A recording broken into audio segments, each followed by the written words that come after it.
Reddit, have you ever saved someone's life? I just found out I apparently did.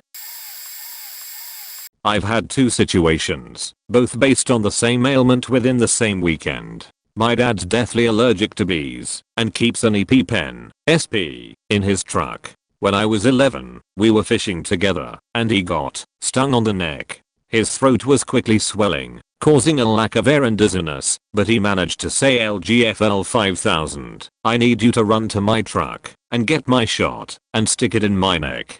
Go as fast as you can and don't be scared." By the time I got back to him, he was wheezing pretty hard, but I gave him his shot, and within 15 to 20 minutes, he was able to drive himself to the hospital. Fast forward roughly 24 hours. My dad had ordered a new EpiPen, but didn't have it yet. We are working on a treehouse in the backyard, and, as luck would have it, he gets stung right under his eye.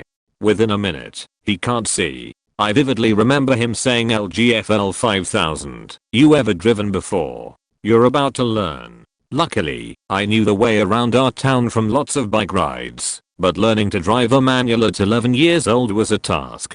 But we made it, and he made it. Edit. Wow. By far my top rated comment point to clear up a few things that I've seen some comments on.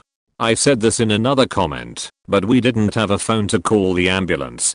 Dad pretty much talked me into second verse and I stayed there. It was very small town residential, so I didn't have to worry about stoplights. And as for where to inject the EpiPen, I called my dad today, and he said that he kinda made a panic decision. My dad is an extremely fuck it, we'll do it this way type person. Thank you all for your great response. You made me feel like a hero for a day. I love you. Interwebs edit 2. I wish all of Reddit could meet my dad. He's like Ron Swanson meets Clint Eastwood plus 4 parts Swede and whiskey. A true American hero, and one of my best friends. Edit 3. Me and my father, 12 years later. Real drunk. Out drinking for a mate's 18th birthday at the local bar. Drinking our way into oblivion, when we noticed a crowd forming on the dance floor. Thinking it was a fight or something, we all ran over. Instead it was an elderly man lying on the ground with a massive gash over his eye. Everyone was freaking out. Being a lifeguard, I just push my way through and do the basic checks. This old guy was gone. No pulse or breathing. He had vomit and blood bubbling out of his mouth. Wasn't a pleasant sight. I sobered up within a second and my training kicked in. I directed a person to call the ambulance and told security to get everyone out and to turn on the lights. People were still dancing around the guy and the DJ was still playing. Looking back, this was probably the most disgusting part of the whole incident. I started compression on the old guy. I wasn't game to go anywhere near the mouth, cause of the blood/vomit, until I had some sort of mask. I was passed a pocket mask by bystander. It was basically a little bit of plastic with a little hole, so I didn't get the best seal on the poor guy. I worked on the old man for about 15 minutes, until the paramedics showed. I thought he was a definite goner. In between compression I held his hand and squeezed to try and gain a response, and looked into his eyes. They were so black. I'll never forget them eyes. The paramedics directed me to continue compression while they started to bag, pump oxy, the guy. The deficit was set up, and he was shocked twice. I can't remember the stats, but not many people come back after the third shock. Possibly as low as 10%. I handed the guy over to the paramedics and helped them carry their equipment back to the ambo. I pretty much and legged it out of there after handing my details over to the bar staff. I had blood and vomit all over my shirt and hands. A couple of days later I got a call back from the place informing me that my actions had stabilized the man and brought him back to life, but unfortunately he passed away a couple of hours later with further heart problems. He passed away surrounded by close family members. I sometimes go back to the same bar, but it's never the same. People dance over a spot where the man passed away. I couldn't walk over that spot again. I didn't fully save the man's life, but I got him back long enough for his family to say the last goodbyes, which I think is special enough. This incident happened about 18 months ago now. I still think about most days. I don't think his PTSD. It has also driven me to become a paramedic. Sorry, maybe a bit confusing. It's the first time I've ever written it down. Also first time I've ever told anyone apart from a few friends and family members. My writing this now has been a way of releasing this. I should have written this out months ago. Thanks Reddit for helping me in closing this. Edit. During the days before I found out he passed away surrounded by friends, I thought he had passed surrounded by strangers. Speaking to my mother, mental health nurse, she said that you should take comfort in knowing that you were there for him when he needed someone most. My advice to anyone who has basic first aid training is to help out as much as possible. Like all the situations described, they have the potential to save someone's life, or in my case, prolong it long enough to give the family enough closure. Your selfless actions may not be recognized. They don't always have to be. I personally turned down newspaper interview because I didn't see the need for me to be glorified hero. I did the thing I did to help someone in need. I'd hope someone would be there for me, or my close friends or family, if they needed it. Point edit. More details added after more reflection. Edit. Thanks for the kind words. A bit of a shock. Cheers. Hard to say. I don't know what would have happened if I hadn't gotten involved. Maybe she would have died. Maybe she would have lived. Point anyway. My neighbors had always fought. Living in an apartment across from Fizz, we heard every door slam, every snarl, and so on. They kept to themselves, and we'd never exchanged more than a casual hello in the halls. We were students and they were adults, so we weren't exactly in the same social category, but I hovered by my door a lot when they fought, endlessly concerned. The fights never lasted too long, though, as he usually stormed out before long. There was never a need to call the cops or escalate things until Halloween last year. I was sitting at my computer, killing time before finishing getting ready in costume, so I could go out and meet some former co-workers. I was exhausted from a full day of classes, but earlier events in the day had me giddy. Point then I heard the screams for help and for someone to call the police, and a hell of a lot of ruckus. I immediately grabbed my phone and ran to the front door, and after checking through the peephole, I went into the hall. Our front doors are noisy. You can hear every time someone enters or exits my neighbor's apartment. As I opened mine, everything went silent. It was eerie. I could hear nothing from my neighbor's apartment, absolutely nothing, and none of our other neighbors were stirring at all. No one else had come out to investigate. I waited for what was seconds, but felt like an eternity in that silence, one hand still on my front door's handle, the other on my phone. And then there was noise again, their door open, and my lady neighbor burst out like a bat out of hell, launching herself right into me, screaming her head off. Quick on her tail was her roommate, looking terrifyingly angry, and I didn't even think. I grabbed the lady with my arm and turned my door handle, dragging us both in. The two of us closed it behind us, and we just managed to get the door in the catch when he hit the door. We locked it and chained it. We were, essentially, cornered in my apartment, with the door locked, with an angry man beating on the door with his fists, and shouting. Point she was panting hard and my heart was beating so fast I thought it would burst.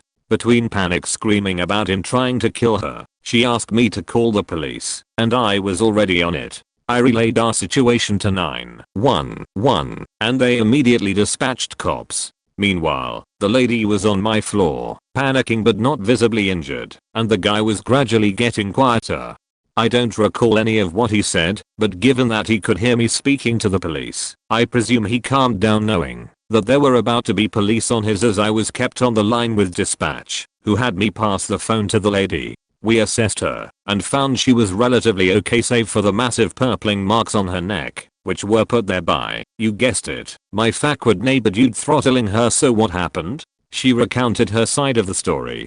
They had once been boyfriend and girlfriend, but had broken up months prior and neither could afford to break lease. He had a drinking problem and had been growing steadily more abusive, so she had installed a deadbolt on her bedroom door whenever she was in the apartment and he was home. She was in her room with the door bolted. Of course, this took place the day before their move-out date, so she wouldn't have to pay damages. She had to remove the deadbolt from the door before moving out, and he took that as an opportunity to assault her with intention to kill. He dragged her out of her room and started strangling her, but hearing my door open had distracted him. She had used the opportunity to rest free and make a break for the front door and my door. Fortunately, this story has a happy ending. The police intercepted him at the front door, and he was arrested on the spot. As far as I'm aware, He is still in prison awaiting trial. The lady ended up moving in with her new boyfriend when she was discharged from the hospital, and the justice system is slowly chugging away at formally putting the guy away for it. I have a subpoena to appear at trial as a witness in the near future. Over a year later, amusing kicker, I was wearing half of my Supergirl costume while it happened.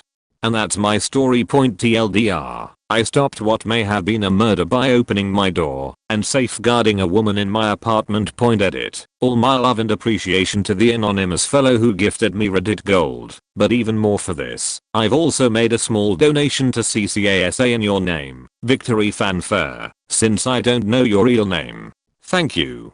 For those of you who don't know, the CCASA is Calgary Communities Against Sexual Abuse, and I'm touched by the gesture. Thank you, Anon. A buddy of mine and I were stationed in Hawaii. We were trying to learn how to surf, cause we were new on the island and didn't know how much of an ass kicking it was going to be. I'm 6 feet 1 inch and about 220, so it was probably just awkward to watch. Anyway, I had just gotten my ass handed to me by another wave when I look over and see this guy and a young girl pop up out of the water about 40 feet away. He looks right at me and just shouts help, really monotonously. I start swimming toward them and watch as a wave rolls in and the water level behind them recedes, creating this big bowl of rock that the wave would slam into, settle, and recede again. It was basically a big horseshoe facing north that water would just spin cycle against. As soon as you came above water again and started trying to get away, another wave came in to push you back down. And I was swimming right into it. I finally reach them and slam my board into this guy and tell him to get to the rocks. I grab his kid as he paddles away. I see my buddy running along the rocks to grab him, and the first wave slams me under. I just held the girl over my head and started kicking. I made a little progress toward the rocks before it happened again. This time, I was bounced off the rocks and the wind just left me. I paddled again and got her above water, but I had taken a bit longer. As soon as I broke the surface, I saw the next wave. I turned and saw my buddy. I just remember that he looked scared. I screamed catch her and chucked her like a shot put as the momentum of the water surged me forward. He caught her and I fell. I had the presence of mind to turn so that my back slammed into the rock and coral and I was run against it like I was a piece of cheese run along a grater with a fire hose. I genuinely didn't think I was gonna make it that last time. Just before I blacked out, I felt the rocks and I clambered up them. My buddy grabbed my shorts and I was out. I never got their names. The father just said thanks as was laying down, bleeding all over the sand. He grabs his daughter by the arm and dragged her back to their spot on the beach. My buddy bought her an ice cream and we left. My friend had never been swimming before, ever, so when a group of friends and I went to a river to hang out for an hour or so, I taught my friend a quick version of doggy paddling and quickly how to float on his back. I also showed him where the bank cut out, where he wouldn't be able to safely stand. We are swimming, having a good time and he's got the hang of it. But then he floats on his back for too long and slowly gets dragged out past the bank and into the current. I shouted his name to get his attention, and once he realized he couldn't stand he began to freak out, splashing and flailing and screaming, and soon he went underwater. The first girl closest to him immediately went down under to save him, but he was in such a state of panic that he began pushing her down in an attempt to get air. After 15 or so seconds of this, the girl came back up for air for herself. I watched him go under again, and the water flattened out. I was next closest. I saw what he'd done to the girl, so I took in the biggest breath I could and prepared to get thrashed. I dove down and scrambled to find him, and once I grabbed him, he shoved me down to try to get his own air. I was swimming as hard as I could to get him back to where he could stand. He wasn't making it easy. He was wildly swinging his limbs around and kicking me so hard. It took about 2 whole minutes to get to a point where I knew we were out of the current. Once we could stand, he sprinted out of the water and curled up in his own little cocoon, coughing and taking in huge gulps of air. Everyone was so relieved. There's a second part to the story. I had just lost a bunch of weight and my class ring had fallen off of my finger in this struggle. I figured it was a lost cause and that I'd never see it again. A whole 4 months later I get a call from an ex's mother. My ex's little sister was at a banquet at the river and a man had come up to her asking if she knew someone by my name who had graduated the year I did. His son was diving in the river and found my ring. I got it back. Karma is real. TLDR. I saved a friend from drowning in a river, lost a ring in the process. Reaped the karma when I got it back 4 months later. I'm not quite sure, but I like to think that I saved my sister's life. I didn't save it in the literal sense. My sister had depression her junior year of high school and attempted suicide multiple times. She was basically institutionalized, but in a hospital, not a ward for depressed kids who needed help, but wasn't a mental institute, if that makes sense. She wasn't getting any better with therapy or anything. They had to make sure there were not sharp objects, keep a close watch, etc. I didn't see her for about 6 months. My parents basically put her in a hospital because they couldn't trust her at home. I was 13 or 14 and I didn't know too much about what was going on. The family therapy was the 3 of them.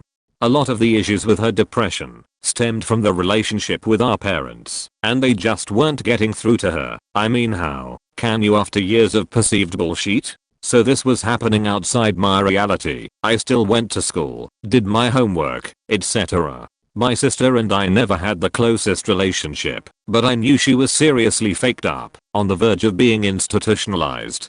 So I wrote her a letter, telling her how much I loved her, and how much I missed her, and how much she meant to me and the family. After that letter, there was like a total turnaround, like within a week or 2. Only once she told me how much reading that letter meant to me, and it seemed to me like everything was different after that. Just total turnaround. Maybe I just want to think I really made a difference, but she was on the path to being institutionalized, but then she came home. So I feel I saved her, reaching out to her in a way that our parents couldn't. Maybe I'm wrong, and it meant nothing, but I like to think it did. TLDL. I feel I wrote a letter that helped my sister overcome depression and avoid being institutionalized.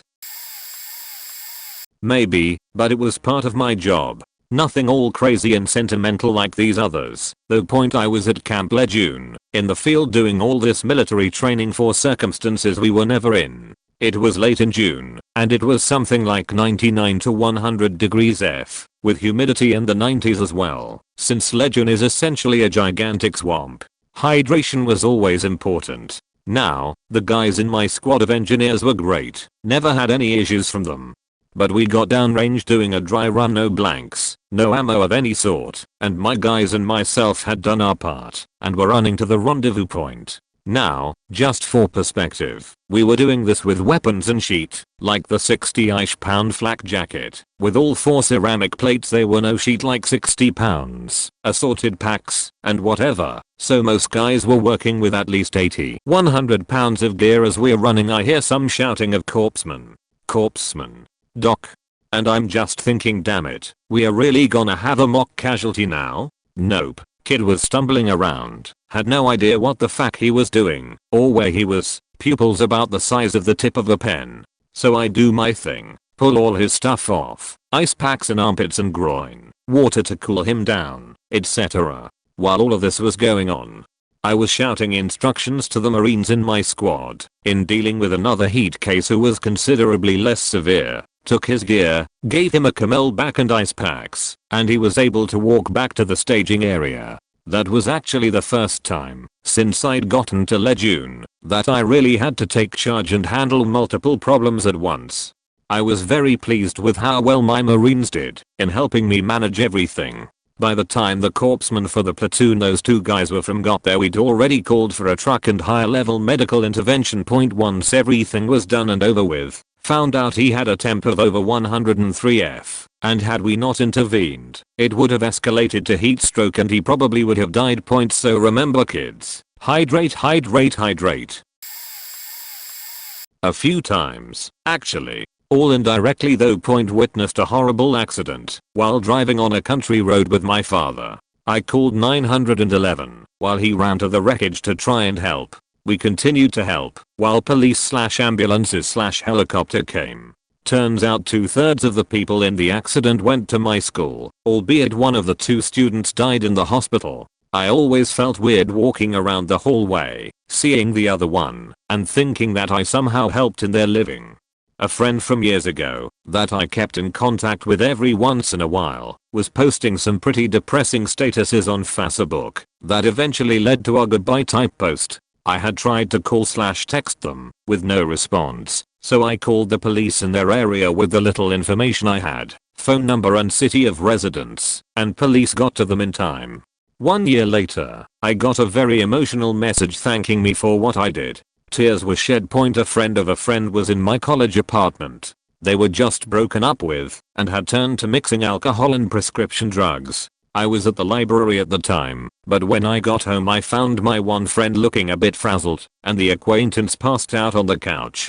Friend didn't know what to do, so I promptly called 911. They were taken to the hospital, and had their stomach pumped or something. I have no idea. Full recovery though. Point sheet like this only reaffirms my childhood dream of finding a job I love that involves helping people. Cheesy, I know. I've since maintained CPR/ED certification, and am now looking into EMS training or something similar. Firstly, you did well, and you may well have saved that woman's life. As a fellow diabetic, I thank you. This happened to my friend 2 weeks ago. He was highly incoherent and delusional and acting like he'd become a small frightened child, actually. Because he was still conscious, and I had everything I needed on hand, I was able to test his blood sugar very fast, and determine that yes, it was dangerously low. I got him to eat 16 grams of sugar, followed immediately by 3 sugary sodas, then a few minutes later an apple, and then a few minutes later a handful of macadamia nuts. The 16 g of sugar was what he immediately needed to keep him from passing out. The soda I gave him a few minutes later, it's sugar already dissolved in liquid, so it'll absorb well and relatively quickly too. Basically an additional boost. The first 16 g sugar was my emergency supply of sugar tablets that I keep on my keychain, and I didn't have any more, or I'd have given him another 16 g of sugar in that form. The apple was, because apples are naturally sugary, but won't digest quite as quickly as a pure sugar or soda, so it's to help him keep going past that initial rush of sugar. The nuts were, because they have carbohydrates, which will metabolize into sugar, but also fats, so those will digest more slowly, and help stabilize him after the initial sugar hit the system. I kept talking to him, and making him reply, so I could see if he was getting better. He was clearly less messed up after maybe 5 minutes, definitely coherent again after about 10, and was himself again after about 20. After an hour he tested his blood again, and he was at the low end of okay. This was at the office. I made sure to restock my emergency sugar tablets, and now have an additional stock of tablets plus a tiny bottle of high sugar liquid in case of emergency. The shot of something the EMTs gave the woman you encountered was almost certainly sugar water. My friend actually carries a kit containing a syringe, a vial of sugar, and a vial of sterile water. I'm trained to use it on him if he passes out, or is so far gone he can't or won't obey when I tell him to consume some sugar. I have to draw the water into the syringe, inject it into the vial of sugar, swirl it around to dissolve the sugar, draw it back into the syringe, and inject it into my friend, tackling him if necessary to get him to stay still long enough for me to safely give him the shot. Fortunately, I've never had to give him a shot yet, but the other day came very close. I made sure I had the kit ready in case I needed it. His blood sugar reading was so low it's really very remarkable he was still conscious. If someone is acting incoherent or drunk and says something about insulin or sugar or diabetes, or if they are coherent but say they are diabetic and need sugar, give them a sugary soda, not diet or orange juice. In fact, if you have some sugar, add a few spoonfuls of sugar to either of those. You want it as sugary as possible, and follow it up with candy, plain sugary hard candy or life savers, not chocolate, or just give them plain sugar if you don't have anything else. If they pass out, put some sugar, like a teaspoon or 2, under their tongue. They might have high blood sugar, or they might have low blood sugar, but it doesn't matter which, just give them some sugar. If they have high blood sugar, you very likely won't raise it enough further to make the situation any worse. And if they have low blood sugar, you might save their life. If they get some sugar into them, and they remain conscious, you can watch them, and make sure they stabilize. Call an ambulance if they don't start getting better in a few minutes, but if they seem to stabilize and become coherent again, you can let them decide if they want an ambulance, and if they ask for more sugar, give it to them. If they pass out, definitely call an ambulance, whether or not you managed to get some sugar into them. Tell the EMTs what the person said, as you did, and whether or not you got any sugar into them, and if so, what and how much, and how long ago. A person with low blood sugar can become very grouchy or possibly even hostile. I advise that you be very polite and ask very nicely for them to do what's needed. I said to my friend I would like very much if you would please eat these 4 sugar tablets for me, and he reacted well to that.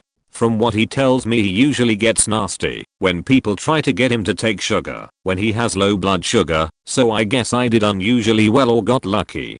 If you can't get them to cooperate to take the sugar or soda etc., you offer, call an ambulance, and remain nearby so you can put some sugar under their tongue. If they pass out, a diabetic will usually have their blood sugar test kit, a glucometer on them, unless they forgot it, lost it, or ran out of strips. My personal method for testing my friend's level of coherence is to ask him when he last tested and what the result was. He should be able to answer intelligibly or sensibly say, gee, I forgot, but let me check the meter.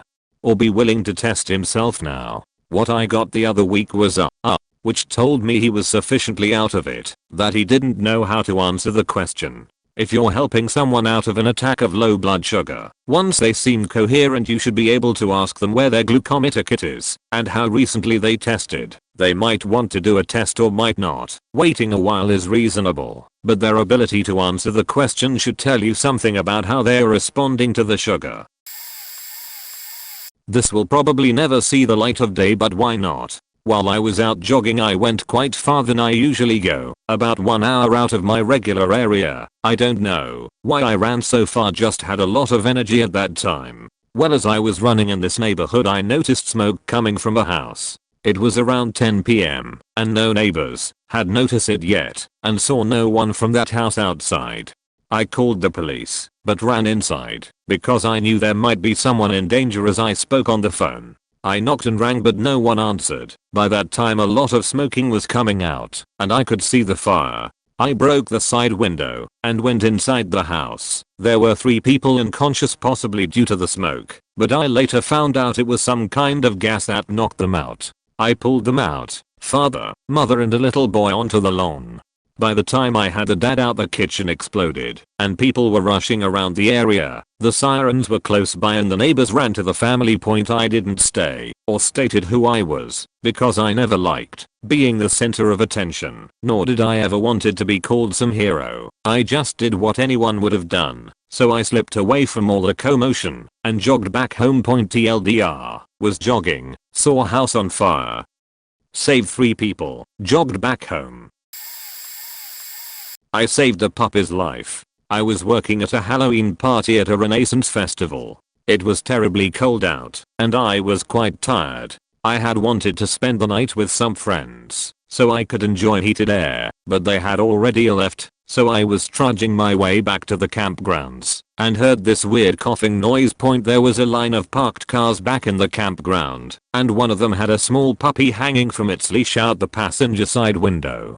It looked like the owners had thought he'd be okay with the leash attached to the seat belt and the window cracked for air. Because the dog was so small, he had slipped over the window and was strangling himself. I held him up so he could breathe and unlock the car through the cracked window. It wouldn't work to just put him back because he'd probably climb through the window again, so I worked to unhook his leash from the seat belt. The seat belt had been jerry-rigged with duct tape, so it took me a while to get him free, and then I really wasn't sure what to do with the dog now that he was free. I think my eventual plan was to tie his leash to the door handle or something, but around that time a group of women were coming towards me. I called out if this was their puppy, and they rushed over with cries of "Oh, Charlie, I explained what had happened and handed the pup over before wandering into the woods to my tent. They never said thank you, but at least their puppy was alive. It took me a few minutes to unhook him from the duct tape and for them to show up. I think by that time their puppy would have either been unconscious or worse if I hadn't found him first.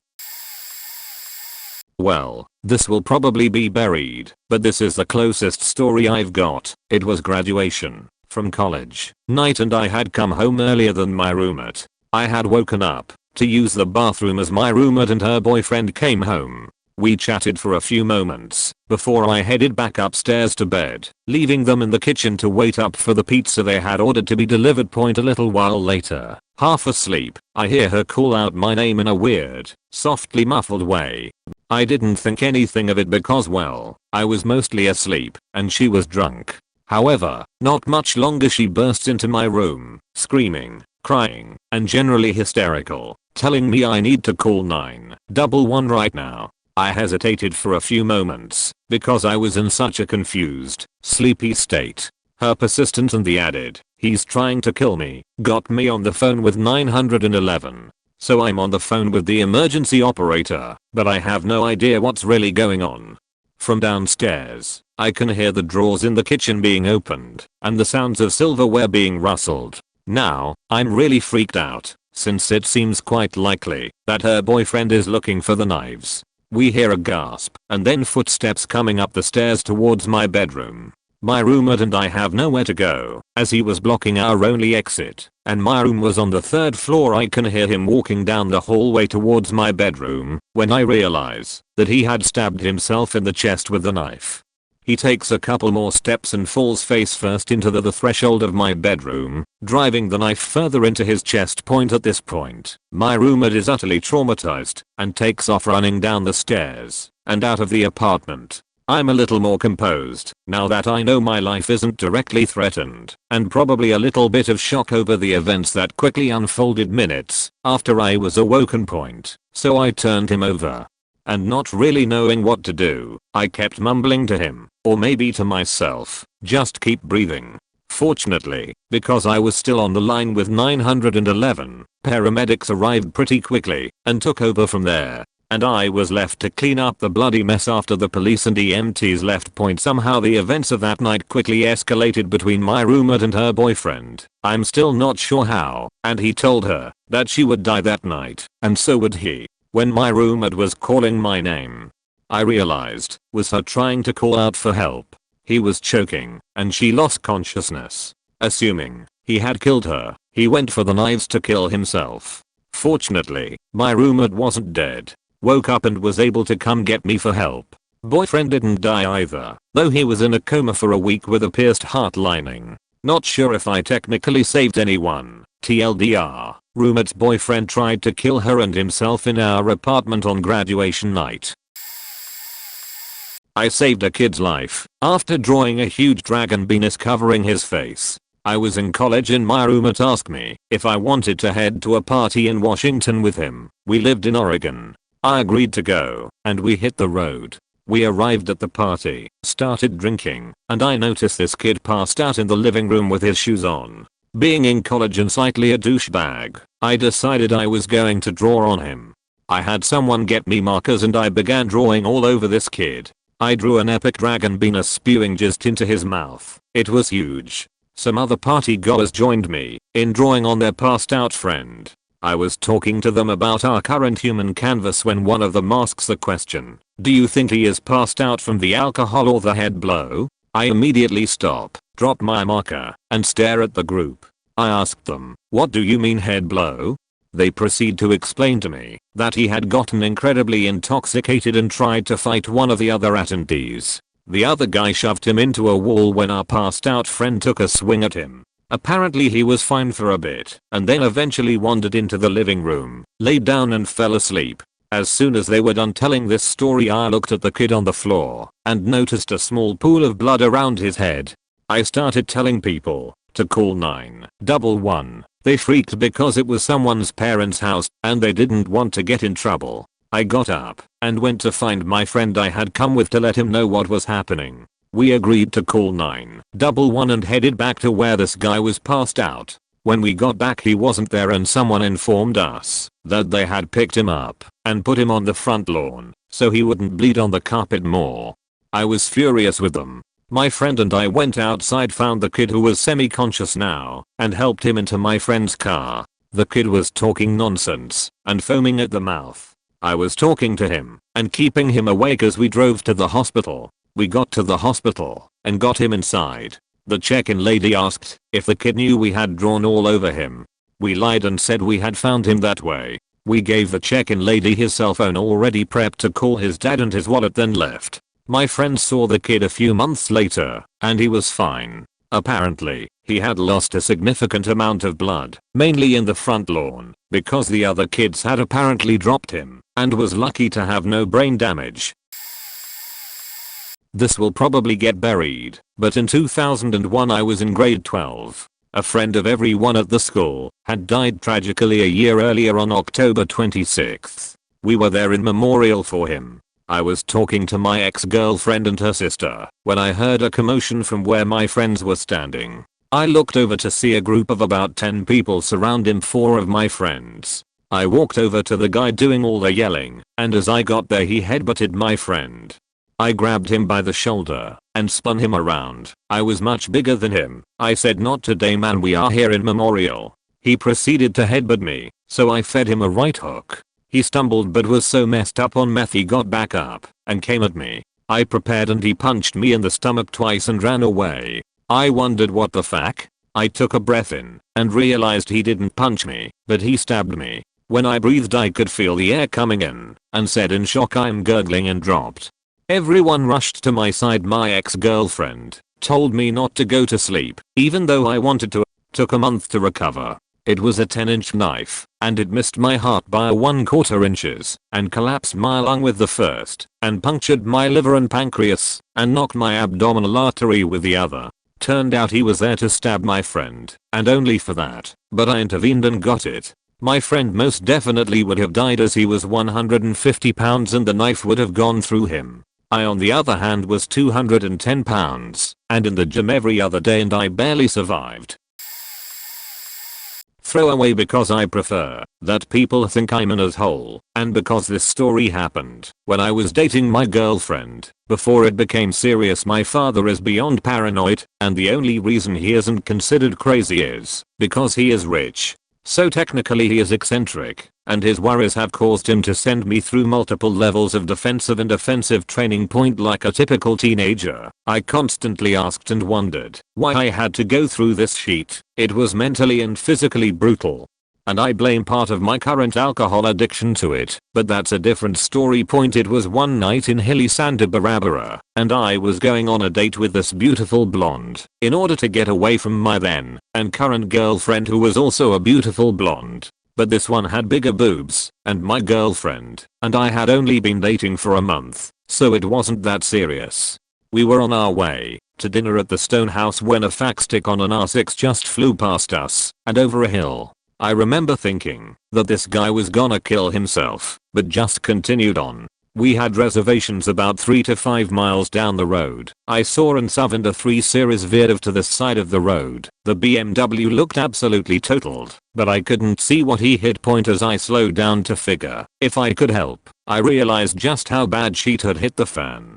The guy on the R6 had tried to pass in the oncoming lane and sideswiped the passenger side door of the oncoming BMW and went flying into the gully on the left hand side. Point as I came to a complete stop, I got ready for shit to get interesting. The driver of the BMW was okay, and the guy in the SUV had stopped and was trying to help the biker, but had no idea what the fuck to do. I tell my date to call 911 and tell them where we are at and what happened.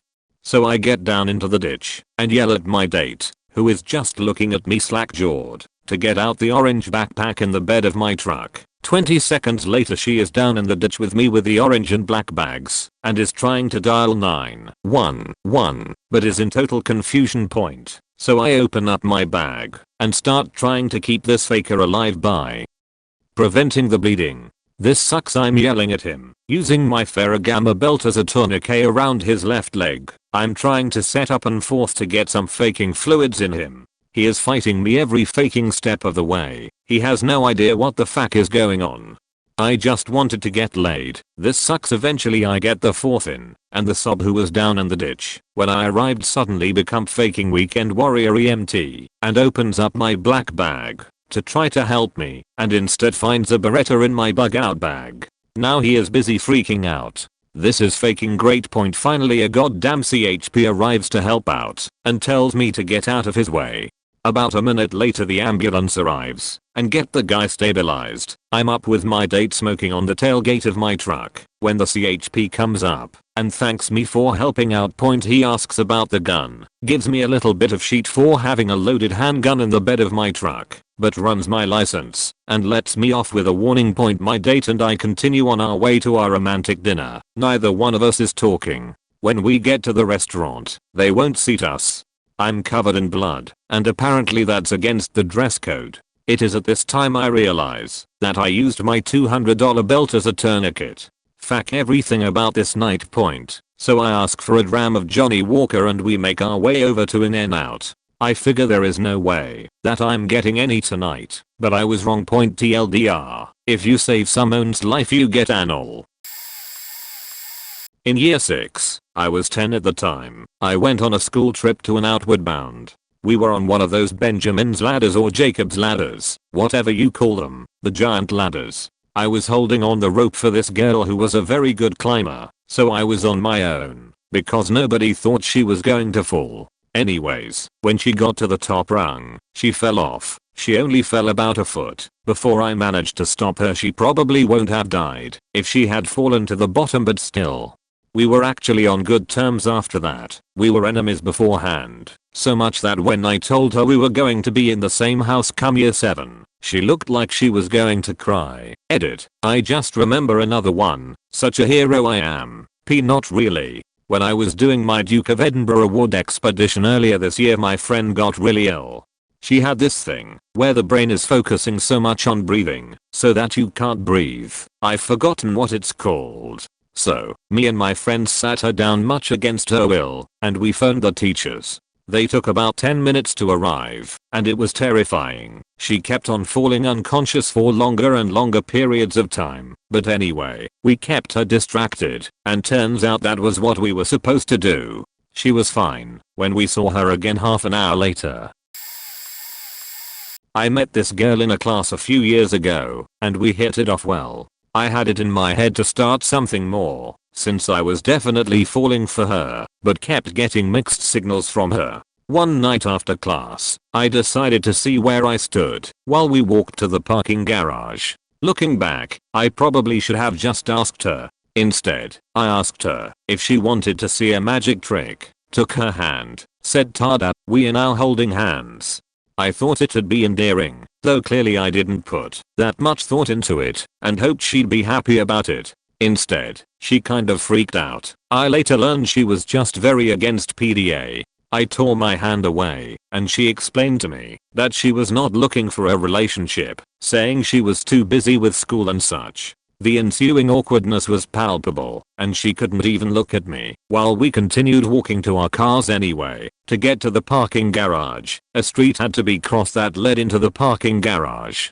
And I imagine she was so entirely focused on getting to her car and out of this situation that she stepped into the street without actually looking. I noticed a car turning rather quickly onto the street, so I grabbed her arm and pulled her back to safety just as the car drove by. We did stay friends for a while after that, but have since drifted apart, so I probably won't ever get to joke about it again with her. Oh well. Point TLDR, prevented girl from stepping in front of car to end awkward moment.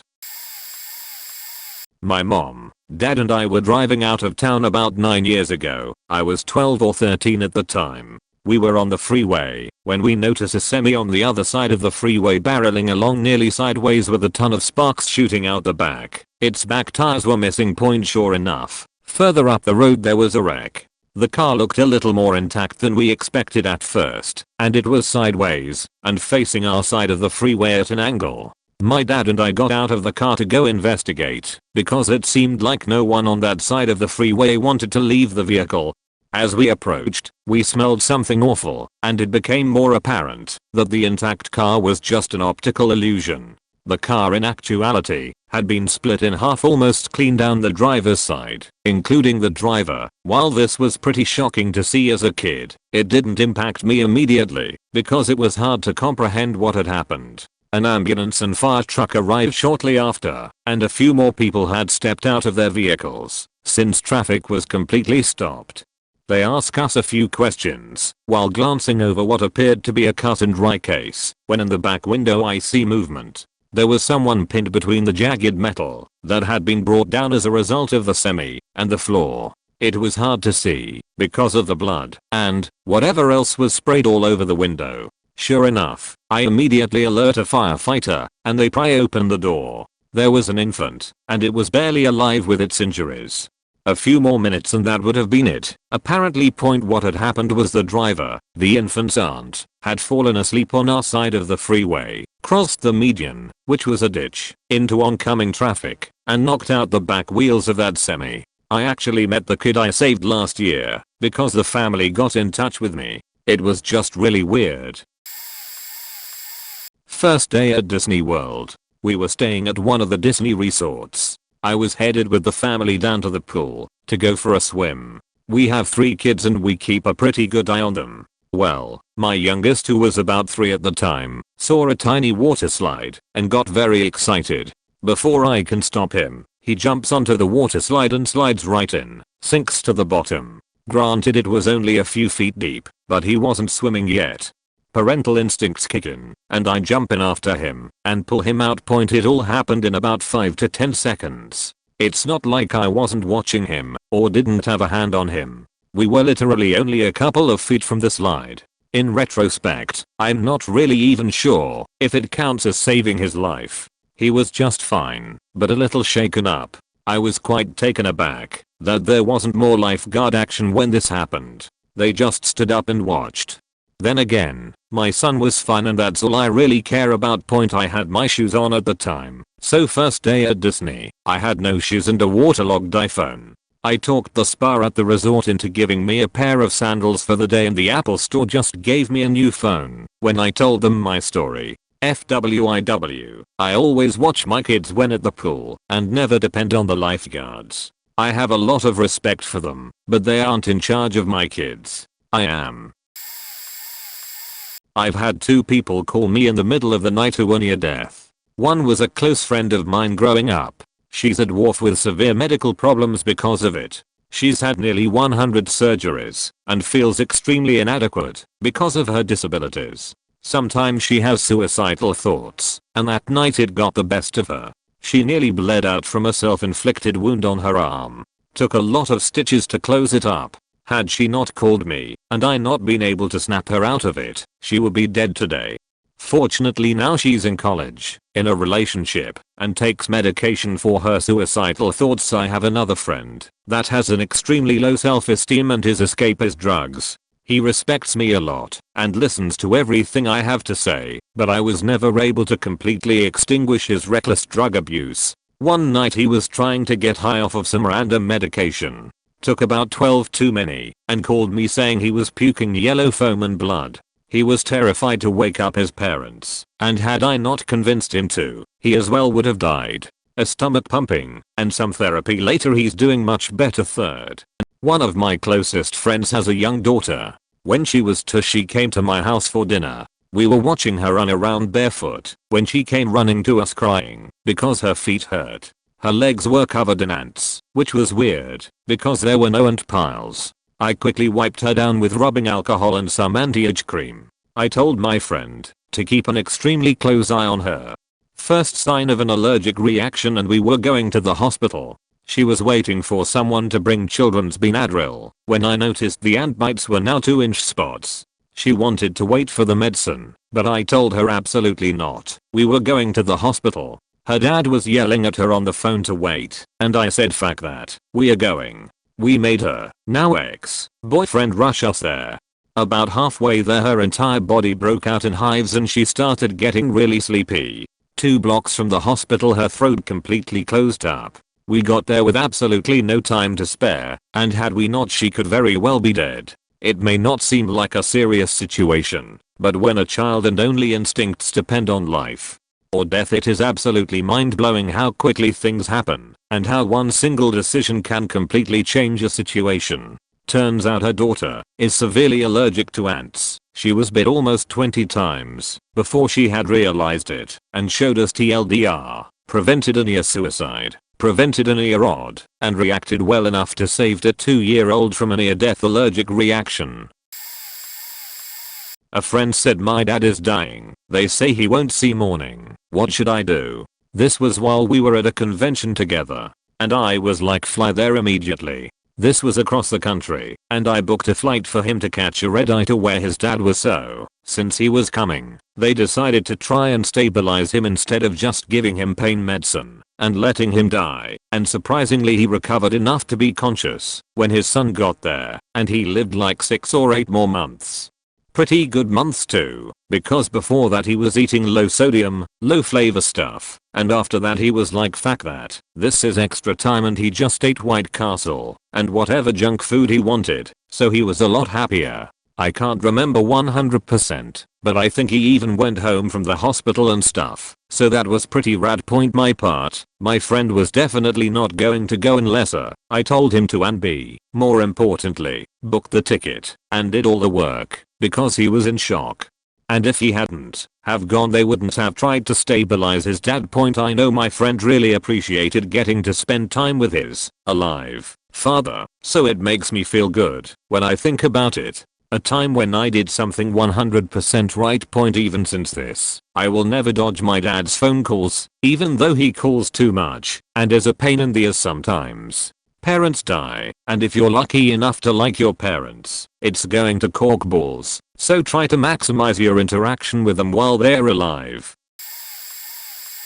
I went back to college at 25 and met some new people. Among them was this engaged couple from some small town. We got along pretty well, and I somehow became friends, in that deep meaningful way, with the girl. Over time, she started sharing some really personal stuff, including that she had attempted suicide in the past. So after a couple of months of our friendship, I got a feeling she was getting a bit too close to me, so I tried to keep some distance, so as not to mess with their relationship.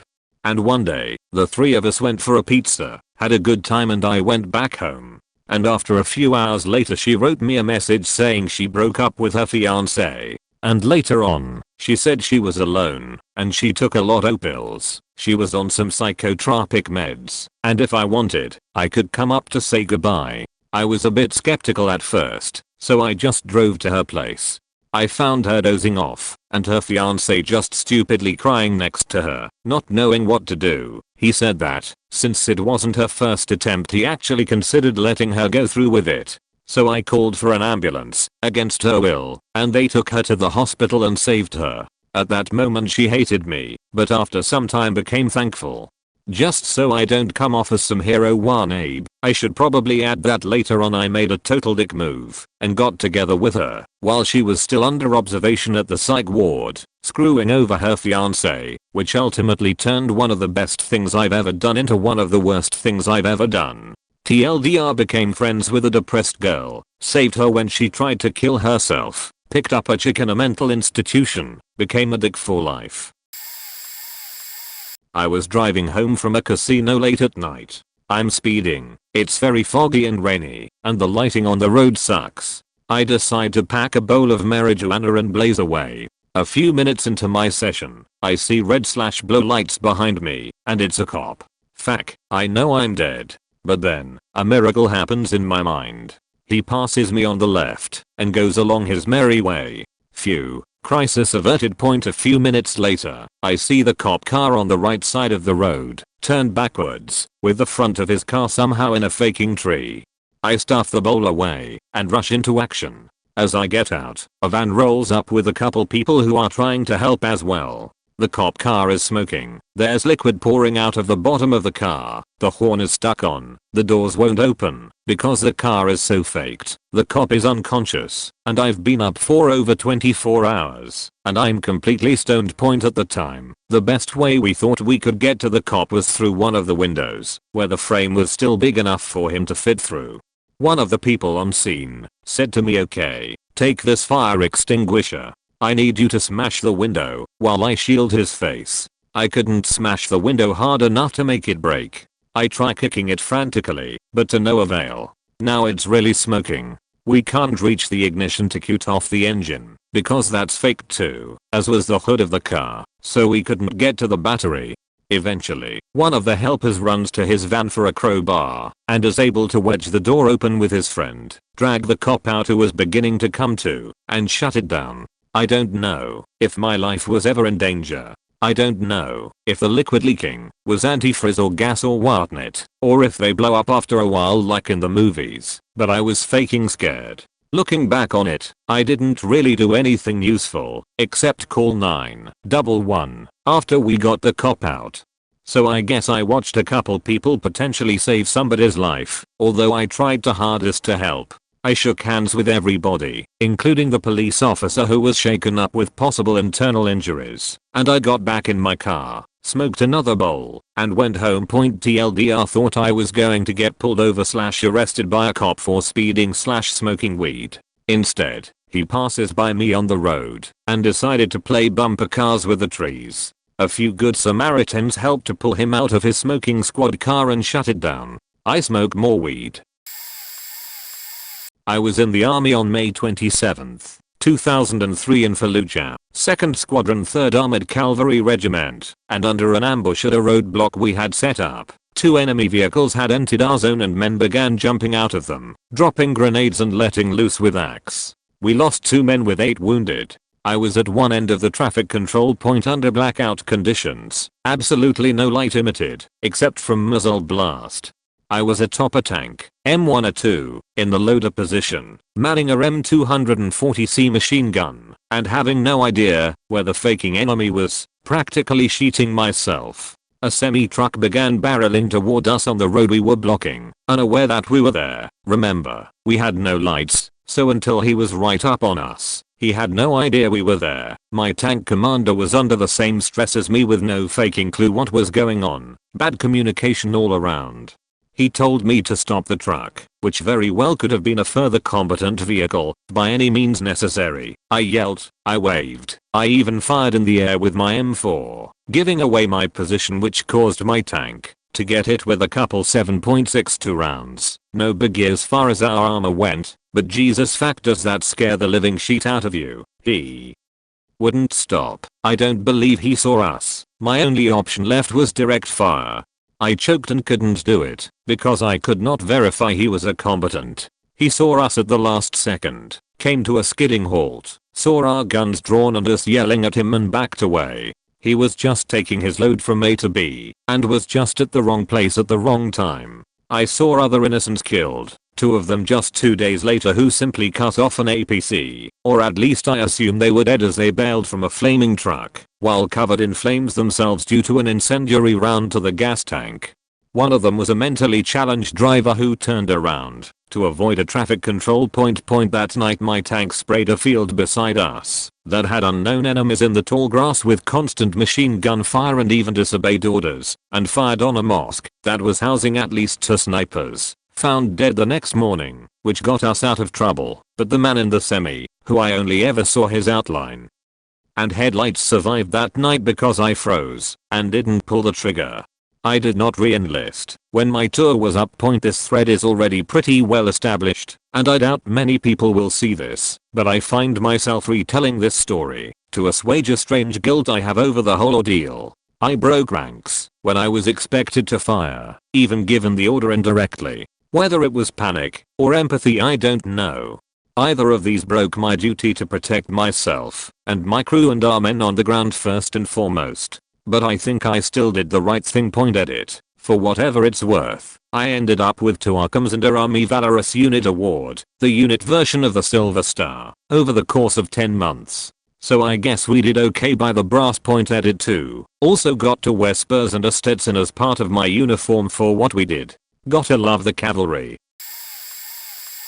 My best friend at college is prone to anxiety and panic attacks, and she had a really bad one a few weeks ago. I walked right into the building she was having class in and marched her out to there, took her to my on-campus apartment and sat her down, got her a glass of milk and just sat with her for a while.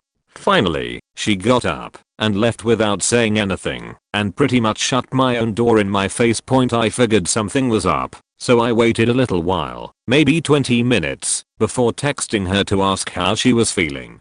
Her replies were strange, and she kept apologizing, and I could just feel that something was really wrong. I went to her on-campus apartment, but since it needs a key card, and I don't have one for that building, I couldn't get in. Thankfully, a pair of girls who were friends of mine were going into that building, since they lived there, just at that moment, and they let me in. I booked it up the stairs to the top floor, where my best friend lived, and pounded on the door till her roommate, who had no clue any of this was happening, let me in. I got into her room, and she'd downed an entire bottle of painkillers, and was not in good shape. I calmed her down, before taking her to our school's safety and security office, and we got her medical help from their point later on. When I visited her in the ER, they wouldn't let me go in the ambulance with her, so I had to take a bus and walk. Once they told me what hospital they took her to, she just kept repeating how I'd saved her life. Even some of the hospital staff thanked me and told me that if I hadn't reached her when I did, she'd at least have some massive liver damage. She already has liver issues, or she could have died. It's a little scary thinking about it, because I almost just packed my backpack and went to class instead of texting her to ask how she was doing. This will get buried, but here goes. You all may have heard of an incident a couple of years ago in a central Washington town called Rosslyn. There, a party hosted by an acquaintance of mine made international headlines exposing the effects of drinks like Four Loko, caffeine and a alcohol in the same drink. I was at this fateful party, and when things went bad, I was one of the few sober enough to help the drunks.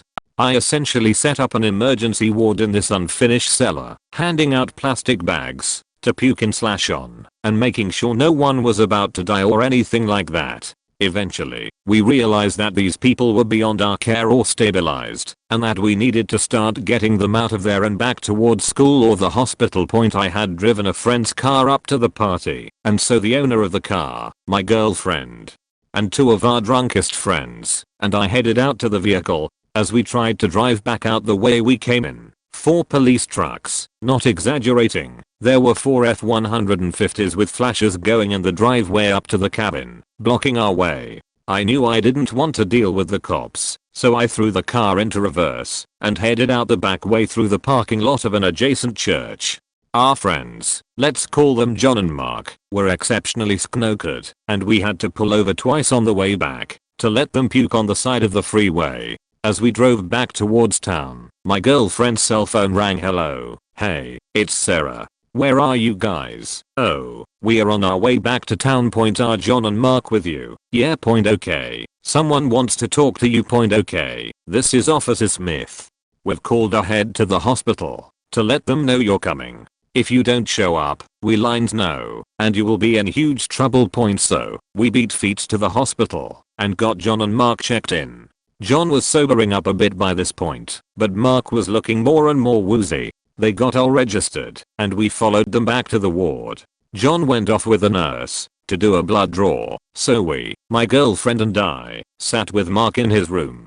We were just talking to him when all of a sudden he started having trouble breathing. I remember him looking at me, his eyes wide with fear, and all he could do was make a gagging sound. I leaped up and yelled for the nurses. They instantly rushed in, simultaneously brushing us aside and ushering us out. We ended up leaving the hospital around 4:30 AM, and Mark got back to the dormitory 2 days later. Apparently, he wasn't choking. The alcohol caused him to stop breathing, and if I hadn't brought him to the hospital, he would have died. Well, I used to be the leader of the largest clan in a morp called RuneScape. It was not the normal sort of clan based around training skills / events, and it had no rules. It was pretty open-ended, and everyone got along pretty well. Basically, anyone could join it, and those who liked it stayed. Everyone knew each other pretty well, even though it had a ton of members. In fact, the only reason most of the clan still played RuneScape was just for the clan, not for the game itself.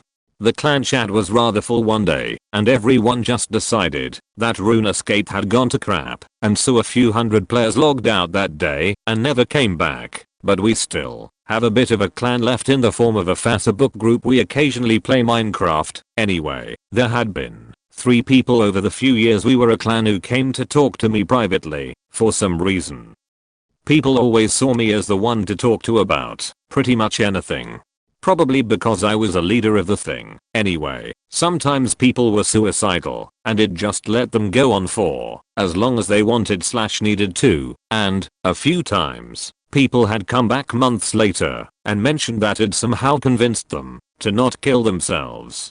In 2 of the 3 cases, I didn't even realize they were suicidal until they brought it up. Now I'm not sure if they were exaggerating or not, but who knows, maybe I actually changed something, maybe not.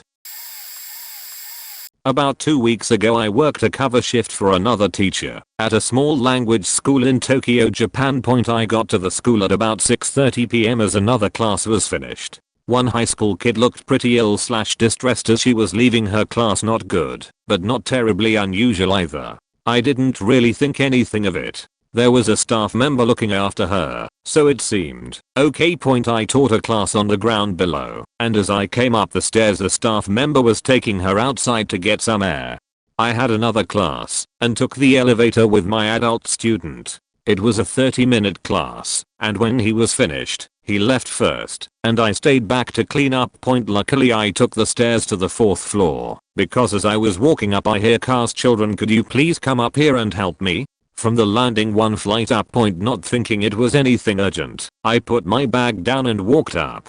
There was the staff member physically holding a quite large, strong, very distressed 13-year-old girl who was trying to climb over the stairs to jump. It took about 5 to 10 minutes to pull the girl down from the railing. She'd climbed halfway up and had a death grip on the railing. Once we had tackled her down to the ground she was still resisting and trying to get up, so we had to physically restrain her for about 20 minutes waiting for her mum to come and convince her to take her medicine.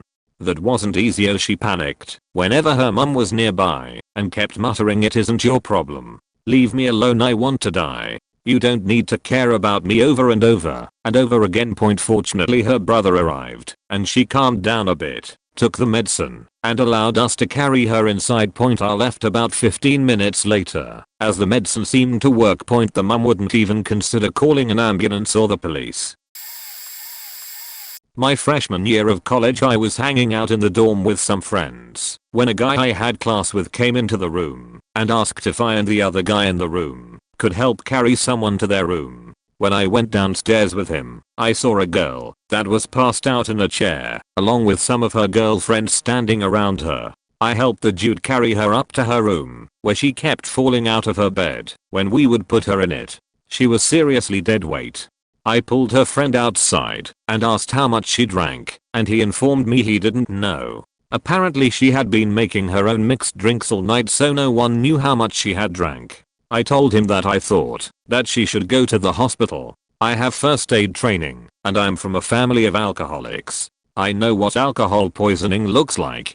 He passed this idea along to her girlfriends and they were not keen on it, since she was underage. After watching them try help her when she couldn't sit up on her own and couldn't form sentences, I basically told them that she was going to the hospital and either they could call or I would. We ended up calling 911 and an ambulance came and got her.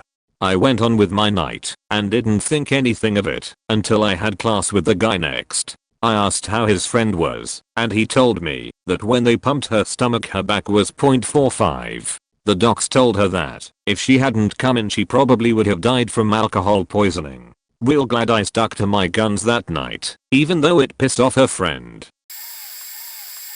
I grew up in Western Washington near a city called Issaquah. My grandparents owned a house, still do, on Tiger Mountain. I came up to their house early one morning to help them with their yard work. At around noon, I said my goodbyes as I had to get to work at Penny's at 1. The one thing you need to know about the road up to Tiger Mountain is it's a curvy, steep, mostly wet dark road and bicyclists love to ride it. It's only a 2-lane road and most turns are nearly 90 points turns. Well, as I was turning one corner, I came up on a pair of bicyclists.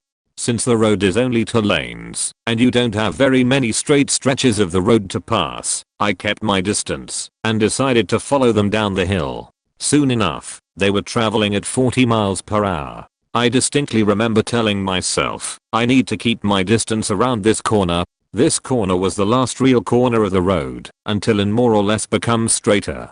These guys book it around the corner and the next thing I know, the lead biker's tire pops, and he crashes head first over his handlebars into the middle of the road, skidding 20 or 30 feet before stopping. I stop and put on my 4-way flashes and dial 911 as I get out. His buddy is freaking out as I'm relaying info to the dispatcher. The guy was still breathing at this point, but non-responsive. I hang up with 911 after they tell me it will be 10 minutes before aid arrives, and my Red Cross training kicks in. I make sure his neck is stable and tell his buddy to go get a blanket from my car. I check for other injuries: injured knee, false bleed on his forehead, nose is busted, and there was a bleed coming from his stomach, which wasn't caught for a couple of minimums. A lady soon stopped and gave me brand new rags, which was good because his cut on his forehead was bleeding into his eyes. He awoke and asked what happened, and I told him he had an accident, then asked him his name, what day it was, and what street he lived on. I've had 5 concussions, so I know how the routine goes. He replied with John, but couldn't come up with what day or what street he lived on, and soon started to repeat his question of what happened. His breathing became heightened and passed out. That's when I caught the injury to the abdomen. He was wearing a black/gray spandex biking suit, which made it hard for me to see the darkening spot. I asked for more rags and put pressure on the wound. The only thing that I could come up with was that his handlebar went into his abdomen as he crashed. Sure enough, it did.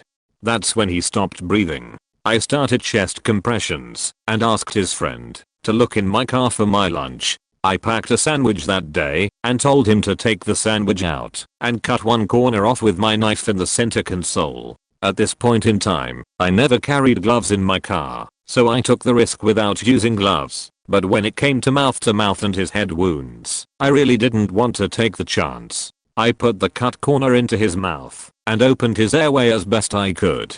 I proceeded with CPR and continued until the paramedics got there. I still don't know what happened to him to this day, but I'm assuming he survived, since there was no bicyclist killed story on the news the night. My day didn't end there. Haha. As I was driving over Snoqualmie Pass that night, a guy with his dog ran out onto the road from the wilderness. I spotted them about 50 yards out and was hoping someone would stop, since I'm a 20-year-old girl with a knife to protect myself. No one stopped, so I did. I approached him and asked if he needed help. He told me that his girlfriend and son went out for a hike and got lost, and his son hurt his knee. I was skeptical and called 911. Again. Crazy thing was, 911 told me they couldn't help. After 3 calls to 911, I finally got transferred to the Cottitas County Sheriff. Long story short, they were rescued and safe, and the guy called me later to thank me. Point still not over. Now it's about 10 at night, late for my sister's birthday, and what do I see at my exit I need to take to get home? A car fire. I called 911 again and said they were already on their way. Thankfully, I booked it home and didn't drive at all that weekend. At her point, so there you have it, 5 calls to 911 all in a 12-hour time span. I've been on both ends. When I was maybe 5 or 6, my parents and I moved into a condo with a pool. They tried to teach me how to swim for months, but I was a slow learner and I just panicked every time I tried.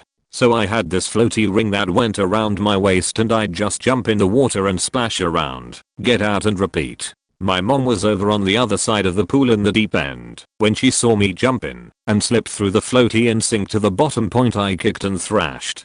It took a while, to establish which way was up. A scream escaped me, and I lost all of my air. I struggled to move towards the railing on the side of the pool. I choked on more air and couldn't move. I could reach my fingers to the top of the water, but my head was still underwater. When I passed out, I woke up on the cement next to the pool, spewing water and gasping for air. My mom and I just hugged each other and bawled. My neighbor is the one who saved me. I don't even remember her name, but I owe her my life. On the other end of the scale, a lady in my neighborhood hit a man and his nephew while they were riding on a scooter through the neighborhood. She didn't stop to give them the right of way because she didn't see them, and they were going so fast that I have no idea if either of them could have reacted in time.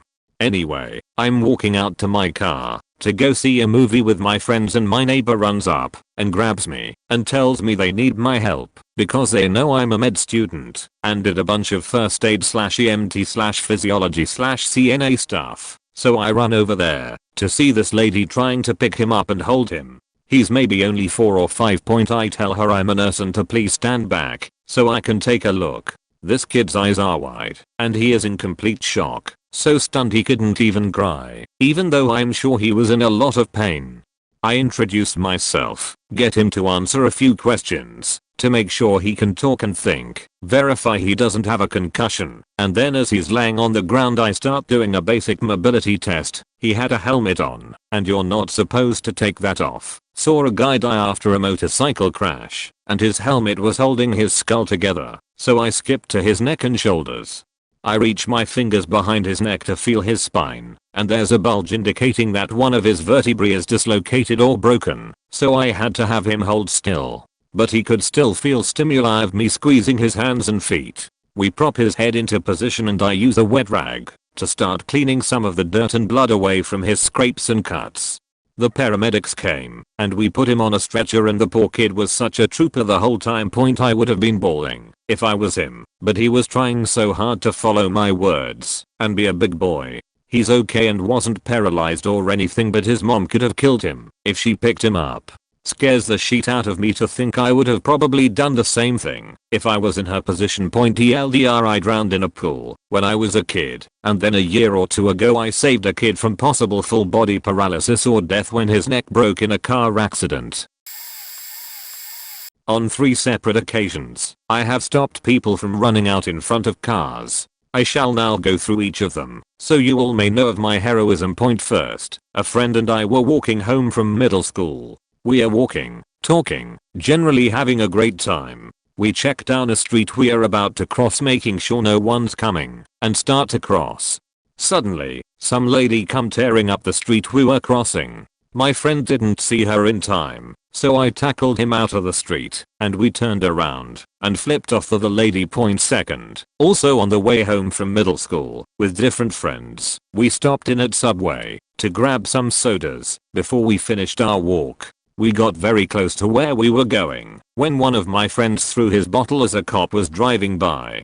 We heard the wheels skid and the rubber burn as he pulled a U-turn on the hill behind us to get back to us. He turned into the street in front of us as we were stepping into it, but as I realized what he was doing, I threw my arms out and stopped all 3 of my friends from being killed by road rage cop. Third, while helping at a local rummage sale, me and one of the other helpers had to move some stuff to a buyer's car. On the way back to the front of the sales room, a car came out of nowhere, rounding the corner at us. I grabbed the other guy and shoved him between 2 other cars. The moving car zoomed right by. TLDR, I'm a big damn hero. Obviously. Well, it more or less started by asking him about his life back home and what he was doing down here. He essentially told me how he was going through a divorce and how she was making all sorts of unreasonable demands and wanting to get full custody of their kids. He had a job and was realizing he would need to adjust his life and get another job and leave the original one in order to take care of the kids. Finances were getting strained, and he ultimately wasn't able to keep the kids as he wanted. I've seen numerous friends go through divorces, and I guess just having an outlook on both sides of the argument, and my common trait of playing devil's advocate, I just made comments for him to realize his wife's perspective as well. I live a carefree life. Things happen, and you need to accept it, adapt and keep going. Ultimately, if a decision or event is not going to kill you, and you're alive the next day, you have nothing to worry about. I always ask someone, when they are in a hard situation or emotional state by point blank just saying, "Are you going to be alive tomorrow?" They'll always stare at me blankly, overly confused and say yes. Then you shouldn't be worrying. You know who should be worrying? The person that is being rolled into an emergency room right now. The person that is struggling to find food and hasn't eaten anything for several days. Not you. Puts them in their place, they calm down a bit more and have a better realization of the situation and are more confident with their situation going forward. A friend of mine and I went out fishing about 5 or 6 years ago. Deep into the woods about 1 mile is this giant pond. Fishing is one of our favorite things to do, so we went out and did our thing. My buddy had a history of seizures in the past, but at the time, he hasn't had one in a few years. So he wasn't taking medicine or anything like that. So you might be able to figure this one out. He got a seizure. We don't have our cell phones or anything we can contact someone with. At this point, I'm scared as shit and have no clue what to do. He starts out winded and very dizzy, then stopped, sat down, and then started to swallow his tongue. Being very scared and being a jackass I am, I tell him to knock it off and stop joking. Nothing. I then realize, holy shit, he's having a seizure. So he's on the ground, and I get my sweater and form a pillow for him on the ground. Calm him down by massaging his shoulders, telling him things are going to be alright. Give him some bottled water. We had nothing. Good news. He stopped. Bad news. He's unconscious at the time. I wasn't very strong. He's about 175 pounds, and I'm about 150. I carry him to the first house I find, which is my house, conveniently a mile away. I ran the entire time. The walk doesn't take long, but this time it felt like forever. Nobody's home, so I call an ambulance. Paramedics arrive and are able to get him revived. Absolute scariest moment of my life, but I did save my best friend's life. Took a lunch break to return some repaired screen doors to my old apartment complex. I was driving a van my dad had loaned me for a move. As I peeled out of the shopping center where I picked up my screen doors, I heard a very loud bang. Startled, I looked over to see the wreckage of a car spinning my way with debris flying towards me, but landing short. I pulled up to the next light, stopped the van, and put on the emergency blinkers. The car had slammed into a fire hydrant and basically exploded. There was a woman in the driver's seat shaking uncontrollably from a seizure. I jumped out of the car and put my phone and my wallet into the center console of my van and ran over to the car. Water was spraying everywhere from the hole where the fire hydrant had been. It was pouring down all over her face. Another man ran up and yelled, "We have to get something to cover her or she's going to drown." I turned around and ran back to my car to look for something to cover her up with. I ended up finding an old cat cradle still in the van from the move. It was solid enough to prevent water from drowning the woman. I ran over to the car and 2 men and myself held the cat cradle over the woman's face to keep her from drowning. Interesting to think that, if it weren't for basically any of us, she might have drowned. Here's a link to the story. That is one of the pictures that I took. There was a girl I used to talk to quite regularly when I was younger. We both had a crush on each other, but never did anything about it. Eventually she moved away from home, and I moved out to college. We stopped talking, but I always had her number in my phone. Anyway, about 5 years had passed since I had heard from her. I was living in LA and she in NJ. One particularly average day, while taking a sheet and flipping through my contacts like usual, I stumbled across her name and thought, I haven't talked to her in a while. So I sent her a text. "Hey, long time no chat, how are you?" She replied by telling me how weird it was that I texted her because tonight was the night she was killing herself. In the years that we hadn't talked, her life had taken a drastic turn for the worse. She had a boyfriend whom she had 2 children with. He sold crack and abused her. Eventually they broke up and she became homeless, selling herself for money. At the point that I texted her, she had an apartment, but she was working 3 or 4 jobs and never saw her kids. I tried to talk her out of it. She wouldn't have any of it, but she told me how much I meant to her and how much she'd miss me, and then she stopped responding to my texts. I frantically rushed to find her on Facebook, and from her profile I found both of her sisters' profiles and sent them messages urgently trying to find someone who could go to her and save her. One of her sisters got back to me soon after and said this: "She's just trying to get attention. Don't worry about her. She's next to me doing dishes right now. Happy as can be." A few hours later I got another message from her sister saying how, when she walked back into the kitchen and confronted my friend as to why she said she was going to kill herself, she picked up a knife and tried to stab herself in the stomach and throat, screaming and crying about how nobody was going to stop her from doing what she had to do. Her sister restrained her and called the police. They came and took her away in an ambulance pointer, and I still talk to this day, and while her life is still tough, things have gotten much better, and she's actually coming to visit me next week on her birthday. It's situations like this that make me wonder just how much control we really have in life. The perfect timing of this entire situation still makes me think to this day. I waited 5 years to text this girl, and something made me text her on that day at that moment. Perhaps it was coincidence, but I like to think it was something greater. Sometimes you can't help but wonder if we are just another program for the universe to play with. TLDR. Texted a girl I hadn't talked to in 5 years. Saved her life because of it. Just this past weekend in China I was trying to catch a cab back home after a drink at the bar. It was a mild night, but the rain was intermittent, making it impossible to get a taxi. I waited over 30 minutes and decided just to start walking back home in the same direction. At least I'm getting somewhere, I thought. I walked by my favorite bar and saw some of the friendly bar staff outside. We exchanged greetings and I noticed they were holding up a Chinese girl who was clearly several drinks past her alcohol limit. Slouched over and crouched down on the side of the road, I tried to flag down a cab for her to go home. I thought she was friends with the bar staff since they were helping her, but supposedly she just showed up to the bar alone and got wasted.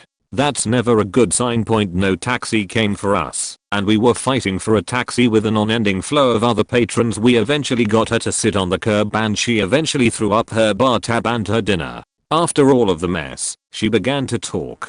Supposedly her American boyfriend Tom left her recently to head back to America.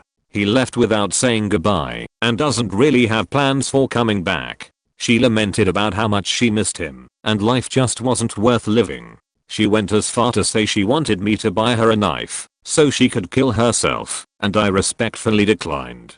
It's just too painful, and I just want to die X1000. I tried just to talk to her and comfort this stranger as best I could. At the very least I could make sure she stays around until one of her friends comes to pick her up, or she gets in a taxi safe and sound. Fast forward 2+ hours later, and after a lot of stares/random inquiries from passers-by, a girlfriend of her comes, takes her from the curb and into a nearby 24/7 KFC.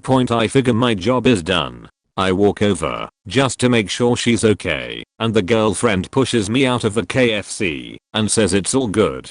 I'm assuming she was thinking I had the worst of intentions. Ugh. All in all, maybe I saved a life. Lost a couple hours of sleep, but it was worth it. I hope that girl is okay. TLDR, Tom is a hoser.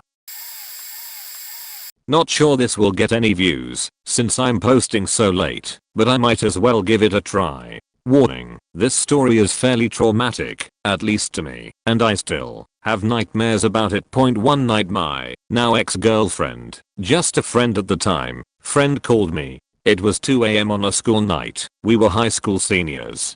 She was just crying and everything she said was completely inaudible. Soon she hangs up.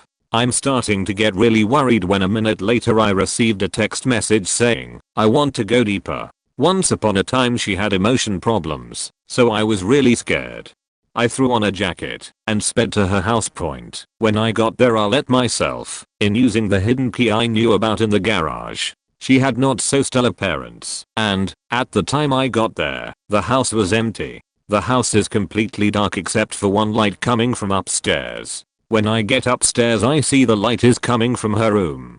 The door is closed, and there is faint music coming from behind it. When I open the door, all her lights are on, and I see her sitting in the corner with her head buried in her chest. The music is coming from headphones that she has in her ears. I walk over, take the headphones out, and lift her head. Her normal dark skin is pale, and she is cold. On her left arm, there were 3 deep, crimson cuts dripping onto the carpet. On her right, black scorch marks that were still hot to the touch. I picked her up, laid her in bed, and excused myself to the bathroom. To throw up. I found the knife and the lighter, and hid them away in my pocket. Then I saw the rope under her bed. Earlier in the week her brother had tried, unsuccessfully, to hang himself. She stopped him, and had told me she threw the rope away. I found it, tied in a noose once again, under her bed. I then noticed the abnormal placement of her chair under her ceiling fan. I cut the rope in pieces and stashed them away in my pockets. I stayed with her the rest of the night and drove her to school the next morning. Extra info: the cause of her breakdown was her then boyfriend. He was always very abusive. This time they had gotten into an argument at the mall. He literally kicked her out of his car, called her a cunt, then left her stranded there. She walked home by herself that night. She later broke up with him, for a completely different reason, and eventually started dating me. However, she cheated on me, and left me for the guy she cheated on me with. It broke my heart, and I'm still not really over it, even though it was around 3 months ago. TLDR, my friend, later ex-girlfriend, underwent emotion stress, and planned to hang herself, but I showed up and stopped her. Best friend is a combat veteran with really bad PTSD. One night he disappeared from a party we at after talking to his girlfriend for an hour outside. She was the devil. I'm not saying she was a beach and ogre, just a mean person. She was actually the devil. Anyway, she apparently told him he wasn't a man for dying in Iraq after an IED blew up his Humvee, and only men died, which was the trigger. After he disappeared I frantically called him, because he's never done that before. I finally get a hold of him half an hour later. He picked up the phone, and said, "You were more than a friend, you were my brother." Then quickly hung up the phone, didn't pick up, no matter how hard I tried. Lucky I heard his dog barking during that brief call and ride my bike. I was wasted as fast as I could to his apartment. I watched his dog 2 weeks before, while he went to visit his girlfriend in Colorado, so I had a key to his apartment. Opened the door, and found him convulsing on the floor. So I threw him over my back, and carried him to his car, where I drove him to the VA hospital. After finding out he polished off every antidepressant in his medicine cabinet, the doctor informed me he was stable, so I left. Then the doctor ran after me as I was waking out of the building, looked at me straight in the eyes, and said, "You saved your friend's life tonight." I got about 6 feet out of the door before I fell to my knees crying. Needless to say, I purchased a bottle of Jack and polished it off before the night's end. I was walking home from the cinema one day, and I was taking my usual route, cut over the motorway slip road, then under the bridge, and down a dirt track. This time I was approaching the slip road, and I saw an elderly gentleman on a mobility scooter. He was driving up the exit slip road. That's right, driving up the slip road for cars leaving the motorway, directly into oncoming traffic. I thought to myself, what the hell is he doing? Just then I saw his scooter tip over, and he fell straight into the middle of the road.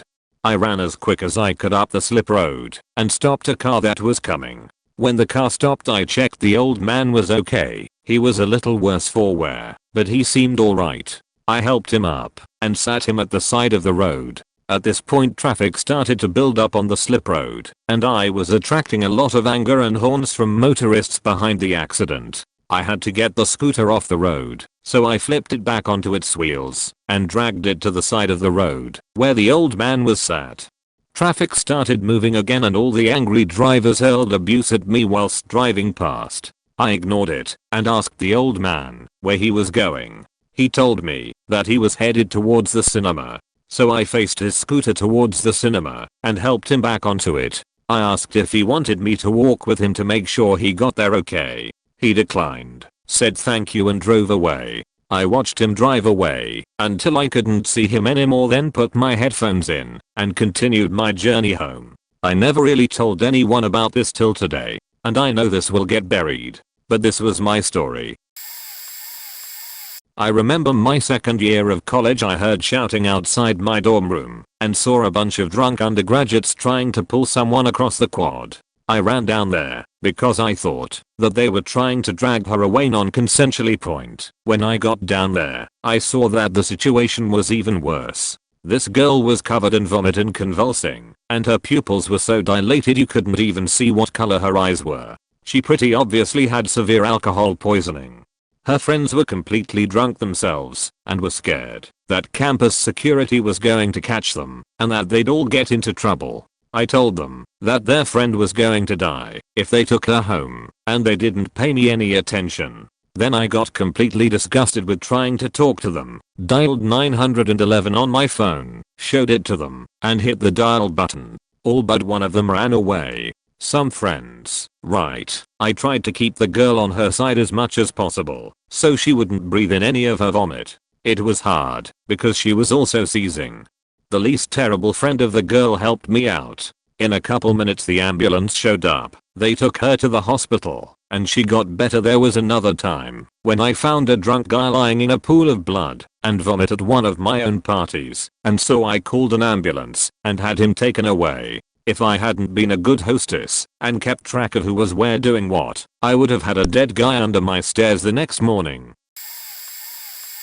3 times. Which is super weird, since there is absolutely nothing extraordinary about me, and I don't work in any type of life-saving career area. I entered a building to see a crowd of about 30 people standing around the bottom of an escalator. Because I'm super nosy, I walked around the edge of the crowd and to the front to see what is so fascinating about the up escalator. Once at the front, I see that an elderly woman has fallen on the escalator and is faking rolling down it in a giant spiral of doom as the escalator relentlessly moves up, like falling down a set of stairs that never ends, and all the people are apparently just frozen in place and doing nothing because the situation was so freaking bizarre and unexpected. Because I was super surprised and also incredibly original. I yell holy shit, and then get on the escalator, thereby stopping her from rolling down it anymore, and, I'm assuming, preventing her untimely demise. We ride to the top, and had to sort of drag her off, because she couldn't stand up, and then, and only then, does everyone else unfreeze, and start doing stuff like calling an ambulance, which comes, and takes her away. She was injured, but I'm assuming she survived. Although to be fair, she may have been able to stay on this treadmill to hell quite a bit longer before she sustained actual life-threatening injuries, so I'm not 100% certain that this was an actual life-saving event. 2. I was living in an apartment building when I started to hear weird noises from down the hall. So of course I investigated, as you do when you hear weird noises in an apartment building. There were no words, just a weird guttural noise. I called 911 and then fretted in the hallway for a bit, freaking out because my loud notification that 911 had been called did nothing to shush the noises, and the rescue peeps still had not arrived, and I couldn't imagine what was going on in there. Then the noises did stop, which freaked me out even more, so I decided to bust on in and see what in the effing ifenhema was going on in there, because if someone was dying or getting killed and I stood by and did nothing, I would never have been able to live with the guilt. So I bust on in, which was easier than expected since the door was unlocked, and I proceed to assess the situation. There was a dude laying on the couch in nothing but his tighty whities, and he appeared to be having a seizure. So I rush over to him and start calling to him and trying to take his pulse. He is breathing in a labored fashion and has a pulse, and there is not much one can do for a seizure of unknown etiology. So I start looking around the room for some type of clue as to what is wrong with this dude. While I did see the numerous Born and Gun magazines that the guy had spread out over his coffee table, I did not find anything of use to the situation. Then I thought to check his wrists for a mid-decolate bracelet, which he had. Dude was diabetic and had been having a diabetic emergency. So, not seeing any obvious diabetic supplies or instructions, I'd have that posted everywhere if this was something that might happen to me. I ran back to my apartment and grabbed a Coke and an infant medication dropper and started basically force feeding the guy soda. Before you know it, he had stopped seizing, but he was still pretty out of it point. And then the paramedics arrived, popped in and forth, and scooped the guy off to the hospital. On the way out, they told me that he was on the brink of diabetic coma, which is dangerous, and that I had saved his life. Edit. I forgot about time number 3, when I was in college, early 90s, before everyone had a cell phone with them at all times. I was walking home from work at about 10:30 p.m. all alone, because I'm all super smart is why, and as I walked past this nightclub parking lot, I saw one dude getting his booty kicked in such a major fashion that it was terrifying, by 5 other guys. They were sort of busy and looked kinda drunk, and they appeared not to notice me. I honestly was not going to intervene because of the part where I would rather not be killed, and was exiting the scene as fast as I could when the dude being assaulted stopped getting up, but the assailants did not stop assailing point. So I hid in the bushes nearby and started yelling at the top of my lungs that the cops were coming and I could hear the sirens and they better run right now. And they did. I stayed frozen in the bushes for a minute due to terror and uncertainty as to what to do then, even though the guys ran in the opposite direction. After a minute, and before I could come up with any type of plan for what to do with the injured guy, he got up and wandered off under his own power. So I ran as fast as I have ever run in my entire life all the rest of the way home. TLDR, if you are dying and I wander by, I'll be terrified, but I'll probably save your life. Was in India a few years ago, and near Hampi there is a dam with a water run that goes on for miles and miles. A common thing was to jump in one side of the dam and let yourself get sucked under the sluice gate, and then off down the run. You can actually get yourself out of the water straight after the gate if you swim to the shore, but once you have traveled 30 miles the current is strong, and you will get sucked along the race for the next 900 meters or so. If you are a half decent swimmer and stay calm, it's actually no big deal.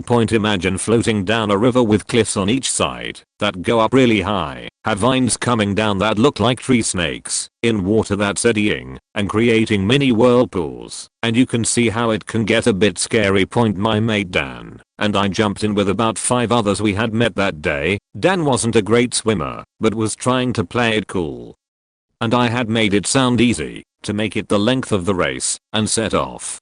Not 100 mountain. He looked at me, white face, and said, "I'm not going to make this," before getting sucked under. I got over to him and started to try and keep him afloat, tell him if he relaxes he will be okay, but no, he freaks out and tries to climb on top of me, pushing me under.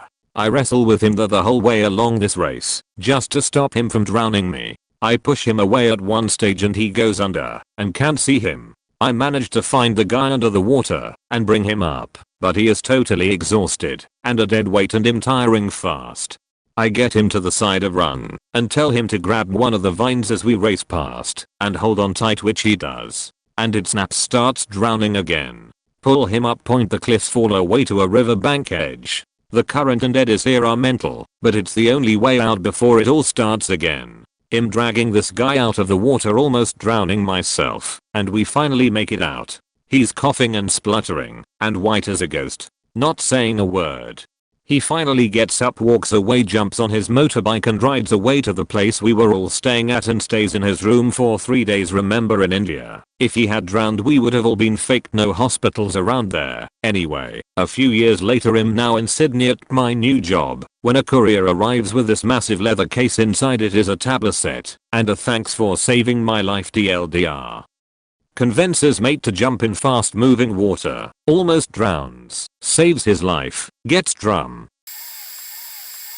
In 2010 there was a tornado in Brooklyn. I was at the Mets game that day because my mom, who is a breast cancer survivor, was invited to go out on the field before the game started. When it started to rain, we hadn't even gone through the entrance gate to the stadium. I love hanging out in the rain, but when I saw how heavily it was starting to fall and how strong the winds were becoming, I realized that it was probably best for me to duck behind a pillar.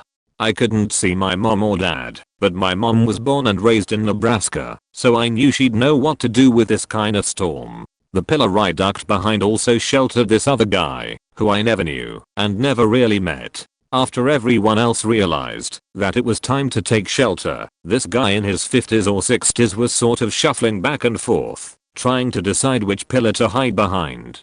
A huge gust of wind knocked the man off his feet. On instinct, I ran out towards the old guy to help him up, but the guy hiding behind my pillar grabbed my arm and told me to stay. I shook him off and ran over to the guy, grabbed him under his armpit, and started to pull him off the floor. With one arm pulling him up, another gust of wind blew at me, and, I swear on everything I hold dear, lifted a nearby table and flung it right at the old guy's head. So with my other hand, I got a hand on the table.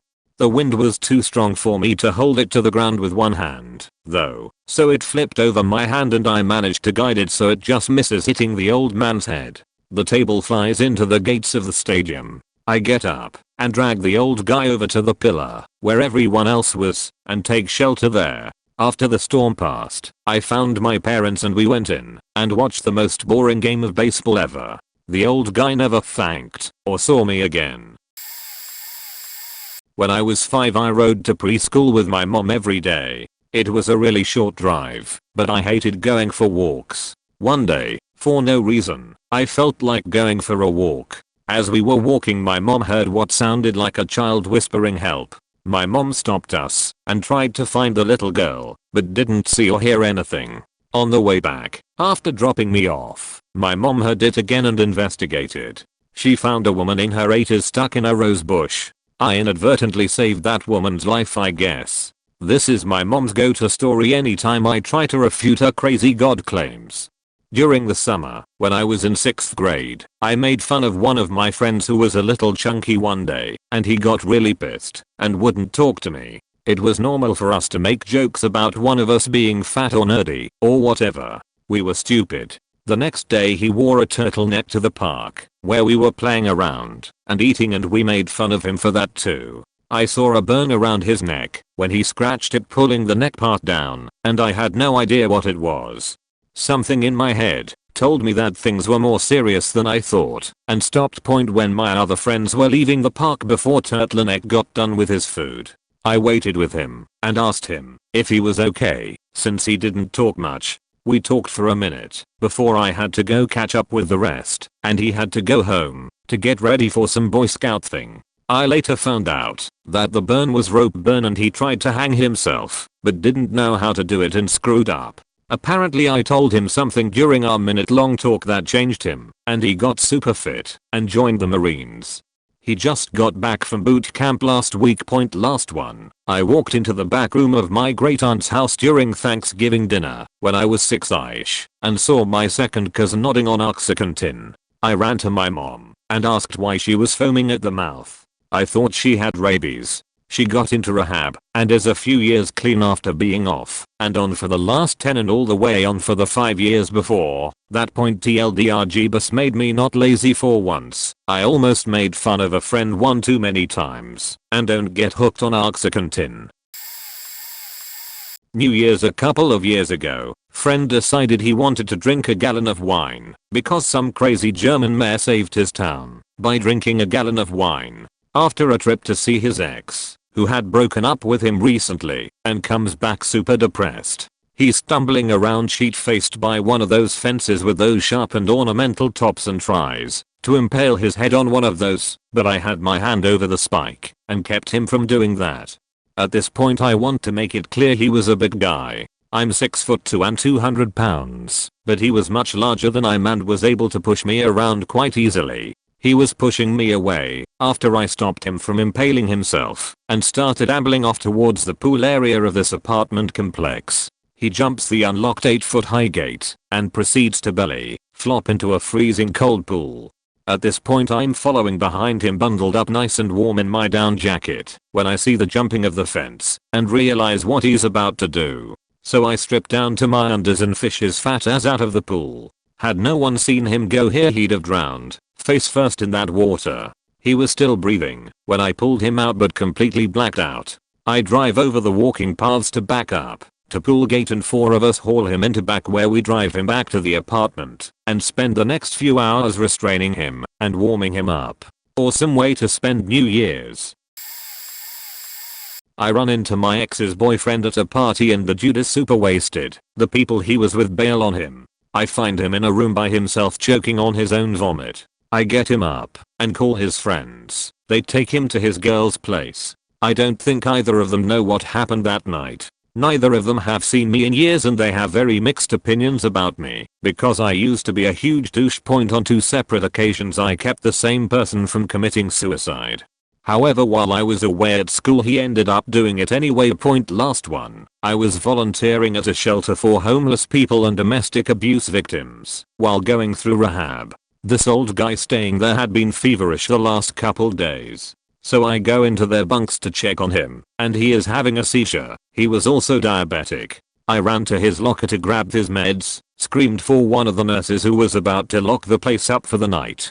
She takes care of him, while I call 911. He would have died if I didn't walk through. The dude spent 2 weeks in the hospital. I never saw him again, but I found out later that he moved a town over and got a job and a place by himself. Like the first situation, I don't know if he can recall what happened that day. The paramedics said we called just in time. TLDR saved a drunk person from the vomit chokes, suicide prevention, and an old diabetic dude in seizure mode. I was a waiter in a 5-star French restaurant. Was cruising through my section when I saw a guy giving the signals of choking, holding throat, panicked face, etc. And his buddy just then stood up and looked around obviously for help for his friend. Happened in half a second. I was standing right there and went to him and asked if he was choking. He nodded and grabbed the table and pushed it away from him and he began to panic. I told him to stand up and as he did I positioned myself behind him.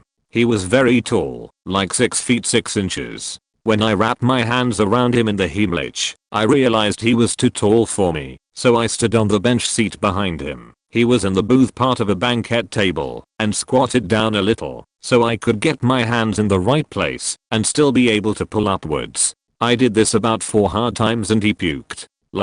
Threw up all over the floor, everything he had been eating for dinner. With a loud, excruciating moan and heave. Then he sat back down, and my back waiter came over and cleaned it up. A few people in the room began clapping, and Jude continues eating. No thanks, nothing. So I saw that all was okay, so I went and smoked a cigarette. Bonus, saw him later drinking in the bar section of the restaurant and I nodded as I walked by and asked if he was okay. He looked at me like I had 3 heads and said, "What, TLDR? Gave Heimlich to choking dude. He pukes and doesn't say thanks." 2 stories, though neither of them were me saving someone, but I was involved. My dad and I were driving into town to pick up some stuff for our pool. I pointed out the window at a girl and a boy riding their bikes. I recognized one of them. The girl looked like she was going too fast though, losing control, and in about 2 seconds had flipped over her handlebars and smashed face first into the ground. My dad swerves over, and we both hop out. She was screaming bloody murder, which I feel was appropriate given she was covered in blood. Another man pulled over, and my dad told him to call 911 while he had her lay still as best he could. Ambulance showed up a few minutes later, and we went on our way. Girl was fine, just some decent scars. Story 2 was actually me being saved. Went out to a martini party after work with my best friend. Greatly underestimating the strength of martinis, I drank about 4 each with a beer in about an hour and a half. Realizing I was much too drunk, I grabbed my jacket, told me friend to come over when she was done here, and that I loved her. Got home, chatted with my roommates, laughed about how drunk I was, and that I was going to go grab a bucket. Which I promptly did, and puked my guts out. Fast forward to the morning, my best friend is sleeping downstairs on the couch. I wake her up, and she comes and lies down next to me in the bed, and tells me that when she showed up I was on my back gagging. She had rolled me over, and puke spewed everywhere. I was choking to death and she showed up and saved my life. Thanks Leslie. 3. I briefly worked in the archives for a major private university in the Boston area. Not going to say which one, but it was a major university in Boston. Once, while going between floors with one of our student archivists, we came across a girl who had tripped on the stairs and hit her head. She was unconscious, and judging from the partially congealed puddles of blood on the stairs, had been there for some time. The student saw her first, and it took me a few seconds to register what had happened. After that, my Boy Scout training took over. I carefully turned the girl over to assess her injuries, supporting her neck and head. After that, I don't remember the exact order things happened. The girl came to, and I did my best to calm her down and keep her still while I sent the student for help. I called 911, but was too flustered to tell them the exact address, and instead told them the name of the library, but mistakenly gave the address as being in Cambridge.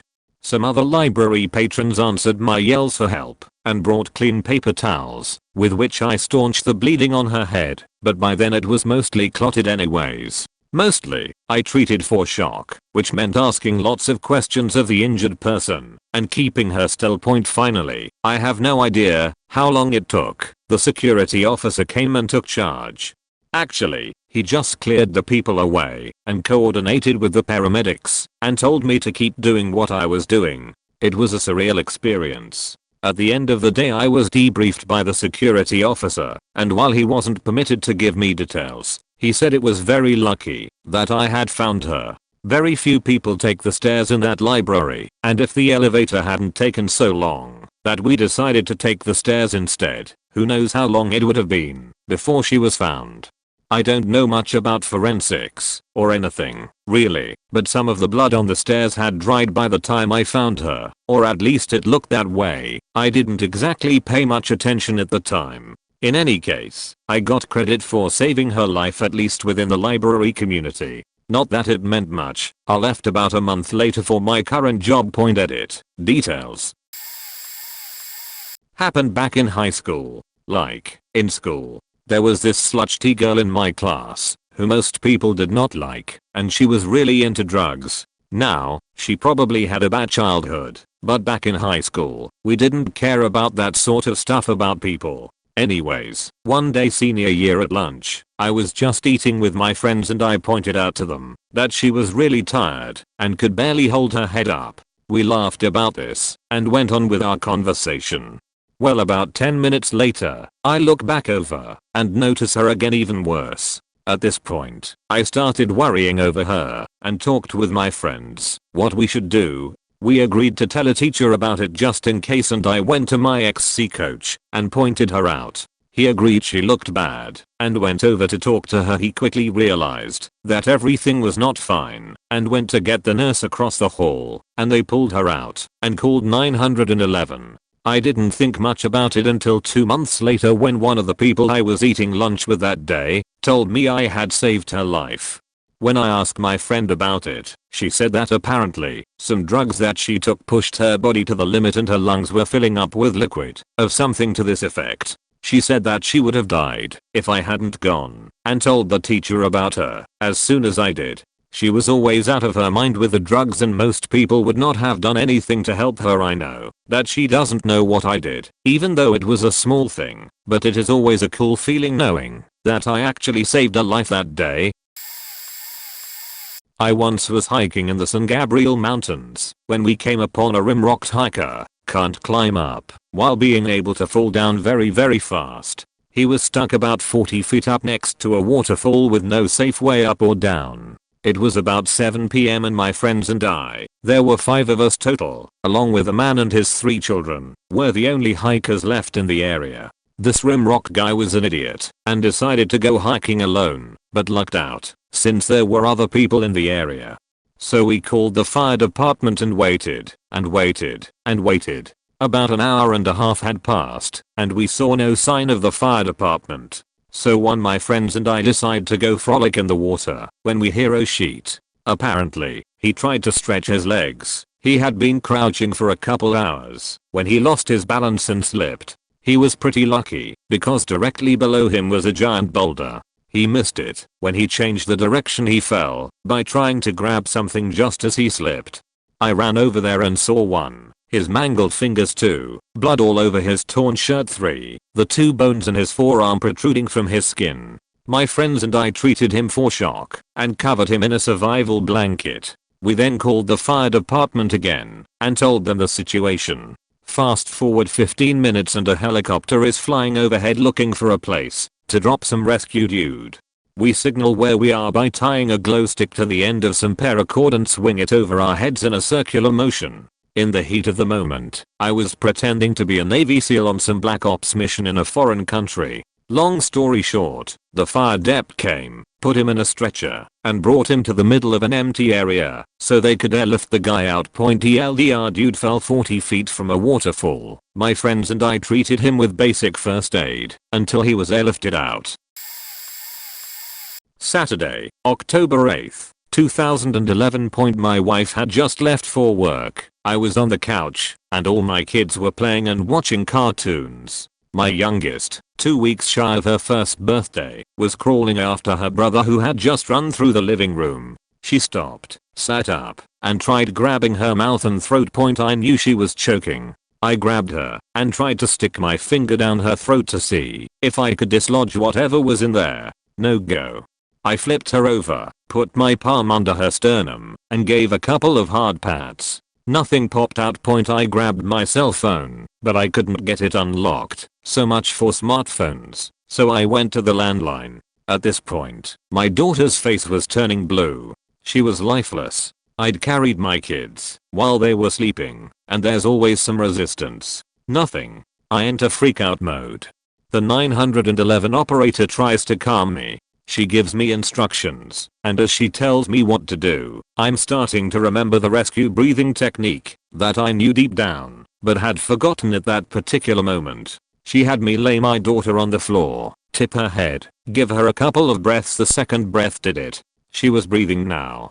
Slowly. Labored. But the color was coming back. She was unconscious. The operator told me the EMS should be there shortly. I had my other kids go outside and erect them in. Apparently the operator thought I'd said 11-year-old. I'd said 11 months old. The EMT saw my girl and says, "Oh, she's not 11 years old." He has me hand her up to him, and off he takes her. I called my wife, my mom, and got my neighbors to watch my kids while we went to the hospital. They life flighted her to a better hospital. Many people told me I was a hero, but I didn't feel like one. I joke, half joke, not to listen to the 911 tape, because you're not here a hero there. The doctor pulled out the culprit, an unpopped popcorn kernel. We hadn't had popcorn in months. I have no idea where she'd gotten it. My breath had pushed it into her lung. TLDR, my daughter choked on a popcorn kernel. I blew it into her lung. I did, although it didn't feel like it at the time. My friends and I were cooking dinner on a rainy day at my house when I heard some banging outside. I went to the door to see what was going on, and a man burst in, holding his face, and locked the door behind him. I live in a southern college town with a pretty low crime rate, so I never locked my doors when I was home. Of course, when he broke in, I thought I was getting robbed and assumed I was going to get hurt. Being honest, I thought I was going to die. I didn't have a weapon or anything on me, so I just yelled at the man to get out of my house, and when I did, he took his hand off of his face, which then fell off. He apparently had been cut from one side of his face, across his nose, and then down through the bottom of his jaw, so that the effect was the center of his face was flayed open with the right side completely skinned. Additionally, he was cut across his shoulder, down his arm very badly, and across his lower back. My friend started screaming and crying, and ran to another room, while I called the police. The dispatcher, henceforth known as the most heartless bitch on the planet, HBP, sent for an ambulance, and I went to my bathroom to grab a towel to help stop some of the bleeding. I live in a house set up shotgun style, so my bathroom was at the opposite end of my kitchen/living room, where he came in. On the way there is a door with a window, and as I passed by it, there was a man outside trying to get in. Apparently, the guy in my house had got in an argument with the man outside my house, which somehow ended in a man's face being cut off. HBP told me to get a good look at the guy outside, but he just cut off some dude's face, so I wasn't buying. When I got back to the kitchen, Cutface had propped himself against the door and a wall, and was trying to stay upright. I gave him the towel and helped him slow the bleeding, while HBP tried to determine my relationship with Cutface and how I was involved. I live on a main road in my town with extremely easy to give directions, but it still took the police 35 minutes to get to my house with an ambulance. I live 1/5 of a mile from a firehouse and about 11 miles from a hospital. They couldn't locate my place, so HBP told me to go outside and honk my car horn. I wasn't about to go outside with a dude who just cut off some man's face and told her as much. She then told me that I was being uncooperative and that they had apprehended the suspect. Well, to me this meant that they were at my house but apparently not. Finally I said, "Fuck it," and ran outside to signal the police point. When they finally got to my house they kicked me out and laid cut face in my carpet to inspect his wounds. Within 5 minutes he was in the ambulance and headed to the hospital, and I was stuck standing outside for over 2 hours in the rain while they did whatever a couple dozen police do at a crime scene. Finally they let me in my house, and I got to inspect the scene. After 2 hours I had thought they would have done some sort of crime scene cleaning or something. I was naive. I was told that there wasn't a team for that, and they left me with a pat on the ass and a box of gloves. I had to meet a couple times with a detective about this case, once to find out if the man had any bloodborne pathogens. They wouldn't tell me because it would violate his medical privacy, and again to give a statement. For over a year and a half I didn't hear about the incident at all and had almost forgotten about it until the detective came to my house with a subpoena to give testimony about that night. At the court house I met the man who got his face cut off, and he thanked me for saving his life. Up until then I hadn't thought of it that way, and honestly it was a humbling moment. The man who did all of the cutting ended up getting 5 years for attempted murder. I guess it's a little late to join this thread, but I'm gonna post it anyway. I'm also not much of a storyteller and somewhat new to Reddit, so I might be doing this wrong. Here we go. About 6 months ago I went to a show with some friends. I'm not really into the electronic music scene, but I went anyway. I don't do drugs, and if you guys know anything about raves you know that drugs are a big part of going to one. Being the only sober person there, I'm obviously the first person anyone would come to ask for a ride anywhere. I'm walking around, kinda dancing a bit, and this kid runs up to me and basically tells me that one of his friends took way too many drugs and is freaking out so much that the owner of the club saw him and kicked him out. So being the only capable person out there, I give him a ride to his house. I get my good friend that I went with and his girlfriend to help me find his house and take care of the kid on the way there. We get him into the car and he's just laying in the back seat saying "God damn it" over and over and over. About halfway there me and everyone in the car are getting pretty fucking sick of him saying that so much, so it was a relief when he finally shut up. Unfortunately the reason he shut up was to start having a seizure and start vomiting all over my car. It's about this time that I decide to take him to the hospital. About 2 minutes after he started having the seizure he just quit moving, puked a little more, then died. So I'm hauling us as fast as I faking can to the hospital, running red lights, weaving past cars, you know, trying to get somewhere with someone who just died in the back of my car. Finally we get there, and the paramedics take the kid in, and we just leave. I'm 17 and had a massive amount of drugs in my car, so I didn't wanna risk getting faked by the cops, so once I knew he would be taken care of I left. Anyway, the next day the kid messages me on Facebook and tells me that he's still alive and thanks me for it. He said that something in the drugs he took made his chest muscles give out and he stopped breathing. He didn't remember any of it and only knew what the doctors told him. It's a good feeling though to save a life. 2 days before Christmas 2011, my wife and I were visiting my mom's house for early Christmas. My 16-month-old was playing with the toys he got as gifts and my wife noticed that he slumped over. When she went to check on him he was unresponsive and had from what I can describe as a 1,000-yard stare. She handed him to me and I noticed he didn't seem to be breathing. I have heard of people talk about the so-called adrenaline dump. I don't think I have ever experienced it before, but when I saw my boy like this my vision went blurry around the edges of my field of view and time seemed to slow down. My brother said my wife was screaming at the top of her lungs, but all I could hear is the sound of my own heartbeat. It seemed like my mind went into automatic. I laid him down, checked his airway, breath, pulse. He wasn't breathing and was starting to turn blue around his lips. started breathes while my brother called 911. A few seconds later he started to cough and whimper. First responders showed up shortly after. They got him stabilized and rushed us to the ER. Up until that point I was calm and collected, but I completely broke down on the way to the ER. It felt like a weight was lifted off my chest and all of the emotion of the event came flooding in all at once. I still get a lump in my throat thinking about that night. Oh wow, I definitely have a story for you.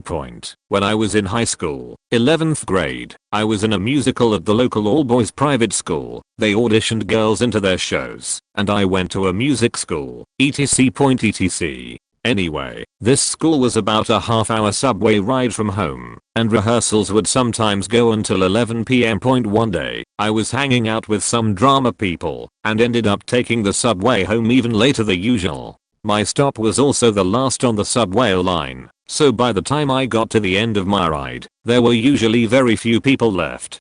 Anyway, that day I was the only one in my car of the subway to get off, and my car was at the very back end of the train. As I was about to walk up the stairs, I saw a punky looking kid kinda hanging out by the tracks, teetering forward and backward, like he was on drugs or something. He looked about 16 years old, maybe 17. Creeped out, I started walking up the stairs, but for some reason I felt really uncomfortable leaving him there. I can't explain what it was. I suddenly felt really scared for him and decided to turn around and keep an eye on the kid. So there I'm standing on the stairs looking at this guy, and to my horror he starts to move towards the edge of the platform. Like I said earlier, my car was the last one, so he was right there by the tunnel opening through which the subway comes in.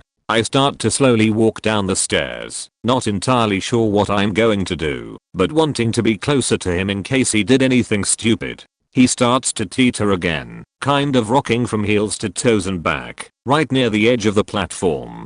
And then I start to hear it. The next train. He leans forward and peers into the tunnel, and my brain and heart are exploding. I want to run away, but I can't stand to think about him jumping, which I'm almost positive he is planning to do at this point. So I slowly start walking towards him. He doesn't see me, because the stairs go up the middle of the platform and his back is turned to me. When I finally see the lights of the train getting closer to the tunnel, something takes over me entirely, and I'm no longer thinking about anything, except pulling this guy away from the tracks. I don't even know what I was thinking at this point. I just run towards him and grab him from behind, throwing us down on the platform floor, all the while screaming at him, "What the fuck do you think you're doing?" At this point I wasn't feeling brave or heroic. I was faking pissed at him. So there we are, lying on the ground. I'm on my back, and I'm still grabbing him around the waist, and he has fallen on top of me. When I finally realize what just happened, I start to cry. "Please tell me you weren't gonna jump," I say. "Don't ever do that again. Please." I sit up, cradling him in my arms, which was weird, cause he looked about my age, and was definitely much taller than me. He looks up at me, and we make eye contact, and he starts crying as well. The only words he ever said to me were "thank you," but he probably said it 20 times. "Thank you. Thank you," over and over again, and I just hug him, and we cry together. Then, as quickly as it all happened, he stands up, he thanks me one last time, and he turns around to walk up the stairs. I didn't follow him, I was too stunned. It all happened so fast. Never got the guy's name, but this memory has stuck with me ever since. Every once in a while, I think about him, and I hope that he's still alive somewhere, and that he's doing better. I'm not religious, but I guess you could say I've prayed for him, sent him good vibes, whatever you want to call it. I wish him well. It's a very weird feeling, kinda warm and fuzzy, but also very cold and scary. I hope that night changed his life, because it definitely changed mine. TLDR, took the subway home one night, saw creepy punky kid hanging by the edge of the platform, generally being weird. Stayed to watch, saw him inch closer when the next train was coming, freaked the fuck out in the last second, and ran up and pulled him down to the ground with me. We both started crying.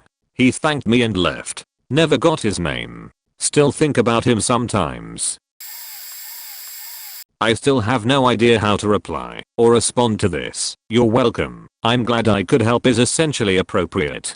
Beyond that, brush it off as I was just being a decent human being, and I know you do the same. Have you ever saved someone's life? Yes, several times. I can think of 4 offhand, but I have a feeling I'm forgetting something. I suggest that that was interesting is a good attitude toward it. Put it aside, and don't let it get to you. I got the cops to take my mother's guns away so she couldn't shoot my father. I gave a friend the Heimlich maneuver once when he started choking at dinner. I saw a stupid woman about to jump onto the subway tracks in front of an oncoming train to retrieve a dropped CD player, so I shouted at her and made a big distraction, so she stopped to stare at me instead of jumping long enough that the subway staff heard me and stopped the train and grabbed her so she couldn't jump. She was a real witch about it afterward, and they ended up having to throw her out. And 2 weeks ago my diabetic friend at the office had an episode of severe low blood sugar because he'd had too much insulin, and I realized he was unwell. Tested his blood to find out what was wrong and pumped him full of sugar so he'd recover. Frankly, it was a freak of good luck that he didn't pass out at his desk and die unnoticed in his cube. He should not have been conscious, let alone walking around with the blood sugar reading I got on him. In every case, I just did what any decent person would do, although I'll admit that in the case of my diabetic friend it took some specialized knowledge. He trained me on how to treat him in case this ever happened. I'm just glad he was cooperative, so I could treat the problem orally and didn't have to get out the syringe. What shocks me rather badly is that in the case of the stupid person in the subway, there must have been 200 or 300 people there and nobody did a damn thing to stop her except me, and I was at the other end of the platform. I had to shove person after person out of my way as I ran toward her to try to stop her, and they were all just standing there watching quietly as she was about to jump to her death. There's a deadly high voltage third rail on the tracks, even if the train didn't hit her. My story's probably not that spectacular, but it's one of the scariest experiences of my life. I'm a tutor who works with dyslexic kids, and last October I was working with a family of 2 sons. I knew something was different when I came in, and the mom was home. The parents usually work really late and come home only by 10 p.m. But she said that tonight was their anniversary and she had stayed home because she hadn't slept well the previous night. She said hello and then went upstairs to shower. The older son was also going through a rebellious phase and had refused to come out of his room that afternoon. Anyway, halfway through our session I heard a sudden crash. I didn't really pay it much attention, thinking it was the older son acting up again, but 15 seconds later I heard screams that haunt me to this day. I ran up the stairs to the parents' washroom, where the mom lay naked and unconscious on the floor. I quickly noticed she wasn't breathing, but she had a faint and irregular pulse rate. I called 911, who got me to give her mouth-to-mouth till help arrived 15 minutes later. Those were some of the longest 15 minutes of my life. The only thought that kept going through my mind was that the boys were going to watch their mother die in front of them. I still remember them crying and asking her to wake up as she lay unconscious on the floor. Thankfully all those years of CPR/first aid training came in handy, and I was able to help till the EMS arrived. Thankfully everything went well, and the couple got to celebrate their anniversary 2 nights later. 2 weeks ago, actually. And it didn't occur to me until a few days later that it had saved the guy's life. I work at a hospital, and there was a double amputee walking behind me. He had Lieutenant Dan legs with little metal boots on the bottom. I'd never seen that before. We approached the large revolving door at the entrance, which was going very fast. As I enter the door, the guy behind me trips, and it's just his luck that his head goes inside the door while his shoulders and body are outside. The door was going to break his neck if it wasn't stopped, and the person in the part in front of me hadn't noticed. So I threw my hand back and used my entire body to force the door to stop before it could hit him. I sprained my wrist and hurt something in my abdomen doing so, especially given the guy in front of me kept trying to push the door, but I stopped it. The man was able to stand up again, and we all went inside. One of the people behind him remarked that he wished he'd had a camera, since it was awesome. I kind of wanted to hit him. Why hadn't he done anything to help? The guy himself was pretty quiet about it. When we got on the elevator, he just glanced up at me and said, "That was about the absolute worst place to trip, huh?" And that was that.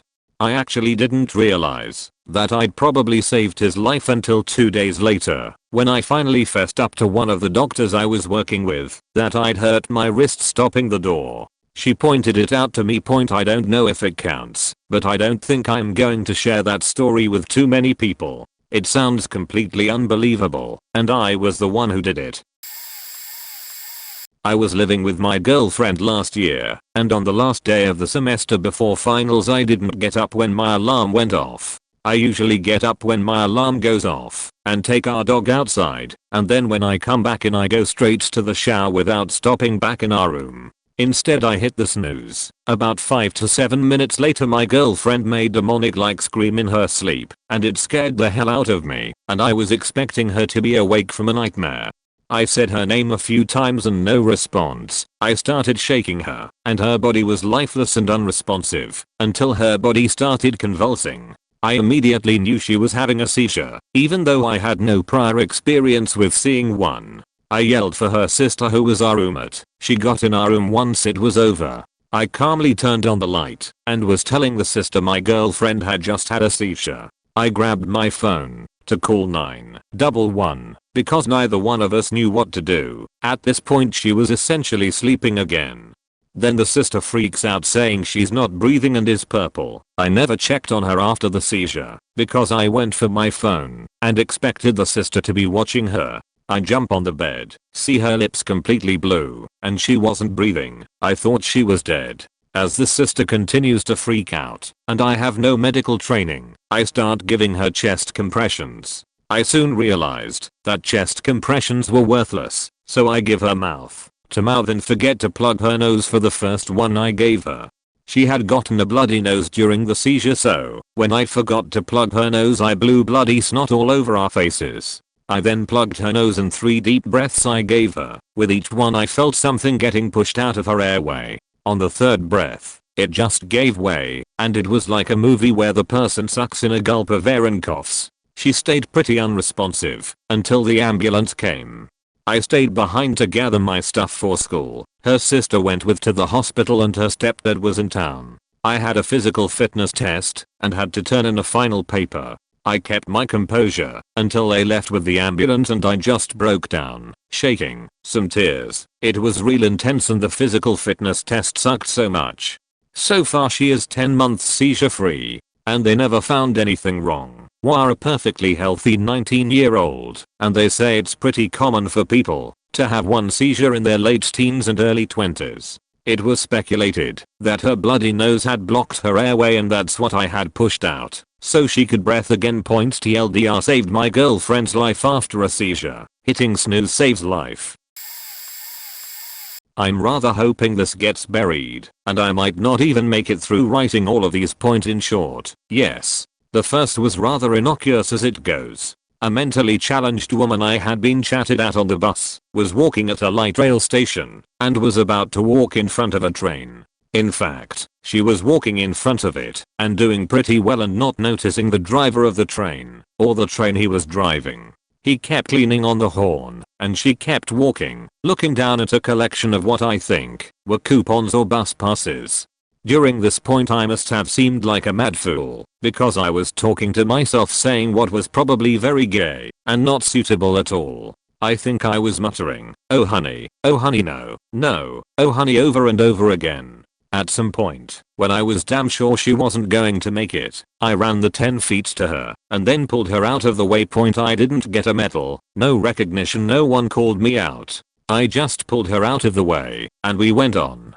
In all, I have told 2 people in my life about this. This was the least depressing. Beyond that, I have had to talk 5 of my friends out of suicide. You can believe me, I'm not trying to brag, because I have never done anything as difficult or as completely soul crushing as that. Most of the time, I try to ignore it or forget about it because it feels like some sort of affront to their memory. I mean, they are still alive, but I absolutely hate saying they owe their lives to me because I didn't do anything above and beyond what I would expect my friends to do in my situation. I'm probably not going to enumerate the 5. One called me standing at his window, another two I believe had pills, and the fourth had a gun. The fifth I only learned after the fact and didn't know how they wanted to do it. This culminated for a total of around 20 attempts. 10 of those belonged to just one. And it's shitty. It faking sucks. It's the reason I get so absolutely pissed off at anyone who starts complaining about almost anything below this is a life or death situation. Because I did all of this before I got to college. I'm sitting in college now, with class tomorrow, as a junior, looking back at these events that have happened over the last 7 years. And I hate it. I know reading this will be like reading someone's 7th daiquiri vomit on the club floor, but rest assured it was about as fun to write. I'm not going to TLDR this, because I don't want a faking tally of whatever lives I've saved or not. But if you read to the end, remember one faking thing. It's never worth it. If you think about it, leave where you are. Walk the fuck away, into the night, into the desert. Don't let it end. Start something new. I once, out of impulse, texted my best friend. I'm not much of a texter, so to speak, but one night, I just decided to text her. After a conversation of about 20 minutes, I said something along the lines of, "See you tomorrow," only because I wanted to change up my goodbye other than my standard good night. Her response, "If I wake up tomorrow," I freaked the fuck out. She had apparently taken a lethal dosage of ibuprofen, something like half a bottle of 400mg pills or something ridiculous like that. I told her that she needed to go make herself vomit now. She repeatedly said no, until I told her that I would call her mom and make her get her stomach pumped if she didn't make herself puke. Well, she tried, but she couldn't make herself throw up by sticking her finger down her throat. So I sent her a recipe of things to make into a drink that was sure to make her throw up. This list included mustard powder, horseradish, milk, and some seriously disgusting shit. So I made her send me a picture of the drink so that I knew I wasn't being lied to. She sent me the picture, and believe it or not, chugged down the drink. She supposedly was puking for about half an hour. I saw her the next day at school. We haven't spoke about it or even mentioned it since. I've never told anyone before. We were 14 at the time. Edit. Font was faked. I was at a party with my friends in Dallas, and it was at our friend's apartment. His girlfriend at the time had this cat, and refused to give it away, or get rid of it. Well, our other friend, who is gay mind you, is highly allergic to cats. Well, he got super drunk, and went inside forgetting about the cat. He started wheezing pretty hard when he came stumbling back outside. I sat him on the stool, and talked him into breathing, while we looked for his EpiPen. He passed out, and I had to give him mouth-to-mouth bringing him back.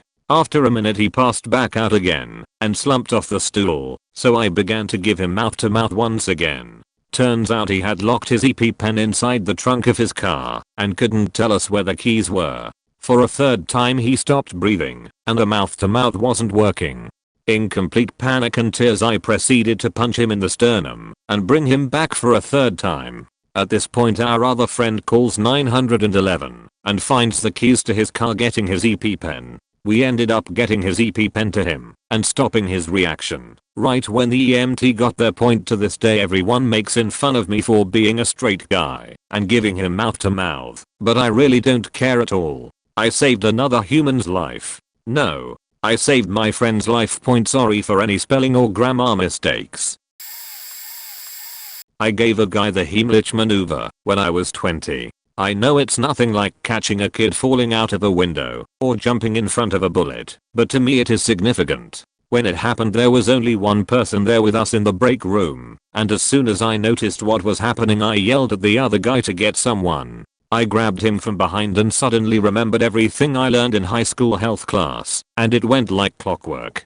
They didn't come back until several minutes after the potato shot out of his throat. I felt like, if I wasn't there he definitely would have at least lost consciousness, possibly his life. Afterwards it was all anyone could talk about with me. The guy was super appreciative, but I was for some reason embarrassed about it. I couldn't help but think about what would have happened if I didn't do it right. I was terrified, and my reaction was impulsive, not premeditated. The way he suddenly started flailing around, not making any noise, just banging things, losing color, struggling to stand. I acted purely on reflex. I wasn't even thinking. It was a slow day at a smaller store. There weren't many people in the store that day, and I still don't know if anyone there could have helped. I go over it in my head all the time. It's the most surreal moment of my life. I think what's more interesting about this thread is not the event itself, but the unfathomably confusing emotions of relief, shame, pride, and horror that come from experiencing or taking part in a life or death situation.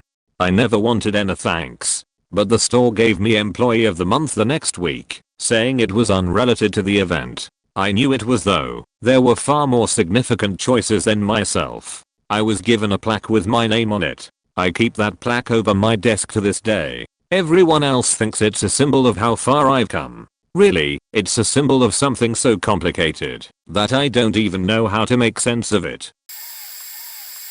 Absolutely no one will see this, but being a lifeguard I had many a grab from the pool, but by far my proudest save was on the most routine morning possible. I was 16 years old lifeguarding an indoor pool by myself because it was a low traffic time for the YMCA, but mostly because my head guard was lazy and hanging out in the office. It was around 9 or 10 AM, and I was walking the catwalk as we called it, that ran between the play pool which went to about 5 feet. And had water slides and such and a lap pool on the other side. This particular morning was deep water aerobics which occurred in the lap pool, so I had to watch both the group of older people working out and the 2 children no more than 8 to 10 years old. My head guard decides it's a good time to come chat me up as I'm attempting to scan 360 degrees of pool. Definitely not protocol. Regardless, I can't do anything about it because she's giving me more tasks to do, and as her subordinate I have to do them. When mid-conversation I noticed the young boy in the play pool not only couldn't touch the bottom, but was somehow tangled in the middle of the 5 feet by a toy he had been playing with. I sprint down the catwalk and full-on dive to the child, grabbing him in one single motion. When we surface he kept saying thank you over and over through his coughing, which of all the people I saved in my time as a lifeguard he was the first and only one to do so. As we reached the deck everyone from the deep water aerobics including the instructor was clapping. I got so many high fives from co-workers that day my hand was glowing red. It wasn't the most difficult or fantastic save ever made, but I got to feel like a hero for a day and that's just fine with me. TLDR. Saved a kid. People clapped. Bonus. I have a vivid memory from when I was 2 of being saved from a swim at your own risk pool by a mysterious man who, if he wasn't Burt Reynolds, looked very much like him. It was November and my wife and I heard a loud crash outside our house at 2:45 AM. We went out to find a car blasting country music, crashed into the side of the tire shop next door. We went down and found the front caved in on the driver, who was unconscious and wheezing. His wife was crawling from the passenger side as we approached. She was screaming and in shock. She had broken some ribs and was bleeding from her head. We called 911 and talked to her. She wanted to move her husband, but we did our best to stop her, since that's pretty much car accident 101, don't move the injured. She had me call her mother, which was pretty odd. I was hysterical, but her mother seemed very calm and collected. We waited for the ambulance and the police, and went to sleep after they used the jaws of life to get the still unresponsive man from the car. Months later I hear a knock at the door. It's the woman, and she has come to thank me and my wife. I was home alone, but I stood in the doorway and chatted her up. Found out her husband had just recently been released from the hospital and they were doing better. She was on the verge of tears, and it was wonderful to hear from her, since we had heard through the grapevine that her husband died, which was not true. She leaves and I turn around, only to realize what had been on the screen behind me the entire time. That screen, which had been directly in her gaze, was paused on a born video mid-blue job. What could the woman say? Excuse me, man, I'm grateful for possibly saving my and my husband's life. There seems to be a busty woman corking a rather large cork on your computer there. It was quite embarrassing. I took a seat and resumed my previous activities feeling a confusing mixture of pride and shame. This past Friday, my friend got way too drunk.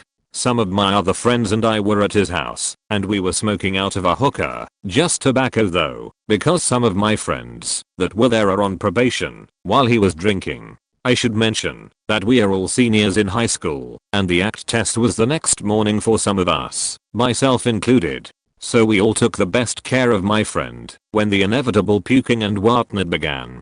I cradled his head in my hands for at least 2 hours while he puked into a trash can, while my other friends got fresh bags, kept him on his side, etc. But as the night wore on, everybody else had to go, but we knew we couldn't leave him alone because he was in the worst shape any of us had seen short of needing hospitalization. My drunk friend's girlfriend came over with 2 other girls, so it was just me and them, but they couldn't stay with him all night either. So I stepped up, texted my parents the honest truth about the situation, and said I would stay at my friend's for the night. I almost called 911 because he looked like he might have had alcohol poisoning and he was shaking, so I thought he might have been seizing. However, I know what to look for, and he was able to regain consciousness enough to get across that he was just cold, so I decided not to involve the authorities. I stayed up all night watching him sleep and keeping him on his side, and I was relieved when he made the transition from passed out cold to sleeping it off. The next day, he was fine again. So I didn't directly save his life, but I potentially prevented his death. Here's the kicker: when I got home the next day, after a 6-hour standardized test with no sleep, my parents said the whole thing was bullshit and that I would never be that self-sacrificing. I convinced my mom otherwise after I called my friend on speaker without him knowing that my mom was there, and he reaffirmed to me that everyone else besides my drunk friend was completely sober. My stepdad, however, is a giant dick. He's the kind of person that you can't convince of anything because he treats everything like an argument, and he refuses to lose an argument. He's a lawyer, so you can see where the dick thing comes into play. He decided that he wouldn't believe me, so he didn't believe me. He does this a lot. When I was little, he'd accuse me of something that he thought I did, and I would of course try to refute his claims. Not once did it work. No matter how truthful and well constructed my argument, he'd say I was lying and proceed to smack me around. I'm pretty sure that constitutes at least minor child abuse, hitting a kid for no reason at all. Anyway, he then went through my phone and saw some text messages that I should deleted, and basically he hates me for real now, instead of the normal "you're not actually my kid, so I don't really love you" kind of hate. He's super old fashioned, so now that he knows that I'm not exactly an enemy of drugs, he's pretty much done with me. He's being quite childish, actually. If I ask him a question he says I dunno, or do it yourself in a spiteful beachy way. Whatever, I've never really loved the guy anyway. Besides, that's what I get for doing the right thing. I always make some effort to be a good person, you know, a stand-up guy. I want to be the person people smile at, and it never pays off. Girls my age only want douchebags, and everyone else just doesn't believe in what I do. Fuck it though. I'm a good goddamn person. Wow, that was a faking rant. Thanks for listening, guys. I didn't really do anything, but I was camping one year and had a spot right on a freezing cold, very fast, very angry river. Usually at that time of year it is pretty calm and perfect for floating down, but not this year. When we checked into our sites, the people told us to stay out of the river. The stretch of river that the campgrounds are on looks nice and smooth, but there is a sharp bend in it that ends in very rocky rapids that people can't see. One person had already drowned there that year. A group of teenagers came down and all of them floated safely to the side where they could get out, except one scrawny little kid who floated to the opposite side where the river was deeper and running faster. He was able to catch onto some weeping willow branches, but was breaking all of them off, moving closer and closer to the rapids. His friends were trying to tell him to just swim across, but even a full-grown experienced swimmer would have had trouble doing this, so I kept yelling at him saying no, just hold on. Then they tried to tie a skinny string to an empty water bottle and throw it across to drag him to the other side. Also impossible. I was running around trying to get a signal to call for help and find someone to run to the camp office and get help, while these idiot kids were yelling at me to stop and that everything was fine. Meanwhile, this boy had started crying and was starting to get dragged closer and closer to the rapids. Finally I got a hold of the office and they were able to call the local whitewater rafting company who came down and picked him up. The kids treated me like crap for it and refused to understand the severity of the situation, but I know looking at that boy that, if I hadn't been there with some sense, he would have drowned. Our kid got trapped in rapids. I got help to come save him, so he didn't drown, taking his dumbass friend's advice. In my hometown there's a big festival known as Fall Fest. It is a huge deal to my town and is one of the more popular crafts festivals in the US. I live maybe 3/4 to a mile away from the downtown area, and so there was a ton of traffic out there as people were trying to go to the fest. I was home from college my freshman year that weekend and was going out to my car to grab something when I see a little kid, about 4 or 5 years old, walk by unaccompanied by a parent or guardian. I didn't recognize the kid, and so I asked what he was doing. The little guy turns to me and says, "I'm gonna go find my parents." I had figured his parents were at the festival and the little guy had gotten lost and was wandering around to find his parents' car or something, so I decide to go with him to make sure he's safe. As we are walking toward the fest I'm asking him about his parents to try and get some help in finding them, and being as independent as a 5-year-old kid can be, starts walking a little bit ahead of me as we start to cross the street. I noticed a car coming down the road and notice that it's moving a bit too fast for the stop sign right ahead, so I jump forward, scoop the kid up in my arms, and jump back just in time to prevent a very bad accident. The driver skids to a halt at a point where the kid would be beneath a muffler and looks back at me in bewilderment, apologizing profusely about it. Turns out the driver was a girl I graduated from HS with, and she went on her way. For the rest of the walk to the fest I held that kid's hand, and when we got there I put him up on my shoulders to prevent another mishap. If I didn't save his life I certainly saved him and his family a very tragic hospital visit. I have only told that story to a few people, and of those few people, little Austin's parents are not included. Last year I was working as a CNA at a post-acute rehab center in Texas. Mostly we had recovering cancer patients and people coming out of major surgery. But this one particular man had heart disease, diabetes, lung failure, lymphedema, severe obesity and asthma. Part of his health woes were from his weight, but after working with him for a while I found out he was also a heroin addict for several years. All that aside he was a pretty good guy, and we got along well. One day while making my rounds, I noticed he was slipping off of his bed. I went to check on him, and he was unresponsive. Also he had messed himself, highly unusual for him as he used the bathroom himself. After doing a few tests on him, I ran for the nurse and she came in with several other nurses. Soon EMTs were there to take him to the hospital. They required my help putting him on the stretcher. Remember he is about 450 pounds, and I'm a big guy. After about 2 months in the hospital he came back and thanked me and offered to buy my lunch for a month and my beer for a week. It makes me feel good to know I was there to help and aid in his recovery. The nurses and doctors saved his life, but another 15 minutes in his state and he would have been beyond their aid. That job was worth the trouble and made me feel like I made a difference. Several years ago, before cell phone coverage in the area, we were hiking up to the Lions in the North Shore Mountains north of Vancouver. Long hike, about 5,000 foot elevation gain. We left late and made the top and still had time to get down, but had to rush. We ended up on the wrong trail going down and didn't realize it until we were well below the peak. We decided to bushwhack across to find the right trail. This was a bad idea and somewhat dangerous, but we justified it by saying if we kept the peak in view we could always bushwhack back up to the peak to re-find the trail. As we cut through a small valley we found a tourist visiting from Montreal with no gear, wearing wallabies, no jacket, no water, no food. He was out for an afternoon walk and had been walking in circles for several hours. He was dehydrated and incoherent.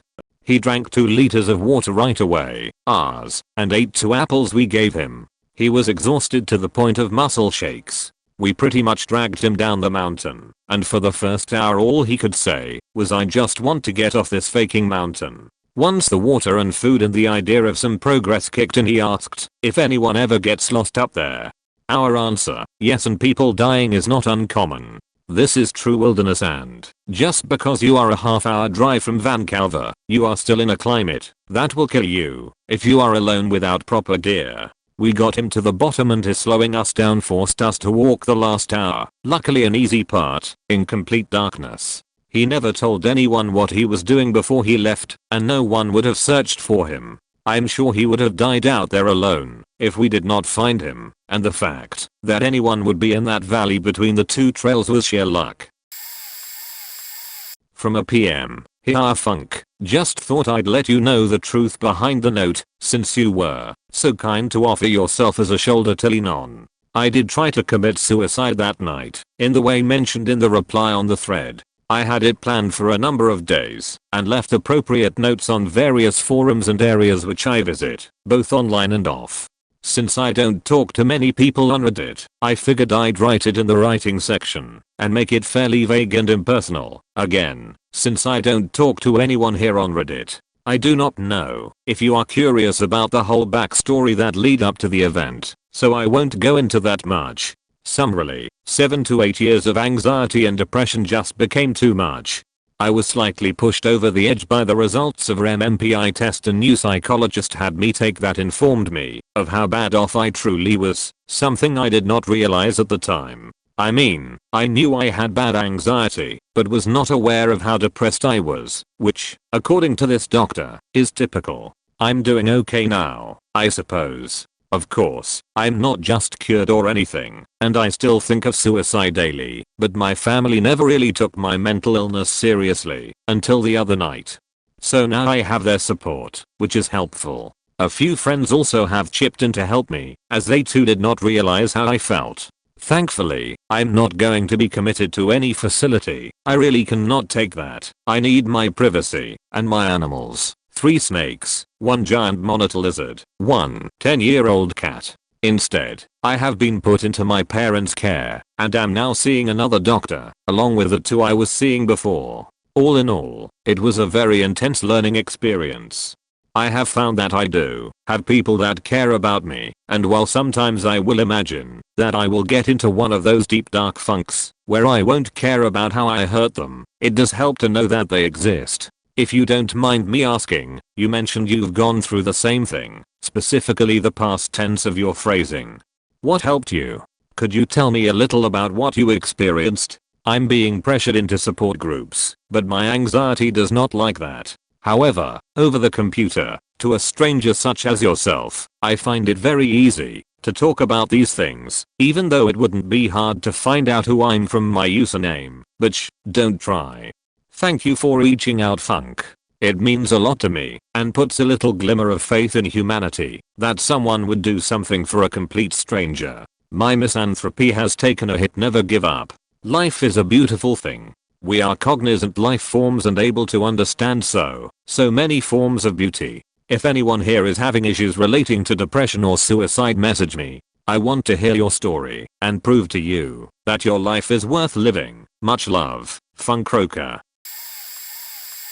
I actually did, very recently. The scariest part was that I met her over the internet, and she lives in Canada. I in Australia. We talk in Skype, and she doesn't have a webcam, so text is the only way we could talk. Point basically, her responses were spread apart by quite a few minutes each time, and waiting for the next message was torturous. First, she told me that she thought she needed to go to the hospital, so I asked why. She told me she felt like hurting people. This worried me, as you would expect. She went on to explain that she had a knife and was debating stabbing herself. I was scared shitless by this, because she is one of my best friends, and I'm planning to move up to Canada with her eventually. For the next 2 hours I provided moral support, telling her how much I love her, because I do. In the end she went for a walk. While she was out she explained that it was lucky that she didn't take the knife, because she felt like hurting the people she saw. The suicide attempt had to do with a somewhat abusive mother, and keeping all the pain and anger from the abuse bottled up. So finally, she snapped. I truly think she might have done it if I hadn't been there. It was terrifying. To anyone reading this who may be thinking about suicide, don't do it. The amount of pain it will bring to your loved ones is immense. TLDR best friend and person I love is going to stab herself, and I save her. I don't know if I saved his life, but maybe I did. Last year my friend had just recently taken up drinking alcohol and was at a party. Well, while he was there he had a little too much to drink. I was called up at around midnight so that I could pick him up and take him back to my house to crash for the night. Being the loyal friend I am, I obliged and proceeded to pick him up. When I got there I noticed he was completely smashed and had absolutely no control over his body at all. He was a living ragdoll.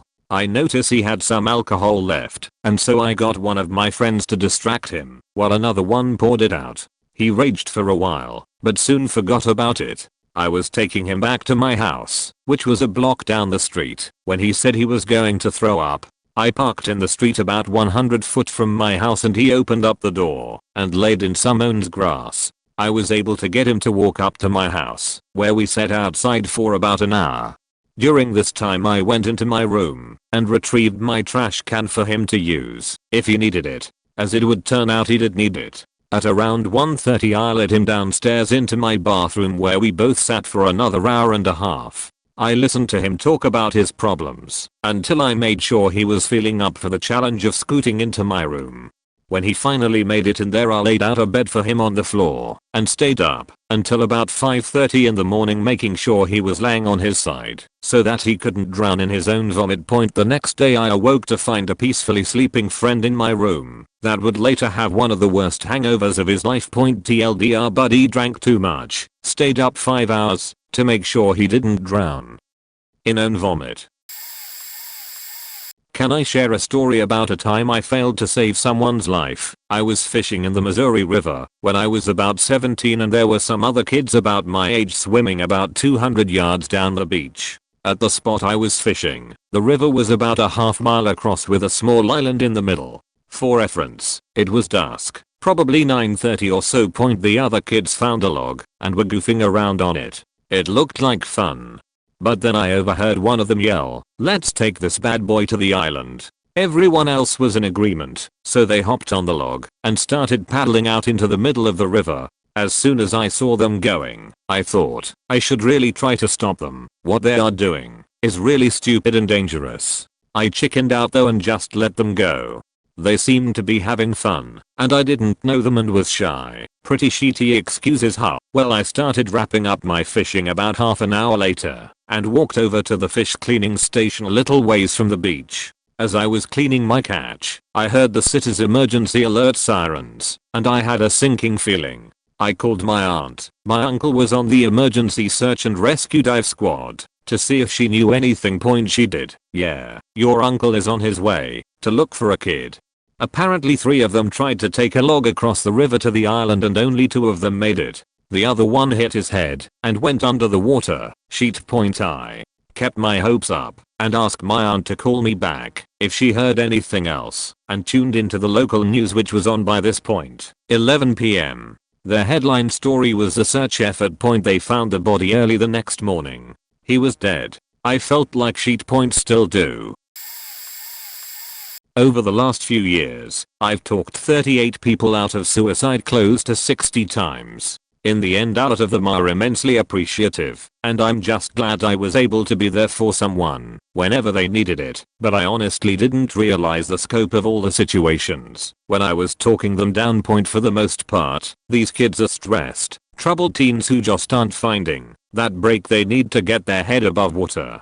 It's hard, and I've been there too, but a few of these people have some severely troubled pasts that have really scarred them. I think the person who has made the greatest impact on me was this one girl I thought I knew pretty well. She was always bubbly and cheerful, loved giving hugs, and just seemed like an insanely happy person. But that couldn't have been any farther from the truth. She's had an awful and hard life growing up with abuse from her biological father, up to the point where her mother took her and left. She's been severely depressed for years, despite treatment. One night, when I was up, she starts talking to me. This was around 4 o'clock in the morning, on a school night. She said she was stressed and not sure if she could take much more. After a while of chatting, she finally said it. NSMNC, I'm going to kill myself tonight. I was shocked, and I spent the next 2 hours talking her down. She had attempted before twice, once with pills, and once slitting her wrists. This time she said she was going to hang herself. The next day at school, I spent the entire day with her to make sure she was alright, and continued to talk to her. She didn't end up attempting again, and now she's a significantly happier person due to a variety of factors. But what hit me the most was that her mother and stepfather each hand wrote me these long letters thanking me for saving their daughter's life. I'm not an overtly emotional guy, but reading their letters made me cry. They were actually the ones who explained her whole situation to me, which made it feel much more real and much more scary. I'm ever thankful that I was just there at the right time. I've told this story a couple times now, so pardon the blatant copy/paste from the last time. This is really long, and there's a TLDR at the end. This is not something I talk about often, nor is it something I take lightly. But sometimes, life hands you a shit situation and you have to be the one to man the fuck up and make it work for you. A little backstory. I used to live in a very bad part of the South, and in a place where murders and muggings were all too common. A friend, who we shall call T, and myself trained in martial arts and lots of combat-oriented movements from a very young age because of this. So T and I are walking home from a movie. It's not dark out, but the sun is starting to set. About halfway to her house, this guy jumps out of nowhere, and in a flash, has T in a death grip with a knife to her neck. He wasn't waiting for us specifically, we just got unlucky. Honestly, the dude seemed all too nervous, and had bad form for a combat grip. Seemed like he was one of those last-ditch effort kinda attacks without really thinking. T slams her head as hard as she can against the guy's face and rips herself out of his grip. However, in a blind rage, the guy makes a stab and hits T right in the eye as she's wheeling backwards. I'm still astounded that she didn't even flinch when it happened, not to mention almost getting her throat slit. Anyway, he lets go of the knife, still in T's eye, and T manages to yank it out without taking the eye itself out, as whole is now starting to recover from busted up nose. Well, I had my survival knife on me. T now has a blade, even if she's not exactly in fighting shape, so I figure this is the part where as whole runs off. Life is never that easy. As whole pulls out a gun. My first thought was pretty close to why the fuck didn't you use that in the first place. T collapses against a tree, clutching her face in one hand and the knife in the other. It had finally kicked in as to what had happened, and she's shivering pretty bad. Now, as I said before, we are trained on how to use knives, and I'm real skeptical on why this guy all of a sudden pulls out a gun after nearly killing us with a knife. For a split second he glances away from me and looks at T. With my life hanging in the balance, I rush him with the knife, and he shoves the barrel of the gun into my stomach as I get close. My knife is maybe a few inches from stabbing his jugular. But he never fired. We stood like that for what seemed an eternity. There's no lie there. When your life is being determined by who has the balls to strike first, every second is an hour. I start to think the gun isn't loaded, but hey, now is not exactly the best time to think what if, as Hole and I are staring each other down, our faces about a foot apart, wondering which one of us is going to decide to end it. A few seconds may have passed before the guy goes lurching to one side, and while he doesn't really fly, he definitely goes down about a foot away. In the moments where he and I were locked, T had taken the chance to sneak off to the side and deliver a quite potent kick to his head. He drops the gun as he goes down, and she picks it up and points it at him, still one hand over her eye. Her other eye is so wide I was surprised it didn't pop out. I'd never seen her look so feral in my entire life. So as Hole is on the ground cowering, because there's now a very angry woman wielding a gun at him. By his reaction and pleading, I can tell the gun is loaded, or he wouldn't be so terrified. She's threatening him. She wants to shoot him. Her voice is shaky and coarse, but the rest of her body is rigid. She really was going to shoot the guy, but the whole time all I can think is, why didn't he shoot me? In the nick of time, the cops show up.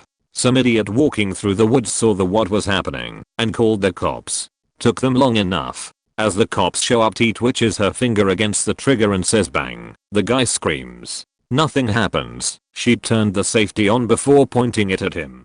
She starts laughing hysterically, and the guy is faking dumbfounded. So the cops arrest him. I asked her after the incident how she was able to manage that through the loss of her eye, and she just looked at me and said adrenaline is a powerful thing when the one you love is about to die. And all this happened in minutes, so what was the big deal? Asshole was pretty much done with his life, as it had gone straight to hell. He had plans to ambush the first person he saw, steal their money and run. The knife was supposed to be a deterrent, but I guess he never expected two decently trained teens to flip the switch on him. The gun had one bullet chambered, but it was to use on himself in case the cops caught him. I never got the chance to ask him why he didn't just shoot himself when everything went bad, but I honestly believe he was just as scared shitless. As we were, he credits me with saving her life. And to this day I wonder what would have happened if asshole had decided to use his one bullet on me. She wears a black eye patch with a red X over it, as a small inside joke. After everything was said and done. TLDR, a friend of mine was attacked and lost her eye. I risked my life to save her, and she ended up saving me. No, I haven't saved anyone's life, yet at least. But my oldest sister's high school boyfriend did. They were both 17, and I was only 8 at the time. I didn't really know the guy well, but he was mostly missile and wrestled throughout high school. One night, he ended up staying at our house really late watching a movie in our living room. Around 1:30 AM, he leaves our house to go home in his large pickup truck. The next day, my mom noticed that there was a couple police cars at our neighbor's house. She loves to worry, so she went over to ask the police officers what happened. What had happened was the elderly couple that lived in that house had been followed home by two guys who held them at gunpoint once they got out of their car in the garage. The two robbers had done this once or twice before in the area, not even a few days before, and had killed the people they robbed before. However, the police officer recounted to my mom that when the robbery was taking place, the robbers heard my sister's boyfriend's large truck start up outside, so they panicked and left the scene. My sister broke up with him a couple months after all this, but it's one of my favorite stories. TLDR, my sister's boyfriend unknowingly saved an elderly couple's lives while they were being robbed by starting his truck at 1:30 AM. Goa, December 2009. It was supposed to be a lazy afternoon spent in recovering from the partying before I headed back home to New Delhi. I had had a massive breakfast with intention of doing nothing the entire day. This was a small beach in North Goa, far from the madding crowd, with a popular French restaurant right on the beach. My then girlfriend and I, were lounging on the beach beds in the shade, because we Indians already be brown, just down the steps from the restaurant with the water not more than 50 yards away. We had just run out of a whole pack of cigarettes, and it was only 1 PM or so I got up to go and buy some from the restaurant as well as order the third round of gazpacho Bloody Marys. I come back down the steps onto the beach when I'm approached by this guy who slightly urgently asks me, or rather confirms, that I did know how to swim. He must have spotted us swimming earlier. The few times we had gone for a dip to cool down. I tell him, yes, I know how to swim, to which he says in the same tone, whether I could come help his friend who was drowning over there, and he points towards the water, where it takes me a few seconds to narrow down on a head bobbing up and down in the water. I'm confused but quickly make out that this man is serious. I take stock of myself, take off my shades, to hand it to him, and start sprinting down the beach towards the water. As I'm sprinting, realization the bobbing head in the water, that did not look too far before, is actually not that close. As I reach the water, realization 2 takes place, all that smoking and drinking and eating and partying, which comprised all the days in Goa, and thus, I'm already wiped out from this sprint. I hit the water knowing this, yet in my mind I am looking every bit straight out of Baywatch, and I start to swim. Realization. #4. I dove too soon. The water is too shallow and my arms are hitting the bottom. I'm really not getting anywhere. I'm thinking, either I can still look or herself off. I was thinking of the before 93 look and carry on, eventually getting into swimmable water, or and this was a big, or I can just reboot this crash, get up, run a bit more, and then start swimming, which will be faster, but surely not very pretty. I get up, start running again till I can swim. as I head towards the bobbing head. Mind you, Indian waters are known to have treacherous currents and the floor of the beach is not a gradual decline. It becomes deep very quickly. Realization Ash 5 happens. I can see it's a man and his head is staying under the water more than above, which is not a good sign, which means I need to get there quickly. However, he looks impossibly far. While I'm already almost completely out of energy, I put my head down, start swimming as if I were in my pool doing those lengths, and I start focusing on getting my breathing right, which I then realize I wasn't doing much of in all this while. The next time I pop my head up, I'm just about 10 feet away from him. To my great surprise and relief, I notice another man, an Australian, just about reaching bobbing head and grabbing his arm. All this while our man bobbing head was going in and out of the water with his mouth wide open, most likely out of shock, with water going in and coming out of his mouth/throat freely. Which is also probably why I could smell vomit all around. I get there and hook my right arm under his shoulder from the other side when I realize, #6. Bobbing head is wearing all his clothes, replete with pants and a full sleeves shirt, and that is why he is so heavy. Also, he was semi-conscious when we reached, but the moment he saw us there, he started putting in an extra effort to keep his head above water.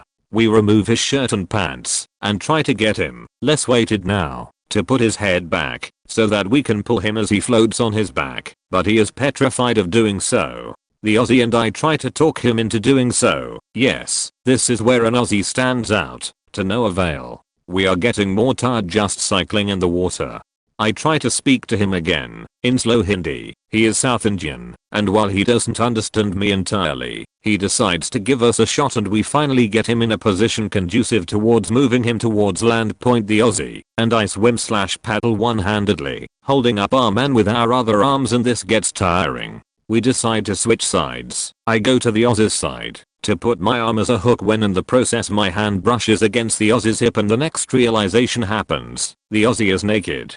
He was naked all along, but I'm much too tired to give it further thought, and we go on when shortly after 3 or 4 rescuers reach our party of 3. I finally let go of our man, and when I do, I've never felt lighter or more tired, but it's good tired. I swim back to the shore as quickly as my body would allow, while the naked Samaritan has disappeared. I see they already have our man on dry land sand, while someone is giving him CPR. I see him recovering, slowly, but seems like he would be fine. I head back to the beach beds and crash. PS. I did manage to go skinny dipping, no mean feat in overpopular Goa, once before heading back home. It was lovely. Little late to this party, but I have a bit of a yarn. TLDR got woken up one night by gunshots, pulled my shotgun to end it. Ended up holding a bleeding woman until paramedics took her. More at the end. I was 25, living in an apartment complex nestled small mountain town of 3,000. I worked 10 hours a day in a 2-man cabinet shop, and after hours I would do home PC repair for dinner and beer. I got home at 11:45. Again, I cussed myself out for being up so late when I knew I would have to be up in 5 hours. Seemed I did this far too often. Being well fed and a pleasantly drunk, I'd rest in my fuzzy PJs. Late fall in the mountains gets cold. Set my alarm and started drifting off to sleep. You know that point as you are falling asleep, where the waking world starts getting stretched by the dreaming world. That moment you skim along its surface. That is when I heard the first pop. Why? Is someone shooting a paintball gun? I wondered. The second shot brought to my mind someone shooting a .22 off their back porch. The third shot reached an awake mind, and I heard a woman screaming. The fourth shot sounded after I had bounded out of bed and grabbed Mr. Poppy from the closet. The fifth shot sounded as I opened my front door to the black cold thin air. The sixth shot came from my left. To my right, just falling to the ground, was the screaming woman. I gave Mr. Poppy a clack. Crowded bar, noisy street, death metal concert. You will hear that sound. In the quiet mountain air between shots, the gunman heard it too, and he ran. My attention turned to the woman on the ground. I knew Mr. Poppy wasn't the right tool now. I turned and ran as well, scooping up the ejected shell. I always leave one in the pipe. I knew the cops would be coming, and I didn't want to have to explain why I had a gun in a gunfight point inside my apartment. I tossed Mr. Poppy on the couch, grabbed some blankets, my first aid kit, and cell phone. 911 was busy. I'll give you 3 guesses as to why, and the first 2 don't count. Didn't matter, I was at the woman and I needed my hands anyway. Point, she was wailing and thrashing, but couldn't get up. I argued her into being still. One and only time I've won an argument with a woman. She didn't have a choice. Thankfully she had finished her run right under the one street lamp we had.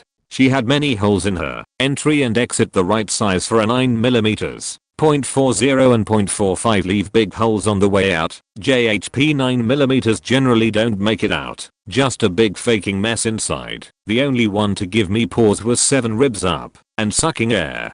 I clamped down hardest on that hole. Others were around me by that time. My neighbors and friends. The woman kept throwing off the blanket, even though it had begun to snow. Shock, I guess. One of the neighbors said they were on the phone with 911 and the cops were on their way. Time does funny things. Mostly it has you thinking it moves with a constant cadence, ticking the seconds straight to the future. And then sometimes it goes all Hollywood slow-mo rewind on you. Cops are never near enough when you need them, but go bawling down a back road in the middle of the night with your friend and they can smell the weed under your seat. But I digress. Finally the police arrive. 5 minutes later tops. Funny. The first unit got headed off by my friend Ben. He set them at the direction I saw the shooter run off. After they had him in handcuffs, I guess they left me alone because they didn't want to hold blood in and air out.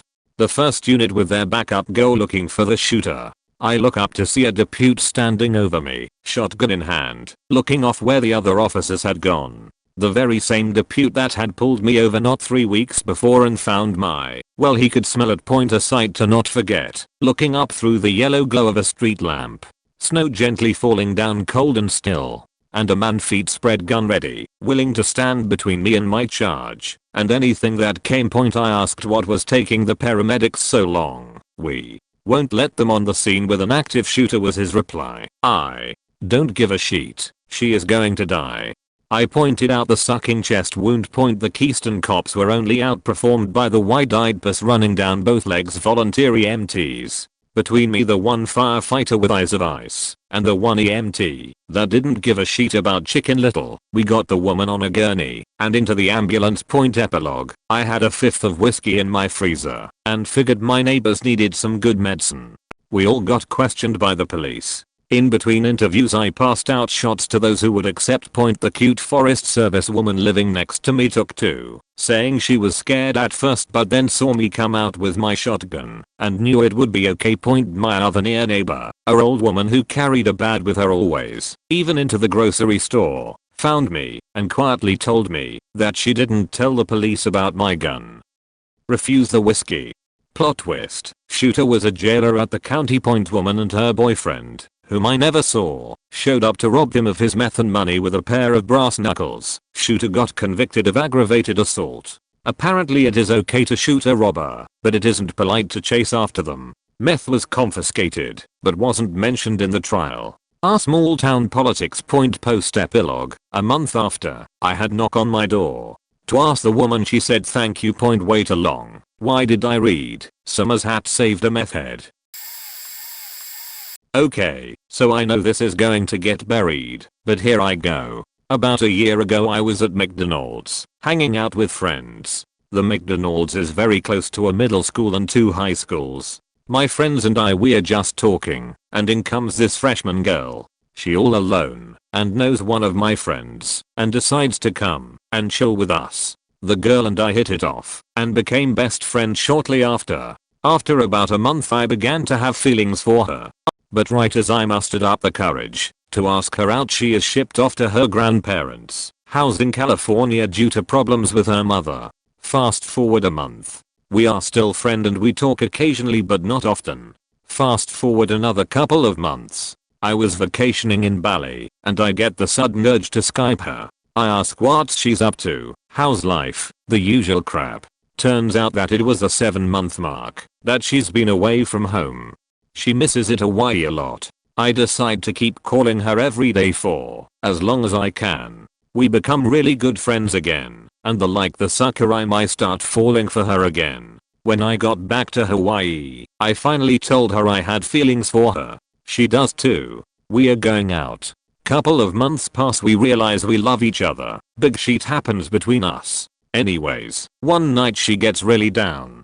She confesses that for about the first 5 months she was there she was cutting, and that she was starting again, because life was being extremely shitty, and that the day I decided to randomly call her was the day she decided she had enough. The day where her grandparents would fine her and on her pain pills. I, without knowing, stopped a young girl from killing herself. I sat there speechless for a good while. I in fact did start to cry. It's been about 4 months since this happened, and is about to come home to stay.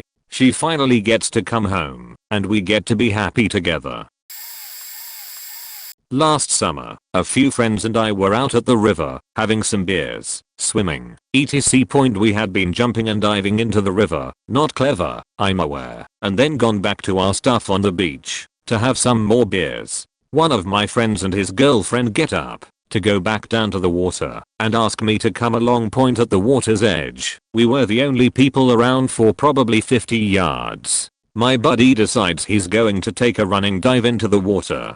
He jumped probably 5 feet back from the edge and made it all the way to the water. A couple seconds later he came up and splashed once and then went back under. I was still standing probably 10 feet up the beach, but his girlfriend was standing just on the edge of the water. We looked at each other for a split second, and I realized he wasn't coming up. So I sprinted into the water and grabbed under the water, where I had seen him last, but missed.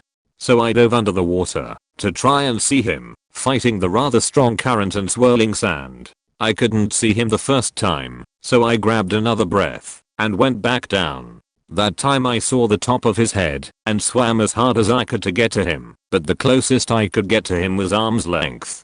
He was sitting on the riverbed, not moving. So I was panicking and grabbed him the only place I could. Under the chin point I got him up to the surface and over to the edge, shouting for help.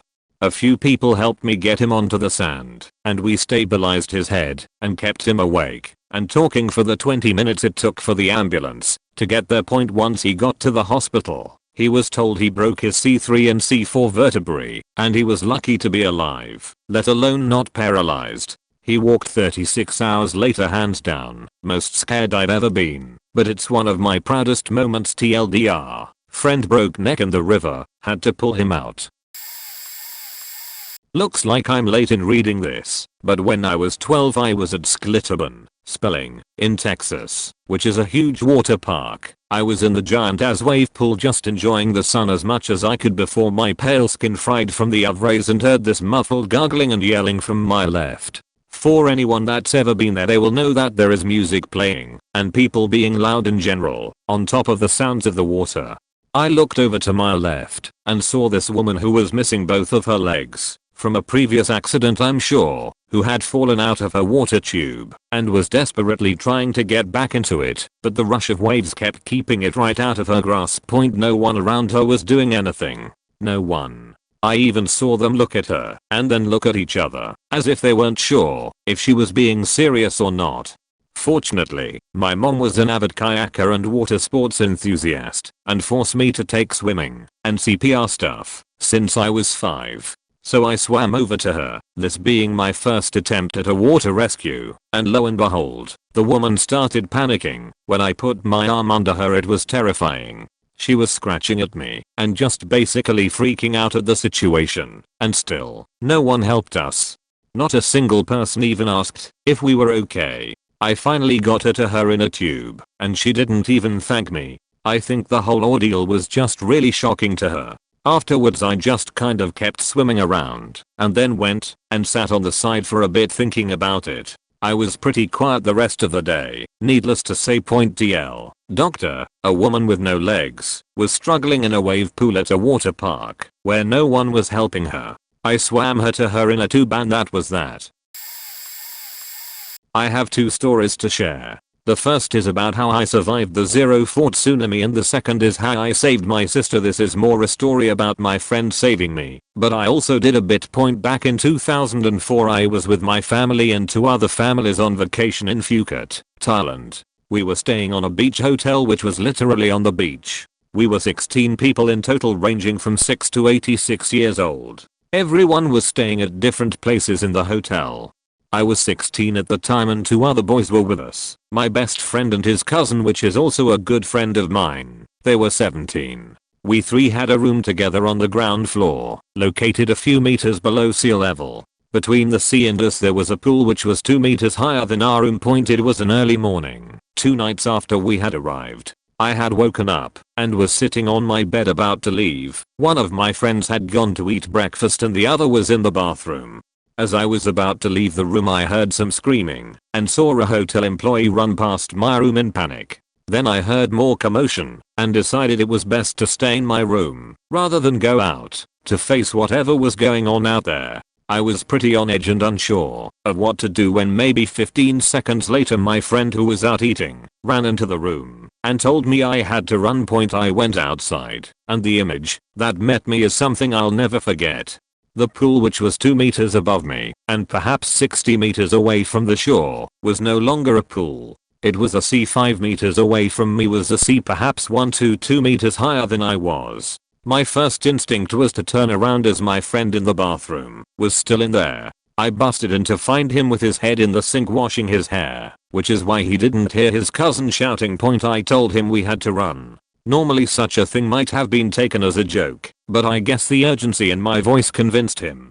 As we got out of the bathroom my other friend saw us and started running across the hotel yard to the stairs on the other side. I looked back at what was once a pool. Luckily for us there was a skylight around the pool leading to the underground workout room. The glass had shattered and the few seconds it took to fill up the basement was enough time for us to get across. We ran over the yard as water started flowing in, reaching almost to our knees. We ran up 2 flights of stairs which took a few seconds, but that was enough time for the entire hotel to be filled up to the 2nd floor with water, our room completely submerged. Without my friend coming in to get us, we would have never come out in time, and without me going back my other friend wouldn't have either. Everyone in our group survived, but unfortunately that can't be said for everyone else in the hotel. There are many more stories from that day, but that's the most thrilling one. My other story is far less exciting. A few years ago my sister came home after a party when we were home alone. She's a diabetic, so I greeted her and got her some food. I found out she had had some trouble earlier and had gone to the ER because of low blood sugar, but they had cleared her. When she got home however she had low blood sugar again, so I got it to a stable level and she went to sleep. A couple of hours earlier I went back to check on her and she was asleep. I checked her blood sugar level and found it so low the thing couldn't even read it. This is pretty bad as blood sugar that low can cause heart failure, brain damage and death. Usually though you can get it up by giving sugar and some food for the body to metabolize. This time however none of that worked and I was unable to wake her up. After several attempts I decided to inject her with liquid sugar made for emergencies like these and called an ambulance. I'm by no means trained for this, but I managed to keep her stable and breathing until the ambulance arrived. The ambulance however came from another incident and one of the EMTs stayed behind, so I acted in her place. Helped putting in and forth and a few more things until we were able to wake her up. Had I gone to bed rather than check on her one more time she could have been dead now. I'm probably too late to this party, but I was at my mom's house the night of a torrential storm in Kansas City. She lives near a river, so I was going out periodically to check on the river level to make sure we were going to be able to get out if necessary. It was already well outside of its banks and created a pretty good river down a main street nearby. On one of my trips outside I watched 2 younger girls in a small car attempt to enter the street. Their car was immediately swept away but luckily got stuck on a street sign in the middle of the street. I saw it all happen, but for a moment everything moved in slow motion. I ran inside her garage and found a rope. I tied it around my waist and tied the other side around a tree on dry ground. Luckily the car wasn't far from the tree, so I didn't have too far to walk in the water. I got to the car, where the girls were screaming and panicking as would be expected. The driver rolled down the window, and I told them to climb out and hold on to me. They were both pretty petite, so I managed to carry one in my arms and one on my back, and walked over to dry ground. They went in to call their mom, and by the time we got back outside, about 15 minutes later, the car was gone. They came back the next day after the storm water receded and found their car under a bridge about 1/2 mile away. The mom broke down and couldn't stop crying. The girls brought me some cookies and a card with a simple note that said thank you for saving our lives. I never asked their names and they never asked mine. I just think we are all glad I was in the right place at the right time. I was at work at a movie theater, and I was behind the podium where we take your tickets, and I see this little girl walk out of a theater behind me, coughing. Most people would have thought she had a chronic cough, but I saw it differently. She was staggering down the hall towards the washrooms. Past me she was actually staggering. It took me a second to see all the signs. She had this panicked look to her face. And the second she made eye contact with me, she brought her hands up to her throat. I knew right away she was choking. I was actually scared for my life at that point, cause she was like, what, 5 or 6, and she was by herself in the halls during our downtime, when all the movies are already playing so there are no guests in the lobby and so on, without a parent. So at this point, I'm having this huge adrenaline rush, blood rushing to my brain, and I have all of 2 seconds before she's within arm's reach. I can't remember how I initiated it. My co-workers claim I ran up to her and kneeled on one leg and got her to sit on my raised knee with her arms up and told her to cough as forcefully as she could. I remember yelling at one of them to grab her a glass of water and told her to bend forward and cough. You know, gravity and all, and this giant as kernel of popcorn just came shooting out of her mouth, and she took this huge breath of relief. Her face was literally pale as a ghost because she wasn't breathing properly for a good while. I sat her down on a proper chair and made she was alright afterwards, made sure she got some color in her face again, got her to talk a little, and then personally took her back to her movie where her mom was just calmly sitting there and watching her movie, having no freaking clue that her daughter was choking 5 minutes before that. I was working as an EMT. I had been on the job for a couple of weeks and was still fresh. We get a call for a child that lost consciousness after getting into his parents' medicine cabinet. We get there and the child is a toddler, still in diapers, and he is drifting in and out of consciousness. My partner gives me the child and immediately jumps into the driver's seat to get to the hospital quick. The parents both jump in the truck with us, even though only one is allowed. I could care less at this point. Neither parent speaks English, only Spanish. I speak a little Spanish, just enough to understand them, but my attention is only on the kid. I give him some oxygen and hold it away from his face, just enough to help. He looks awake but groggy, and he slips into unconsciousness again. I quickly start doing slight compressions. I can hold the child in one hand and I use my other hand to try to revive him by rubbing his chest and gently compressing. Meanwhile his parents are frantic, yelling and climbing through the truck.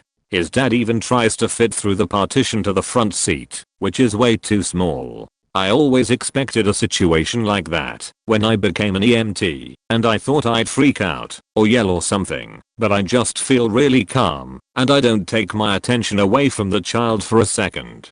I'm giving him oxygen, rubbing him, talking to him, and doing everything to revive him. Once he gets to the hospital the doctors will flush him of the medicine, but he keeps fading out and I keep bringing him back. I don't let him rest or go to sleep for a second. We make it to the hospital with the sirens blaring and his parents screaming the entire time, and I'm numb. Normally that would make me frazzled, but I barely even notice. The kid goes into the ER while my partner and I fill out paperwork. I finish and wander around the parking lot for a bit before going in and see my partner finishing the last of the paperwork. As we leave we see the parents and the child, who is wide awake and looking up at me. I had to leave immediately so they wouldn't see me cry. I never really, though I saved his life. The doctors did that, but I know he definitely would have died if I wasn't there to revive him. I was an army medic, so I won't talk about any of that. It's somewhat obvious. However, a random incident this made me remember from my time in Germany, long time ago. I'm on a train going in one direction, about midpoint of a large passenger car, train not moving yet, and a woman is somewhat casually walking to, then standing by a train across the platform from me. The train doors had this largish handles that were hook-like in nature, and while she was standing by one of the doors, her purse strap caught on it. She might have paused to take a bite of food or something. I don't recall exactly why she was stopped right there. I thought, as my train very slowly started to move, does she notice? What if she doesn't? What if the train she's by starts to move? Crazy, right? Then it immediately happens. Across the platform, she does not notice. It pulls her off her feet and she immediately rolls under the train. Holy fuck, I say, mentally. I freak out, silently. I'm the only one who saw this. I'm a long way from the doors on a train moving in the opposite direction way the fuck across the platform. Shit. The window is open. I don't remember the small broken bits of German I know, so I just start screaming, banging on the side of the train, hanging out the window and alternately pointing at the other train point. It seemed like forever, but was probably only 20 seconds. Someone, of authority, conductor maybe, looks at me, then instinctively looks where I point, then back at me. Then I keep screaming, banging, pointing. He looks back at the train, sees the purse, scans the platform and locks his eyes briefly on a high-heeled shoe, which I hadn't noticed. He begins yelling, gets everyone's attention. All the trains get stopped, including mine, and they pull the woman from under the train, apparently largely unharmed. I'm sure she had bruises, but wasn't missing any limbs. No crazy blood, full conscious. What happened next? No idea. My train started back up. I noticed the car was about 3/4 full and everybody stared at me as I sunk into my seat and focused on getting my heart to slow down. I know it would have haunted me if this had turned out badly, particularly given the training I had, and there was really nothing I could do with it, so I was left to yell like a crazy person. TLDR. Sorry, shitty short story. Gotta read. Combat medic training useless, but crazy as screaming saves woman's life. My junior year of high school I was a leader on my school wrestling team. One of the incoming freshmen was a kid that I had known for a while because he was in my younger brother's Cub Scout troop and due to difficult home life hadn't developed good social skills and was basically completely ostracized from every group that he tried to join because of it. Within a week of being on the team because of disrespectful, mean, or just immature things he would say or do, he was universally ostracized by pretty much the entire team to the point that no one would even talk to him. He was pretty much a social pariah. I saw what was happening and decided to talk to the seniors and other juniors to actively involve him in more wrestling group activities. A few months later my mom told me that his mom wanted to thank me and that he was getting better grades and was doing better in general, but I didn't really think about it much. About halfway through my senior year he came up to me and thanked for saving his life. I was shocked. To me it was just making the slightest effort to be decent, but to him it was everything. TLDR, I unknowingly saved a kid's life just by including him in my group. Being decent may be inconvenient sometimes, but it can mean the world to someone who thinks that no one cares. I was a lifeguard, so my story isn't a random occurrence like most of these, but his rescue has really stuck with me. It was my first year as a lifeguard and there had not been any rescues yet that season, so I had never experienced a true emergency. It was evening, and I was the road guard. I was walking, not in a chair, between the main 50-meter pool and the baby pool. Anyways, this little girl, maybe about 2 years old, runs past me, and I yell at her to not run. Not before I finish yelling at her, she jumps into the deep end of the baby pool, which was 3.5 feet deep. She goes straight to the bottom and I can barely see her fingers as she reached her straight arms out of the water. She tried to reach the wall, and her fingers almost grabbed the gutter, but they slipped off. Looking back, I regret not immediately blowing my whistle and going for the girl, but again, it was my first real emergency and I hesitated, not wanting to make a huge scene. If the girl could reach the wall. As her hand slipped off the gutter, I blew my whistle and jumped in and grabbed her. I sat her on the wall where she threw up a bunch of water she must have swallowed and ultimately ended up being fine. I always look back on that rescue and wonder if I would have seen her had she not ran past me. The baby pool was crowded, and even when I knew she was there I could hardly see her struggle. It made me take that summer job that tons of teenage kids end up blowing off a lot more seriously. Twice. I saved a little kid from drowning at the lake when I was in my early teens. I was just the first person to reach him, but the lake was crowded that day, so I'm sure someone else would have. If I had not, the second time was a bit cooler. I was at the vet's office with my dog and we were hanging around outside, which was fairly typical, as he didn't get along with other animals very well. This little old lady with an even littler and old lady in the passenger seat pulled up. Old lady #1 gets out and walks around to the back seat and sticks her upper body in to get her Pomeranian, or whatever it was. It would seem she accidentally put the car into neutral instead of park, and our vet's office is situated on the big hill, so her car suddenly starts rolling down backwards. It was actually a fairly funny sight, with this lady's legs flailing from the back door as she screamed, "Hit the brake! Hit the brake!" to little old lady. #2. It took me a moment to react, but I dropped my dog's leash and chased after the car, hopped inside, hit the brake, and coasted it back to where I could park it. The first thing old lady #1 asked was, "Is my dog okay, little?" Old lady #2 was too little and too old to get her leg over the center console to hit the brake. I don't know if they would have died, but I felt like a total superhero. My family is pretty big on hiking, and we were in Utah hiking in Zion National Park. We kind of got off the trail a bit, but we knew exactly where we were in respect to where we started. Well, we tried to go a shorter way back, but over halfway through we realized that the other way was much safer. Being the adventurous person my mom is, she decides to go the much quicker, but more dangerous way. My little brother didn't want to do it though, so my older brother told him back the other way. I was about to go with my brothers, but decided instead to go with my mom just in case. Now the path that my mom and I were on was essentially a rock face at about a 45-degree angle which had intermittent ledges. My mom came to a part and slipped and ended up sliding down about 20 feet down the rock face. She calmly looked up at me and said, "12 woot woot, I need help." I braced myself as best as I could and reached out to her with my leg. My mom literally had to lunge out of her position to grab my leg, and there was a possibility that she would either slip or would pull me down with her. What I forgot to mention earlier was that had she slipped, she would roll down the rock face and end up falling a good 30 feet. Considering we were out in the middle of nowhere, there was a good chance she cold died. Luckily though, she was able to reach my leg and get ton safer position. My mom came out with a couple nasty scratches, but was okay. TLDR, my mom slipped partially down a steep rock face which ended with a big drop, and I was able to reach out my leg and save her. I don't know if it is the same, but I was driving pretty late into Fort Hood back when I was active duty military. I had 2 other guys in the car with me, and we were just cruising on our way back to base. As I was driving, all of a sudden I see something pretty big laying in the road. I swerve around it, but try to take a quick look to see what it was. As we were passing it, I look at the other guys and say, "Was that what I think it was?" We all agree that it was a person and quickly pull over onto the shoulder.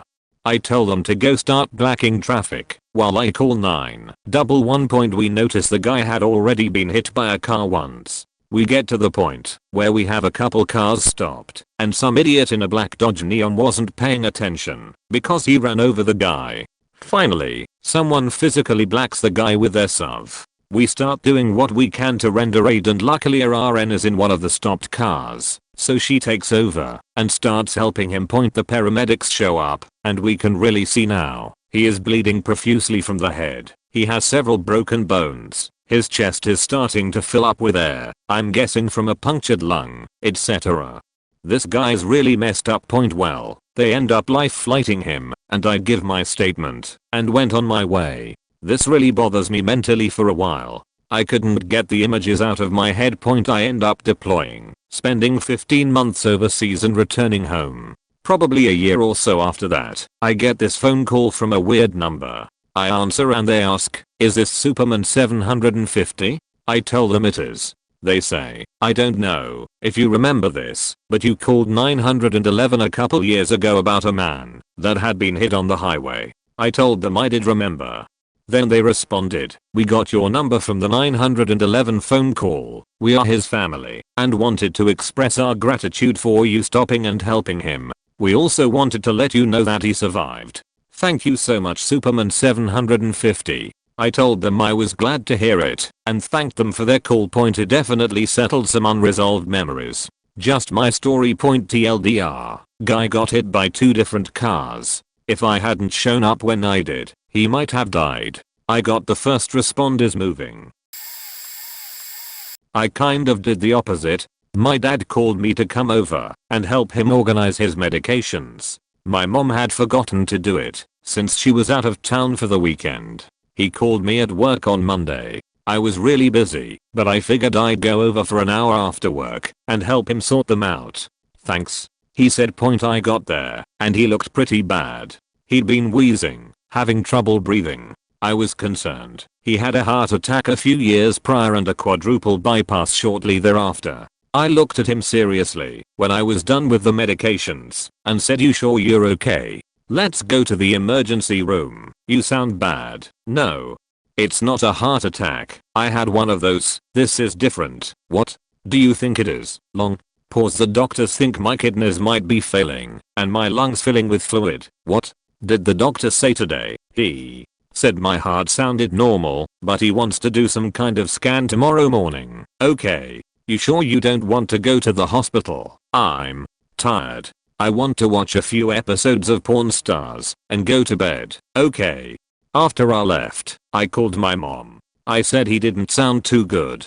She said she'd check and see if she could come home sooner than Friday. This was Monday. I told her I didn't know if that was necessary. A couple hours later I called him and said, "Hey, what time is your doctor's appointment tomorrow?" He said it's open, a walk-in type of thing. I said, "How about I take you? I'll take the day off work and come in the morning."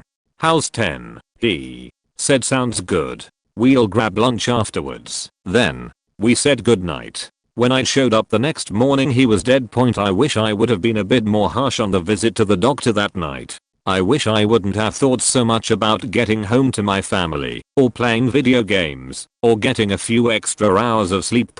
But it doesn't matter now. Growing up, I lived alone with my dad.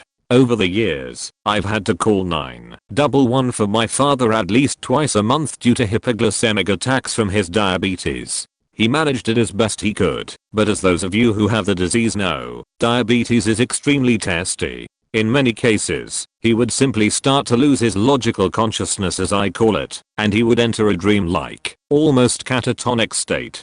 As a preteen this was very scary, especially when it happened in public.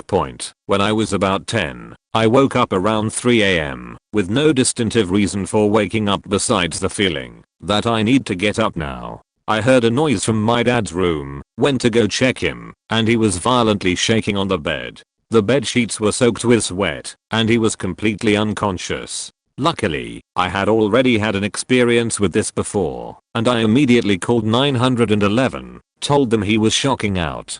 The next 10 to 15 minutes of the ambulance coming was unbearable. I had checked his blood sugar when I called 911, and the meter read 32. That's low, if you were wondering. 10 minutes later, I checked it again and it read 9.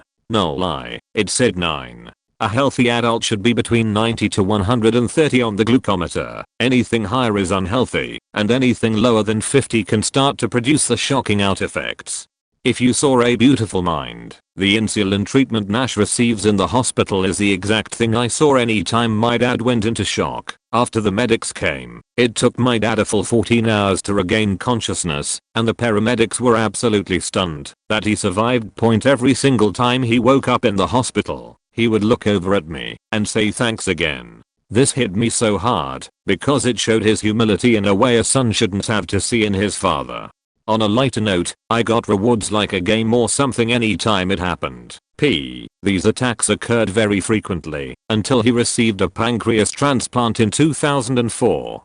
He has been diabetes free for 8 years now, but he has residual vision and nerve damage for having the disease since 77. In all the I shouldn't be alive scenarios, my father definitely nicks the top of my list for dodging death dozens of times over the course of the past 15 years. TLDR, my diabetic dad nearly died dozens of times, and I was the only one around to help or call for help. About a week after I got rehired at a previous job, I woke up late one day and ended up having to drive to work instead of take the bus. I pretty much never drove my car because my tabs were expired, but I didn't want to be late for the job that would help me pay to renew said tabs. The same day, by some chance, I stayed about an hour after my shift to finish a project point. As I was leaving, I saw one of my new coworkers, we'll call him Tim, and my boss having some kind of tense conversation. Boss had his keys out and asked another coworker walking by how to get to the nearest hospital. Turns out that Tim had accidentally eaten peanut butter and was in the beginning stages of a severe allergic reaction. The burger joint around the corner had misheard his order, and instead of giving him a triple bacon cheeseburger, they gave him a triple bypass cheeseburger, which is all the same stuff, but with a smear of peanut butter in the middle. And he didn't carry an EpiPen point, knowing that my boss was new to the city and having been to said nearest hospital before. I offered to drive Tim to the hospital instead. The next 10 minutes, I basically pretended like I was playing crazy taxi, speeding through red lights and narrowly missing a couple pedestrians. Tim was making weird half-moaning sounds in my backseat, and at one point, I glanced in my rear view to look at him, and I swore he was starting to turn purple. I pulled into the ambulance in trance, and he sort of crawled out of my car, mumbling that I should leave, and he'd be fine. I got a call from Tim the next morning, and he told me that he collapsed as soon as he'd gotten in the door. The doctors told him that if he'd showed up even a couple minutes later, that he probably would died. I'll set the scene. Chilling with a few buds at my friend's house, we'll call him Jack. We had all just gotten out of Jack's hot tub and were now playing beer pong in his garage, all of us hooting and hollering, having a great time, except for Jack. He was just sitting on one of the couches head down. He texted my one friend, Jane. She showed me the text from Jack, and it said, "I'm so sick of it all. I just want to go curl up and end it." Jack had gone inside before I read the text. I waited a bit, no more than a minute or so, thought he was using the facilities. I went inside and searched the house, found him in the basement, just sitting there, drinking his beer. I sat down with him, talked for a bit. He opened up and said that he had cut himself about a half hour ago. He has had a prior self-injury stage much earlier in life, but nonetheless still a history. This concerned me. I texted two friends, Jane and Mallory. They came down and we talked it out. He told us about how he had thought about just pulling the hot tub cover over top of himself while he was the only one in there, just ending it all and going home. We told him we all cared about him and loved him. We did and still do. It was getting around 3 AM at this point, so we had to get Mallory home. She lived a street over. The four of us drove. Mallory hadn't been drinking, and it was raining hard. Sat in her driveway for a good half hour, talking to Jack, praying for him, just trying to help all we could. We then walked Mallory to the door. Jack was much better at this point. He wasn't as depressed, but still wasn't out of that place yet. We stood in front of Mallory's door, singing this song and praying for him. We walked back to Jack's house, informed his parents, and since then he's gotten better, seen a doctor and gotten help. That was the most frightening nights, but I wouldn't change it for anything. Losing sleep, going to bed at 6 AM to save my best friend's life was definitely worth it. Jack had stated there was no reason for the depression that overpowered him. It just overcame him out of the blue. It was Canadian Thanksgiving. He was surrounded by family and friends. Something just clicked. Just be aware that this stuff can happen and be there for your friends. I might have, but I'm not sure, and frankly I don't really want to know how it would have turned out. So I was doing some volunteer work at this hospital to see if I liked it / to pass the time, etc. In walks this short overweight guy in his 50s with all the signs and symptoms of a heart attack, although he was still conscious and alert. He was assigned to nurse A. Nurse A was going through 2 difficult situations at home at that time, but she still trudged on at work, and she was one of my favorite nurses to work with at that hospital. Anyway, nurse A asks me and the CNA to weigh our patient and then put him in bed. He weighed 236 pounds / 107 kilograms. Nurse A comes over and writes this on her hand. The doctor and another nurse come over to deal with the patient. I'm a lowly volunteer without any certifications, so I make myself useful by changing the sheets on some beds in another part of the ER.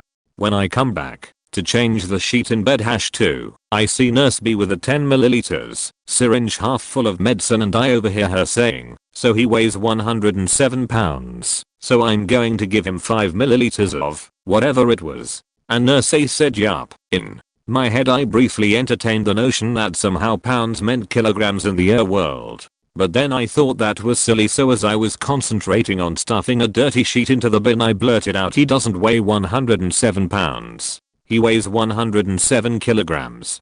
I then looked up to see the doctor, the CNA, the patient and both nurses staring back at me, as if frozen in place. "Just tell me how much he weighs," said Nurse B. "Oh, he's right," said Nurse A as she checked her hand. "Looks like I'll have to fill up the syringe all the way," said Nurse B. Everyone started to focus on their work and I decided there was nothing more I could do, so I wandered off shortly after that and got something to eat. The patient was fine as far as I know, and so was Nurse A eventually.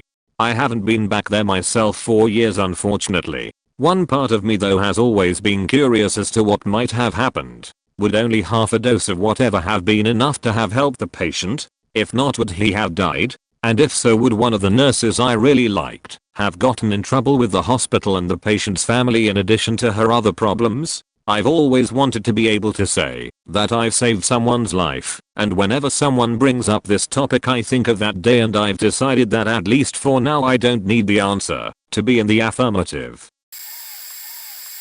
Mine isn't quite as dramatic as yours, but I may have stopped my best friend from committing suicide. He has a type of disorder, which I can't remember the name of, which basically amplifies his hormonal cycle. So some days he'll be the happiest, most amazing person to be around, and the next week he'll be depressed and won't leave his house. Anyways, one night I saw a Facebook status of his that seemed uncharacteristically depressing, and it set off alarm bells in my head. I texted him asking if he was alright, and he didn't respond, which was weird, because he usually responds instantly. A while later I got more worried, because no one seemed to know where he was and everyone thought he had been acting off. I called him and left a voicemail saying that I thought he was a great friend and that he should call me back if he wants to talk. An hour later, he still hadn't responded to anyone, so I did the only thing I could think of. I sent a mass message to all of our Facebook friends explaining what was going on and asking all of them to send him an encouraging text message or phone call if they had ever had a good moment with him. An hour later he called me and I picked him up in a field a little ways outside of town. He didn't say much, but I could tell that he had been thinking about suicide. He later told me that he might have done it, but the sudden outpouring of affection from all his friends made him want to go back home. I've saved a few friends' lives actually. Most were under the influence of extreme alcohol intake. One passed out standing up next to a bonfire we had going on. I guess he saw some girls he wanted to go talk to on the other side, and when he took his first step after standing up, he started to fall. As he was falling I caught a glimpse of him, reached out quickly, and grabbed his collar, pulling him away from the fire, and moving him into a chair to sleep it off. Another time a different friend was sitting on the ledge of our 5th-story hotel patio area. He was just chatting, but when he came to come back in he slipped. I was able to grab his leg and pull him back into the room. On both accounts we never really mentioned it again, probably because the guys didn't remember much after drinking so much those nights. The last time was an ex-girlfriend that tried to commit suicide. I came over because she was hysterical over the phone, but nothing too far from her standard dramatizations of her life. When I arrived, I had found out that she had taken half her bottle of painkillers. I grabbed her, forced her to throw up, and then watched her for a few hours to check on her. The painkillers weren't particularly deathly, even in that amount, but she was a small-framed girl and I wanted to make sure. She later got some counseling and is doing much better from what I hear on occasion. I think the fact that I would have to be the one that told her parents that she overdosed on medication they had bought for her scared her straight, since disappointing her parents is what really tugs at her heartstrings. Maybe not save his life, but while whitewater rafting on a camping trip, I was able to prevent a friend from falling in. This was near Sacramento, California, USA, during freshman year of college, and we were in a diversity group that took this week-long trip as a leisure trip with academic projects every other day. Pete was at least a foot taller than me, and a fantastic basketball player, made varsity the following year. None of us had ever gone rafting before, so we had 2 trained volunteers at front and back of the raft point. Pete was in front of me, and we sat in the middle of the raft, which sat about 10 to 12 people I think. We were making our way down a part of the river that dropped at least 5 feet and had large jagged boulders throughout the bend. We were supposed to lean back at some point to make sure our momentum didn't flip us, and Pete took a little too long to lean back and started falling overboard. He went face first for a group of sharp rocks on our right side as he gripped his paddle in shock. By sheer luck I was able to grab the left shoulder part of his life jacket and I threw myself on my back, pulling him up with me. One of the guides later told me Pete's head was about half a foot from those dangerous rocks before I pulled him back into the raft point. I guess that's the closest I've been to saving someone's life. Probably coming in late to this, but summer 2009, I'm working in a large Canadian theme park, selling 3D glasses for a ride. They were optional and only served to make certain patches of paint pop and ergo were a pretty big rip-off, but that's not too important, unless you use that fact to extrapolate how many jerk-offs run this place. And coming off break, young mom runs into my hub store, just as I sign in, frantically saying that she needs help. Now, keep in mind this summer was fantastically hot. Guests and even employees that didn't drink enough water were passing out left and right, and so that kept the medical teams rather busy. So I, knowing that it was going to be a good 20 minutes at least until the medics got there, took advantage of my lifeguard training and offered my assistance. I was lead to a girl on a bench, practically passing out, barely responsive, in shock, and suffering from severe heat stroke. This is something that I know how to treat very well, and I do everything I can, even offering drinks from my own water bottle, which she took. By the time the medics arrived, she was calm and responsive, and they said that it would have amounted to a hospital visit if I hadn't done what I had done. Of course, I walk back to my hub store and my supervisor's first words to me were, "You took too long. Here's your money apron. Get back to work." Ann. While I'm proud that I helped that girl, gosh did that put a damper on things. Granted, I did quit soon after that, but isn't it better for your customers too? I don't know, not die. This will get buried, since I'm late to the party, but oh well. This happened a little more than 3 years ago. I was in North Carolina on a kayak trip with some friends. Most of the people with us had never been in a kayak, myself included, though I had been in a raft at a younger age, so this was all pretty new to us. We all wore life vests. One guy was so large they didn't have one big enough for him, but he did bring his own. Unfortunately, it wasn't sufficient, as we would come to find out later. Keeping in mind we're on a level 123 river, everyone's having a good time, getting a good workout in their arms, etc. I'm floating along, and the big guy and I get separated from the group, then he starts getting separated from me. I guess he panicked, because he tried to turn around and fell out. He panicked even more when he hit the water, barely keeping his head above water. I quickly paddled over to him and lifted him by his life jacket, telling him I got him and he's okay. I paddle with my other arm over to the side of the river, leaving him in the shallows with my kayak. The water is a bit cold, but I swim down to his abandoned kayak and water shoes that decided to leave its owner upon emergency evacuation. I then swim back up on the side back to him. Then we move to a part of the river where we can get out to get back in our kayaks. Later he recounted how I saved his life. I just like to think I was in the right place at the right time. 2 stories. When I was 11 years old, I was on a skiing vacation with my family. Being too young to keep up with the adults, I was placed in lessons. I was in the second highest level. There was 4 kids, but for some reason there was a 7-year-old who was half my size in the class. Anyways, one of the old chairlifts at the ski hill scoops under your legs pretty fast as you are loading, and continues at breakneck speed. The kid was too short for the lift, so the chair hit him mid-back, but he managed to grab on the sides to try and pull himself up. Realizing he was going to slide off, I grabbed him under the arms to help pull him up. The lift tech did not stop the lift till we were 25 feet off the ground, at which point I realized I could not pull the kid up, and the third kid next to me did not want to touch either of us, because we were close to falling.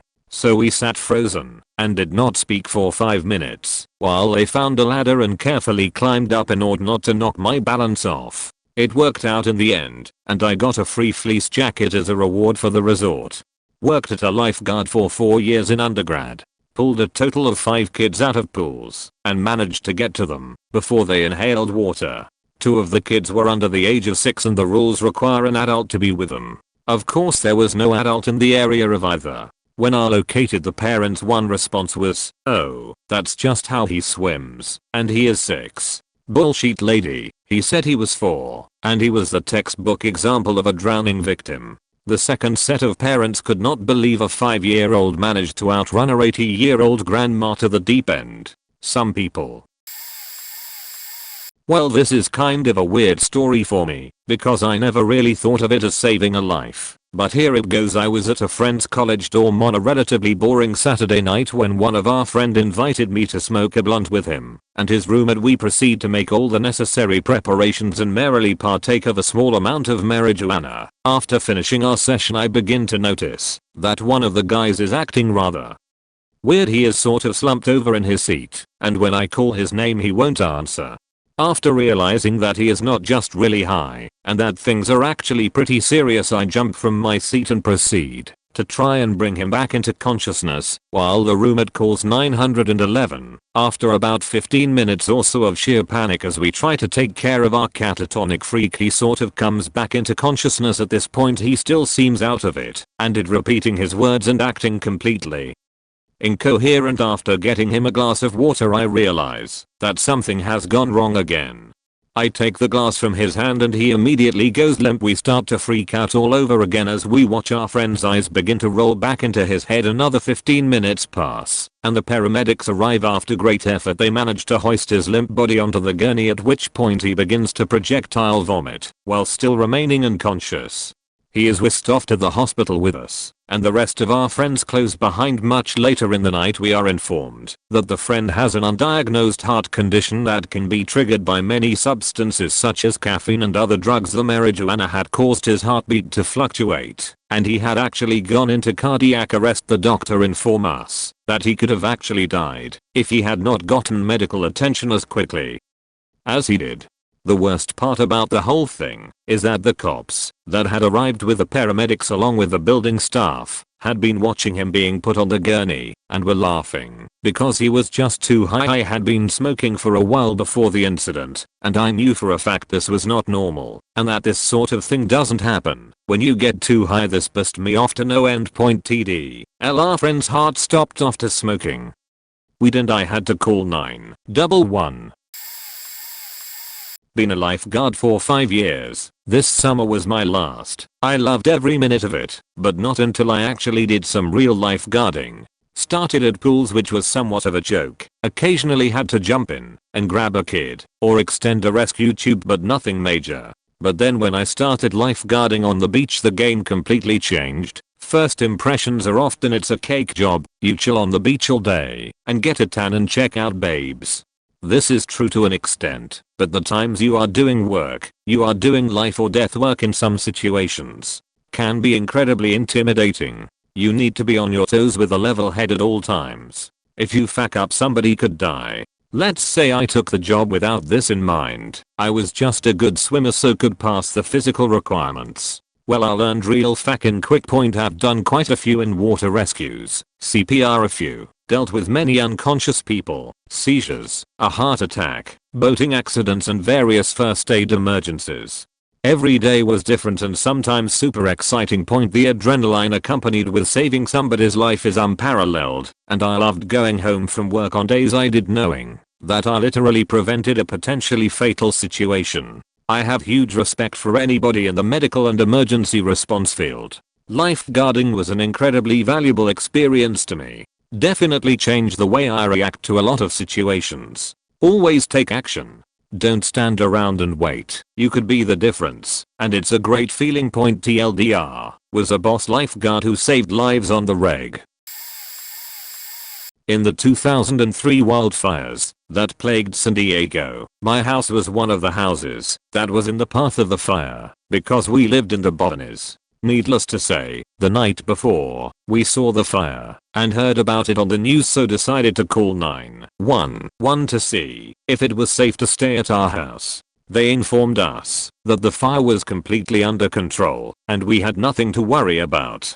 Relieved, my family and I went to sleep. At 3 in the morning, however, my dad gets a phone call from a neighbor telling him that the fire is literally 150 feet away from our house. We had a family living on a trailer on our property and they didn't have any phone service because they were only in the trailer. So while my parents and brother are gathering some clothes and our pets, 4 dogs, so quite a task, I ran over to their place as fast as my 12-year-old self would take me and banged on their door as loud and hard as I could. Eventually waking them up and warning them about the impending fire. I ran back to my house just as everything was being loaded up. When we left, we saw our friends in the trailer leave right before us, and on the drive out there were flames on both sides of the road as we escaped down the hill to safety. A week later, we were able to return to what was left of our burnt house and their trailer. TLDR, saved a family from burning in 2003 wildfire in San Diego. I was on spring break in college staying at a friend's vacation house on Anna Maria Island. We got bored with the old people and decided to drive up to my close family friend's house in the North Tampa area. We will call him Steve. Steve's parents have been living on their boat sailing around the world for a few years, so adult supervision was absent. They have a baller house on a canal and we decided to get some people together and go camping on some island in the Gulf. Steve ended up gathering the weirdest group of guys I've ever been with to go on this camping trip. One of them brought a deep fryer. Sheet got weird real quick. We were deep frying and eating crabs, taking weird pictures, doing drugs, skinny dipping and finishing an entire keg with only 10 people. Some of the guys were real faked up and wandered around this beach/sandbar island thing. At like 4 AM after one of the craziest party nights of my life, as I'm falling asleep on the beach under the stars in the middle of the Gulf of Mexico, I hear someone yelling for help. I first assumed it was one of our people, because fuck if I knew where half of them were, but after a few minutes of hearing this cry for help become more and more distant, I tried to wake someone else up. Ended up convincing the chicken fryer guy to help me wake up the guy with the boat and we 3 went out into the ocean. It was foggy as fuck on the water and there was a full moon with the tide going out. We were blindly trying to find the source of the cries for help without running someone over and hoping we weren't about to happen upon some horror scene, a dead body or some crazy murderer. We find the dude. He was some old fisherman and his boat started sinking suddenly and quickly, and he only had time to call his wife who had called the Coast Guard. They were about 5 miles off on their search grid because the moon was making the tide go out so quickly, taking Mr. Fisherman with it. By the time we got to him, he could barely speak and was shaking like crazy. Took him back to the island and gave him a bunch of our dry clothes and towels. Called the Coast Guard to take over because we were all high and drunk and shit. Chicken Fryer was using a camping lantern thing to try and SOS the Coast Guard boat while we were on the phone with them. Idiot. Coast Guard said we weren't supposed to be on the island camping, but if we hadn't been, the guy would have been a goner. No one believed us in the morning because drugs. I lived off that good karma 4 years. TLDR, saved a shipwrecked fisherman while faked up on drugs and shit. When I was about 4 or 5, my dad and I were driving to the local airport to go fly our plane. I saw a plume of smoke from a fire and wanted to check it out. My dad was certain it was from a farmer burning off weeds and brush on his property. I had a bad feeling about it and was adamant we go check it out and threw a fit until he relented. Turns out it was an abandoned house on fire. We hurried to the farm next door, called the fire dept, and they managed to pull out a pair of young junkies from the flames. Her friend died, but she was alive. They had apparently shot up and then passed out while smoking, igniting the mattress they were on. There was a really nasty accident really close to my house. I live off of a highway in a rural area, involving a car traveling 80ish rear-ending a couple on a motorcycle at a stop sign. The dumb bitch was drunk driving and didn't know there was a stop sign there. The couple with the motorcycle had saved for 15 years just to buy their own bike, and they had it for only an hour at that point. I kept the man and woman stable and directed the small crowd on what to do to get things going before the paramedics got there. The man and woman had spine injuries, and I was told that if I didn't intervene and keep them still and keep the man awake, the man would have been either dead or a quadriplegic, and the woman would have lost use of her legs. One of my best friends decided he'd had enough of life and disappeared. I quickly found a way to contact his sister and have her call the police and have them ready to act if anything comes up. Right before he was about to end it, he texted me to tell me he wants a record showing that I should get all of his possessions. I kept him talking and eventually got him to give up the area where he was and told his sister to dispatch the cops there while I moved to pick him up. I talked him down, watched him for the night, then his family took him to a treatment facility in the morning. There's a couple more that I have, but I'm done typing for now. One night I was driving home. I got stuck behind some cars going about 15 miles per hour under the speed limit. When I passed them, I realized why everyone was going slow. Up ahead, there was a blue Expedition, swerving all over the road. As I dialed 911 to report a drunk driver, the vehicle crossed the yellow line, swerved into a ditch, and then hit a culvert. It was a pretty deep ditch, so the vehicle nearly turned over. I immediately slammed on the brakes, jumped out of the car, and ran to the vehicle, all the while finishing the 911 call. When I reached the vehicle, I noticed two children in the back seat. They were about 5-year-old twins, unbuckled and not in car seats. Seeing that they were unharmed and mobile, I had an elderly gentleman that had stopped take the kids and wrap them up in my leather trench coat. It was about 30 degrees out, and put them in his vehicle till the ambulance arrived. While he grabbed the kids, I checked the driver. It was a young woman in her mid-30s, drugged out of her mind. She kept trying to put the vehicle in drive and leave the scene, so I had to take the keys. She was so faked up, and the only thing she was worried about was the cops finding all the pills and pot in her vehicle. She kept trying to get out of the vehicle, so I had to keep pushing her back in her seat. I didn't want to move her too much, as the airbag had deployed. Eventually the cops arrived, and we made the report, drugs and all. I later found out that she was arrested, and her kids were put in custody of the grandparents. To this day, I still think about those kids and what might have happened if they had stayed with the mom. Edit, spelling and grammar. Please excuse, I'm on my phone doing this. I saved an old drunk man from his burning house one winter night in rural Wisconsin back in the 1980s. Out drinking with some friends, which I shouldn't have been doing since I was on probation at the time. Got caught drinking and driving the prior summer. I was riding shotgun as we meandered aimlessly down snow-covered dirt roads drinking beers and trying to avoid the cops when I noticed flames coming out of the chimney of an old farmhouse. I told the guy driving to slow down for a minute, though we were probably only going about 15 miles an hour anyway. We rolled to a stop and I pointed at the house and said, "I think that house is on fire. I just saw flames coming out of the chimney." "It's a chimney. There's supposed to be flames coming out of it, you asshole," was the reply from someone in the car, and it seemed to be the general consensus. Again, we were pretty hammered. But I got out anyway, and waded across the yard through the snow, and knocked on the door. Nobody answered. I could smell the smoke really strong then, and stepped back into the yard, and saw the roof starting to go up in huge flames. I ran back up on the porch, and was about to kick the door in, when I decided to try the door knob. It wasn't locked. Rural Wisconsin. Inside I yelled, "Hey, your house is on fire." But nobody answered. It was so damn dark, but I found a light switch, and flipped it on, and then ran up a flight of stairs where I assumed the bedrooms would be. The smoke immediately started filling my eyes and lungs. I'd never want to be a firefighter, man. That's some scary shit. By pure luck, the first bedroom I went into I found someone laying asleep in bed. Turns out it was an old man who was drunk and passed out, though at the time I thought he'd been overtaken by the smoke. I had to just about carry his ass down the stairs and out the front door. He was mumbling incoherently.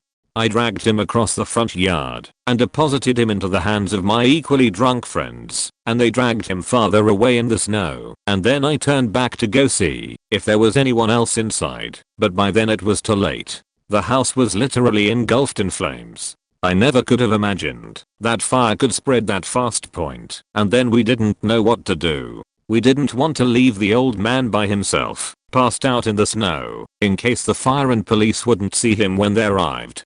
That would be ironic. Save a guy from burning to death, and then leave him laying in the snow to freeze to death. Point we didn't know if there was anyone else in the house, but there was nothing else we could do. Nobody could go in there. We found out later that he lived alone. Point. So my friend stuck around waiting for the cops and firefighters, and I left on foot, ducking into the woods and ditches whenever a cop car or fire truck came past. We felt it was worth the risk, that the cops wouldn't hassle them about driving around the back roads drinking a few beers when they saved an old man's life. But I had that damn probation, and I wasn't taking any risks. 5-mile walk home on a cold damn Wisconsin winter night. Luckily I'd grabbed 4 beers out of my buddy's car before I trekked off. A few years back my friends and I went cliff diving. A girl from Boston came along, and she grew up in a landlocked city and didn't spend much time around pools, so she wasn't the best swimmer. She jumped in, and I jumped next. I have asthma, so instead of climbing back up the rock face I began swimming for a cove to walk back up to the jumping point. I was really out of breath, but I was quite close to the inlet. Suddenly I hear the girl behind me splashing wildly. I turned around, and she called out my name and said help. Right before she went under. I knew had to do something, but I was scared because I was already so out of breath thanks to my asthma. I turned around and swam back to where she was, which was about half the distance from the jump to the inlet. As soon as I reached her she started really freaking out, thrashing, climbing on top of me, and pushing me under. The water was about 15 feet deep, so there was no hope of touching anything solid below. I swam to the best of my ability with her clambering all over me. Meanwhile no one else had any idea what was happening as they were all focusing on climbing up the rock face. I got fairly close to the inlet, and by this time my lungs were burning as I kept going under the water. I remember having a very clear acceptance that I could die trying to save this girl. Just as things started to kind of go dark and felt like I was going to drown or pass out from lack of oxygen, my big toe hit a huge boulder that was under the water. The entire beach is rocks and this one saved my life and hers. I was able to literally balance on my big toe just long enough to get a breath and make the last desperate heave towards the shallows. It worked and both myself and the girl were fine, though she was so scared and felt so bad that she cried for a good couple of hours. I'm just gonna paste what I said in a thread last week. I apologize for the length. I do not handle stress well. I cry at the drop of a hat, and I have terrible panic attacks. Having said that, I'm very surprised by how well I react in similar situations to yours. I've witnessed several accidents. It's like this magical rush of adrenaline surges through me, but makes me super calm and rational. When I was 16, my boyfriend at the time was rear-ended at pretty high speed while we were stopped at a light. After I made sure my ex and my best friend were okay and secure, I got out to help the people that hit us. The woman was absolutely frantic. Her 2-week-old baby had started screaming before the light, and when she turned to check on him, she didn't see that we had stopped to avoid a guy turning against the light. The baby's car seat had broken, throwing him onto the floor on impact. She was terrified and had already picked him up. I could see that the baby's little head had begun to swell. That's when I knew shit had gone south. She handed him to me, afraid she might drop him. I laid him down on the hood of our car and held his airway open until the medics arrived. The fire station was literally up the road, maybe 6 blocks, so I know it didn't take much time. It seemed like forever. The medics life flighted the baby and put my ex and friend in collars. They asked if I was okay. From what I could tell, I was absolutely fine. When the policeman got my statement, he told me that I could have very well saved that child's life. I broke down and nearly fainted. Turns out, I broke 3 ribs and fractured my pelvis. I couldn't even feel it until then. Fast forward 5 years, I'm asked to testify in the lawsuit against the car seat that broke. The baby suffered a hemorrhage and was leaking cerebrospinal fluid. He has permanent brain damage because of a faulty joint in a damn plastic baby seat. I got one postcard without a return address about 6 months after that from the mother. She said that I was the only reason her child was alive. If it hadn't been for me calming her down, she could have easily done more harm to him, shaking him to keep him awake, or holding him too tightly. She also said that I was the only one that could testify as to where the baby was, and that part of the car seat was still strapped to him. It's not much, but when I think about that day, it kind of makes me feel like we are all capable of putting everything aside and helping other people. I don't really know why more people don't just try. TLDR, keep calm and help, motherfuckers. I've only had one situation, and I didn't find out about what I really did until a few years later. A good friend of mine was going through some issues, mainly was thinking too much, didn't have any control over his thoughts, and overthought every single detail in his entire life. I would often spend late nights talking to him about his writings of what he thought was natural philosophy, which in all reality was him babbling on about everything. And I truly mean everything. So one night, while I'm chatting him, he asks if I think he needs help. And I asked him if he had any negative thoughts about killing himself, and he said no. So instinctively I just said, you should probably go get some help.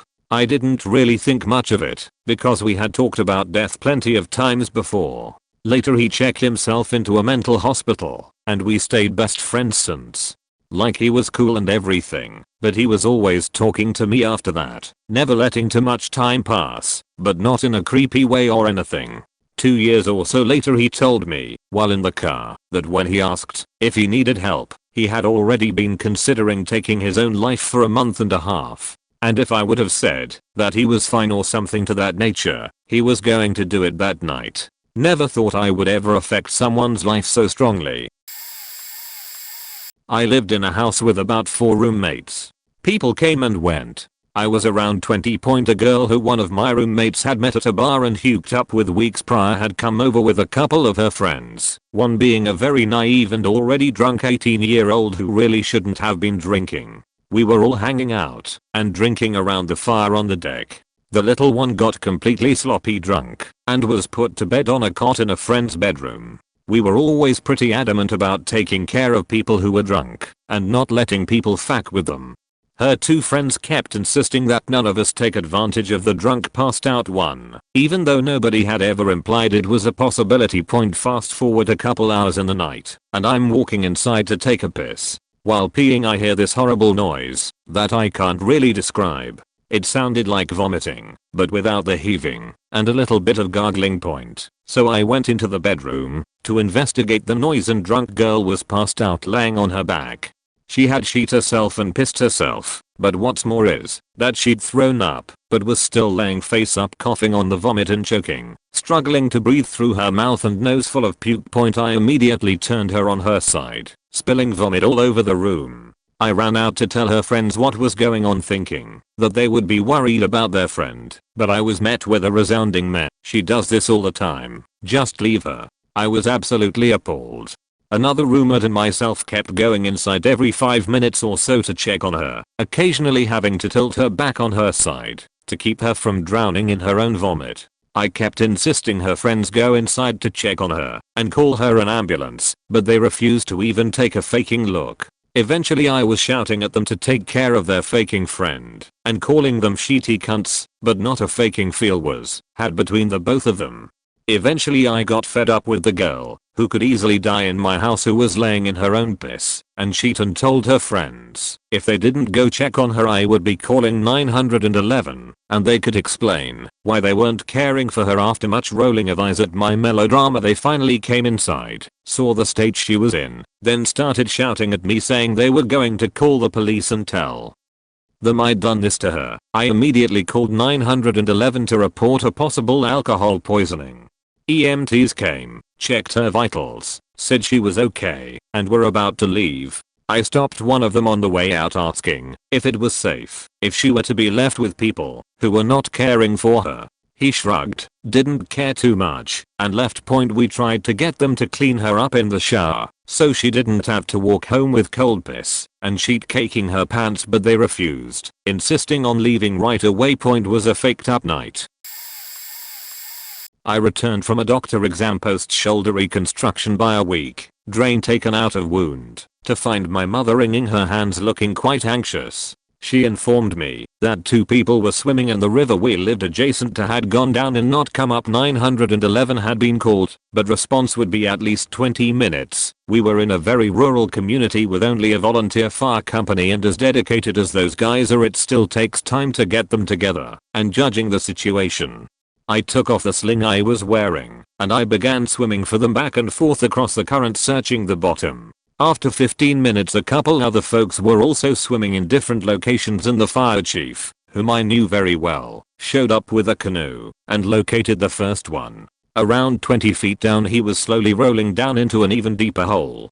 The deepest I have ever freedived was grabbing that guy by the wrist at the limit of my endurance.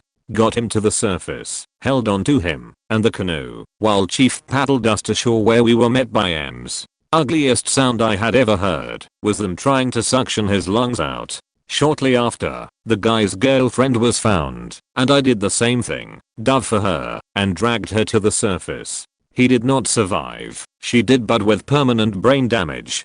Still a save. Turns out he was a complete douche, had taken her out to the middle of the river clinging to an inflatable toy on the pretense of teaching her how to swim. Even though he couldn't swim a stroke, she slipped off one side, he slipped off the other, and there you go. I ended up with an infection in the wood that some antibiotics cleared up. I suppose her surviving is still a positive thing, isn't it? Let me say that this wasn't so much me saving someone's life as so much people saving my life. 4 years ago I was at a cross-country camp and things had been mostly well that week. I had twisted my ankle towards the end, but no big deal. I managed to get that feeling better by the last day there. Anyways, on the last day they gave us a lunch just before everyone left, and it was stir fry with all that good stuff. Chicken, vegetables, egg, the works. While my team and I were eating, one of the bites I took went wrong. I swallowed, but found after I swallowed that basically the majority of it was lodged in my throat, refusing to go down or come up. I started to try and hack it out or swallow it, but nothing worked. I can't remember if I was able to still breath, but after a few tries I began to panic. I started making sounds to get everyone's attention, and the 2 guys on either side of me flipped out, shouting "Oh snap" on a 2, and quickly went to work hitting me in the back as hard as they could. After a short bit of them going back and forth hitting me, I finally coughed the food out onto my plate, and much to my surprise it was a whole piece of broccoli, perhaps an inch or so in diameter. I was relieved to be okay, but I was bewildered, because I swear that piece had been cut apart, not to mention that I knew I had chewed my food. All the same, I remain grateful to those 2 guys, because I don't know what would have happened had they not jumped in and tried to help when they did. I've saved someone's life 3 separate occasions. Different people each time. The first one was when I was in high school. A friend and I were at the bus stop, and he was looking down the street, back facing traffic, standing in the gutter. The bus came without him seeing it. I grabbed him and threw him on the sidewalk. Seconds later the bus was over where he was standing moments before. Second time 2 of my friends were drunk and fighting on a train bridge. One got knocked out. When he came to, he got up and started stumbling toward the edge of the bridge, nearly falling off. I grabbed him and threw him into a low wall. Third time my friend was being a drunk dumbass and grabbed the girls as at a punk show in East Lawn. Needless to say it was not appreciated. He got beaten by a sheet load of people. When I figured out it was him getting beaten, I was on the other side of the show totally unaware of his dumbass. I ran and got everyone off of him. I dragged him out of the show. He's still getting beaten at this point. Someone broke a bottle over his head. But on the flip side, I was saved by 2 guys. I was walking down the train tracks on my way home, had my headphones in. I saw 2 guys waving their arms at me. I took my headphones out, and they called attention to the Metrolink barreling at me seconds after I run off the tracks. It was over where I was seconds before.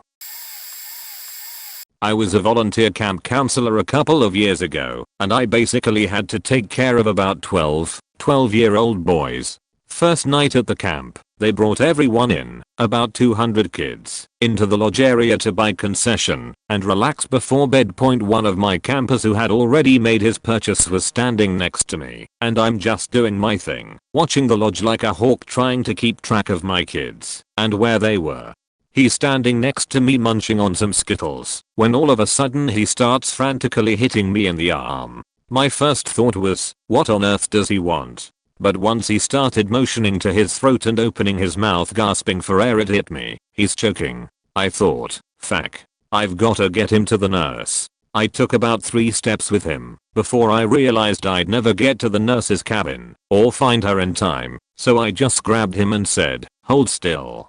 I then proceeded to hemorrhage the fuck out of him, putting to practice what little training I had, and whatever I had seen in movies. His face is purple, and he's still choking. But after 3 hard pumps, about 3 Skittles flew out of his mouth. Kids are just staring at me like, what in the fuck? But a couple hours later, when we go to the cabin and we're all about to go to bed, I'm just laying there eating, and he says, hey Tram. I looked up from my book and said, what's up man? He replies with, thanks for saving my life. It was one of the most heartwarming feelings, and frankly I hadn't thought about what I had done. I just did it, and all I could do was chuckle and say, no problem man. A few years ago, I was close to a neighbor of mine. I invited her out to see a show on a random weeknight. The night that we went out, she was very upset about a phone call she'd had with her mother. I tried to be comforting while we were out, and we went home early. About an hour after we got home, I got a text from her saying thank you and that she loved me. I was very concerned, so went and banged on her door. She let me in, and the apartment was pitch black except for the TV. I came in and said I loved her and was worried, so could I stay a bit? She said yes, and I settled into her bed in front of the TV. She laid down on the bed as well, but facing away from me, curled up. The only light in the room was from the TV. About 20 minutes in, I realized the smell of copper and that the sheets were damp. I was laying in bloody sheets and could feel and smell them. I asked her what was going on. She refused to show me. I fought her, and she had slid her wrist vertically, the way you do it when you mean it. She had slit the wrist vertically so bad that she couldn't do the other. I lost my sheet and banged on a neighbor's door who drove us to the When we got there, I lied all night and said that she wasn't trying to kill herself. We had gotten into a fight and she punched a window. While I waited for the psych ward to clear her, I went and cleaned the blood out of her apartment. TLDR, my neighbor tried to kill herself, and I covered for her. While on vacation in California this summer, we went to Yosemite in between baseball games. My dad and I were walking through a particularly rocky section of trail when I had the same thought I have at least once a week. I know it's a terrible thing to think, but I've always wanted to be able to be a hero. Maybe it's just the thrill of being in the spotlight, but I also want to die with a notion that I left a mark on someone's life. Not in so many words, but you know what I'm getting at. About 10 minutes later, we rounded a bend and heard a significant amount of noise from further up the trail. Without a second thought, I ran the rest of the way up the hill and saw that a man had fallen down into a rocky creek bed and wasn't moving. I made my dad take my cannon and climbed down the 30 or so feet of gravel and boulders. 2 or 3 people were already there, and he was conscious, but I remembered all those years of youth group first aid and told them to not move him as he could have hurt his neck. Lots of blood. Long story short, one of the passers-by happened to be a nurse and climbed down too. She took over from that point on and made sure he had no serious injuries, then had us help him out of the creek. I got blood all over me while helping him up the cliff, but it didn't even occur to me. He thanked me, and I left after making sure my dad had gotten a hold of 911. I know I didn't save his life, not by a long shot, but I'm happy with myself. I'm proud because I feel good for having helped him, not because I got any attention for having done so. As far as I know, whoever reads this will be the first person to hear about it, aside from anyone my dad told. I was camping at a lake with a group of college friends. It was below freezing out, So we weren't swimming, we were instead sitting around a campfire drinking and telling stories and singing songs. 3 a.m. a park ranger pulls up to our campsite. Because we were being kind of loud, he asks us to tone it down and sees we are drinking. He says drinking in a state park is illegal, but he is cool and instead of citing us just makes us pour the rest of it out. We didn't have much left. Now before the park ranger showed up, one of my friends was incredibly drunk. He drank half a bottle of Jack by himself plus several beers and some wine. When he saw the park ranger coming, he jumps up and yells, "Oh god, they are after me." And he runs off. After the park ranger left, we go looking for him and see a guy running along the shoreline of the lake. He thought we were cops. We decide he is still paranoid, so we go back to camp thinking he will be more likely to come back if he isn't trying to hide from us. An hour later he comes stumbling back into camp and is soaking wet. He had been hiding in the lake for an hour and it is still below freezing. I notice he is shivering violently and has blue lips. My Boy Scout background kicks in. He has stage 2 hypothermia. I could tell no one else knew what was going on, so I start barking out orders.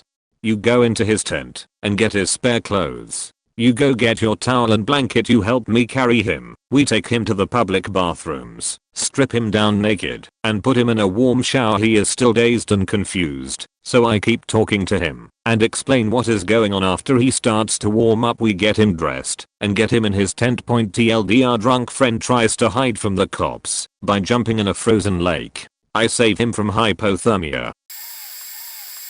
In high school we did rope climbing.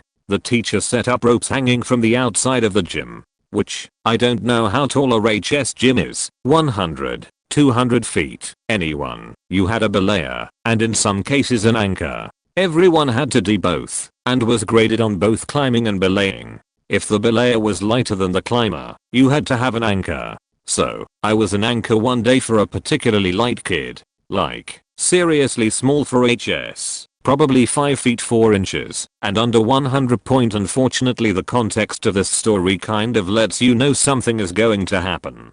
Really, the anchor didn't do anything. You just stayed out of the way. You talked, you bullshitted, you waited for your turn to do something. You don't think something is going to happen. Of course it did. The climber slips and he's loose and he starts to fall. The belayer is jerked and dragged forward. I reacted quickly and locked the rope down. I'm now holding and supporting the climber, and belayer is, well, all I can say, suspended in the air. He's a good foot off the ground.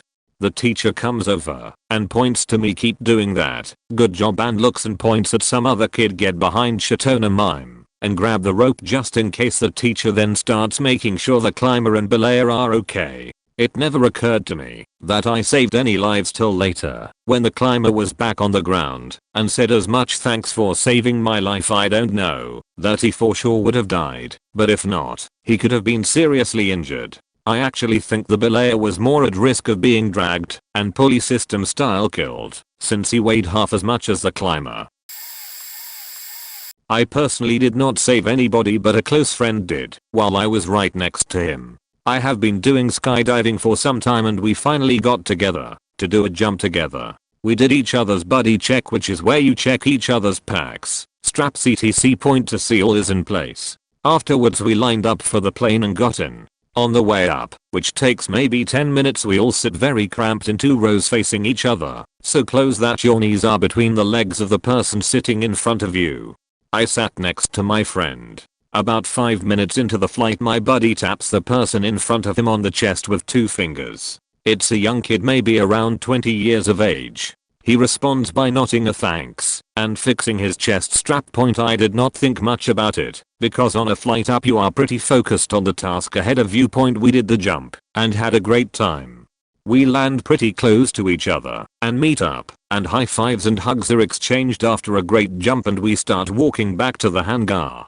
On the way back, the kid from plane comes running up crying to us and hugs my friend and thanking him for saving his life. What my buddy reminded him to fix was his chest strap, which prevent you from falling out of your parachute when you are in a horizontal position and pull your parachute. That's awesome. Mine wasn't nearly as profound, more short and to the point. A few years ago I worked security for a gated community pool. There was a father there with an infant and a toddler, and he'd just gotten done scolding the toddler for something. The little girl then leaves the pool and walks to the deep end, and with nothing but floaties on, jumps right in. The father immediately goes to the deep end to grab the toddler, however, leaves the infant on the steps that go down into the pool. I looked to the deep end and saw that the man was again scolding his toddler, then looked back to where the infant was. There was a single baby hand reaching from below the water. I ran over, stepped right in, and picked the baby out of the water. She coughed up some water and was fine, and I stayed with her until the father came back from the deep end. All he said to me was, "Oh, hi, sorry," then took the baby and sat on the edge of the pool with both of them. Pretty low praise for what one of the other pool goers called a Hasselhoff moment. Consequently, I received a non-written demerit for saving that baby. We were pool security after all, not lifeguards, as my captain told me as he tried to explain why I was being reprimanded. Hated that job. TLDR, plucked infant out of the water at a pool while father had his hands full. I spent Christmas 2007 in Interlaken, Switzerland. My friend and I go to check out one of the lakes, hence the name, right before dusk. Nobody's on this path, save for an old guy who's carrying a bunch of bundles of tree trimmings, shuffling the opposite direction. Part of the path is lined with this mesh plastic fence, like you'd see at a construction site. It got too dark for us to ever get to the lake, so we turned back after about 15 minutes. As we do, we see the old guy lying face down in the frost, tree trimmings strewn everywhere. I was sure he was dead. The old guy was alive, but could barely talk. My friend and I try to lift him up. We both probably weigh about 170, and this guy's like 250, but we couldn't get him lifted up right. He was just dead weight, and seemed like he was maybe 75 or 80 years old. Speaks no English, and my 8th grade German amounts to counting to 10, and saying I have a pencil. We make a decision. My friend runs off to get help. It's dark by now, and I stay with the old guy. It's like 15 degrees out, and I'm not sure if he had a heart attack or what. Later, my friend tells me he went up to a house, banging on the door, and a little girl answered. She didn't speak English, and he asked for her parents. No dice. Next house, nothing. Then he sees a hospital down the road, so he goes there, and they were gonna send an ambulance out. Meanwhile, old guy regains some strength, and with my help, he stands up. He points across this bridge and says, mean horse," which I understood. It seems like he must have just tripped over the fence in the darkness. He gathers himself, then walks across the bridge and disappears. I stay where he was, since my friend is coming back. He returns, and old guy's gone. We go back to the hospital to tell them the guy was okay. I'm positive this old Swiss man would have frozen to death in the snow. No one was in earshot, and he couldn't stand up alone. I hope he had a good Christmas with his family. I'm late to this thread, so it will probably get buried, but here goes nothing. It was my senior year of high school. I live in a small town in the middle of nowhere, Iowa. My town has about 1,100 people. Of that, being a sap and just not having many friends, I spent many a night playing World of Warcraft. I became to know this player, we'll call him Kama, particularly well, and we honestly became great friends. Slowly we began to tell the story of our lives. I was just some random Marwan who had nothing to do, and he was a Canadian, just about to start his 3rd year of university. I found out he had problems, of which didn't sound too serious. I just shrugged it off as no big deal. However, after a year of meeting him, I got a random PM from him along the lines of this: Kama, if you don't see me on again, you know rhyme. What do you mean, Kama? I'm going to kill myself. I've had it. Whoa dude, wait, get on Skype, let's talk. Kama has gone offline. I had his phone number, so I called it. No answer. I called it again, and again, and again. Finally he answered, and said, dude, stop calling me. Then just hung up the phone, and proceeded to turn his phone off. This freaked me out, so I asked my parents what to do, and we decided to call 911. However, we ran into a problem. When asked for the name and his location, all I had was Kama, and he was from Canada. I sprinted back to my computer and dug through my desk to find a piece of paper I had that I wrote down my friend's account information, because we regularly swapped accounts. I found it, got into his World of Warcraft account info. There I found out that his name was, we'll say Bill, and that he was from Ontario. I had his address and everything. We gave the information, and a cop came to our house that night and just wanted to see if we had any more information, which I didn't, since Bill had turned his phone off and didn't respond. The officer told me that we wouldn't know what happened unless contacted by his family or himself, since they aren't allowed to disclose that information.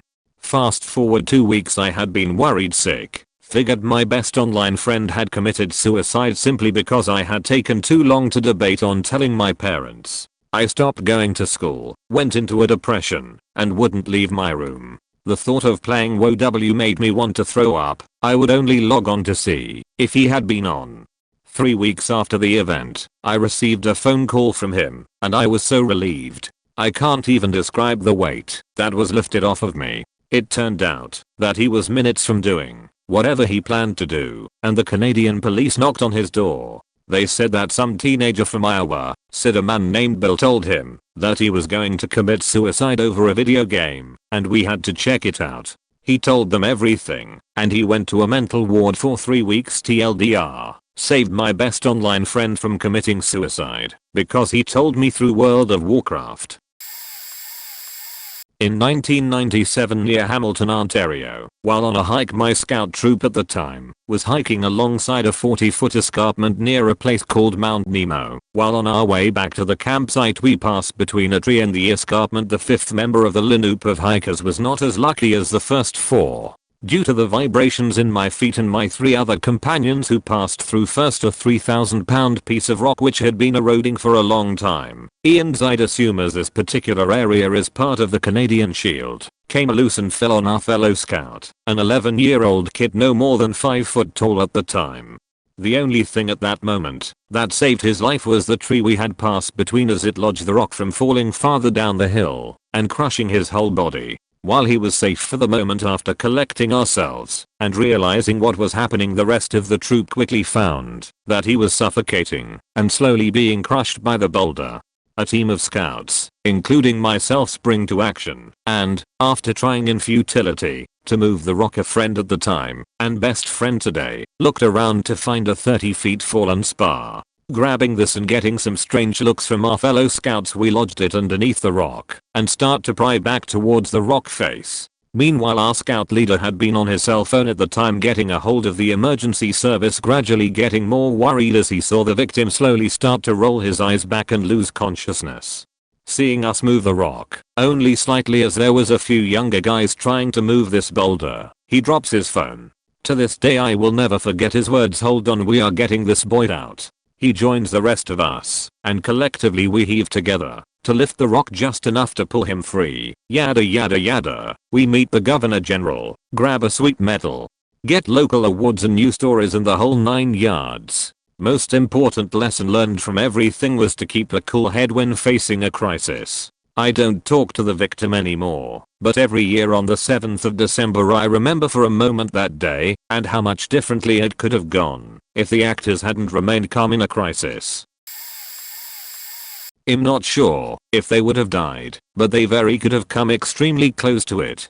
Both times were at heavy metal shows. I'll tell the stories below. Point 1 of the shows were called Rock the Block in Las Vegas.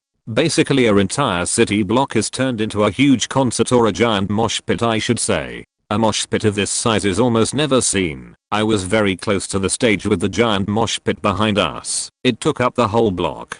I was with my friend's girlfriend. She kept asking me to let her go mosh. I really didn't want to, but I did after a while of begging. We both went in and did our thing, but from the corner of my eye I see her drop. I wasn't sure if it was from a punch or not. I had to start punching my way through a large part of the pit to get to her. No one picked her up, so she got roughed up because of people stepping on her. I picked her up, and I had to do one of the hardest things I've ever done. I had to front kick my way through the biggest mosh pit ever while holding this knocked out girl. Screaming and kicking my way after a while and almost passing out myself, we got out of the giant show. I found out she just passed out from lack of water. She was fine, but I'm very glad I was by her, otherwise it could have been very bad. This is a photo of the crowd. It's not a very good one, though. Point the other story was yet again at a heavy metal show. This one is pretty short. I was in the pit doing my thing and I saw a guy get knocked out by some big jerk. The guy left him on the floor and no one ran over. So yet again I ran over and I picked him up. I've never met this guy before, but he was out cold. I took him outside, got him some water, and left him with all the staff members who ran over to help him. I walked away before he woke up. I'm not sure why, but I preferred it. He didn't know who helped him. Kinda weird, I know, but that's just me. Well, this is a half-ass saved somebody's life story, but the mandatory counselor I had to attend afterwards made it seem like a pretty big deal. I was 8 years old in the car with my father and stepmother. Well, we had just dropped off my best friend at the time and were making the final stretch home from American Adventures theme park. I did what I had always gotten into the habit of doing, which was yell at my dad/stepmom every time we started driving that they needed to buckle their seatbelts. They never would, unless I specifically told them to, and that day was no different, except for the passed out man going 70 or 80 miles per hour straight at us. We were going 45 down a 2-lane road with a barrier and woods to both sides. About 100 yards up we see a truck swerving and accelerating. He lost control and crossed the median before my father could swerve to avoid him head-on collision. Both trucks were totaled. Oddly enough, he was driving a truck which was the same year, model, and color as the one we were in, with the exception that ours had the extended cab for passengers. Well, the man who hit us had overdosed on sleeping pills and thought it a great idea to take to the road shortly after. He had a wife and a family, and no seatbelt attached. His head was busted open on the dashboard, where he died on impact. My father had multiple broken ribs, and I remember him bleeding from his eyes for whatever reason. My stepmother braced for impact. Bad idea, I wouldn't recommend it, and broke both of her wrists and legs along with a few teeth. No idea how. This was before airbags, mind you. As for me, I had most of the skin on the left side of my face scraped off, but wasn't seriously injured. I remember crying and wanting my mommy after seeing myself in the rearview mirror, while my father struggled for consciousness and tried to console me. Not a very proud moment, and is really most of what I remember about the incident. Everybody made a full recovery and I didn't end up with any crazy scars. I was told that there was no way any of us would have survived if we hadn't been wearing seatbelts. So seriously, people, put on your fucking seatbelts. I can't believe that anybody needs to be told this anymore. During the summer of 2008, I, along with some people from my church, stopped by a local beach after serving on a mission trip for a week. As we were getting ready to go out onto the beach, I was a little delayed because I wanted to put on sunscreen, safety first. When I was done, I went out from the hotel and the first thing I saw was one of the girls in our group far out into the water. Thinking it strange, I began swimming out toward her. While swimming, I noticed that I was moving pretty quickly, much more quickly than I should have. At this point I realized that both she and I were stuck in a rip current. Unfortunately, neither she nor I knew how to deal with rip currents. In fact, by the time I reached her, she was hysterical with fear. I later found out that her legs had actually locked up from fear. I did my best to try and push/pull her to shore, but I was not able to. Seeing as she was floundering, the best I could do was to keep her head above the waves. I was just barely able to bounce off the seafloor, keeping her head and mine above the waves. I have never been more happy that I was taller than at this point. 6 foot Asian. After 20 minutes or so, although this was one of those situations where it felt like a lifetime, the lifeguards were able to make it out to us and bring us both in. The girl was unable to move for about 30 minutes, but afterwards she thanked me for rescuing her. The icing on the cake in this situation was that a rainbow appeared right at that spot later that afternoon. I don't know if you believe in miracles, but I definitely witnessed one that day. TLDR, saved girl from drowning. Rainbow appeared marking that exact spot. I once saved a girl. Grade 2. We went to school near a hot spring and one time had a field trip there. Anyway, she couldn't swim without a life jacket and ended up swimming in the deeper part of the pool without one. Long story short, I was next to her and she started to sink. Now believe me, drowning doesn't look like what you would imagine it to look like. There is no splashing or screaming, just arms upward, mouth open, and terror-stricken eyes staring up at you.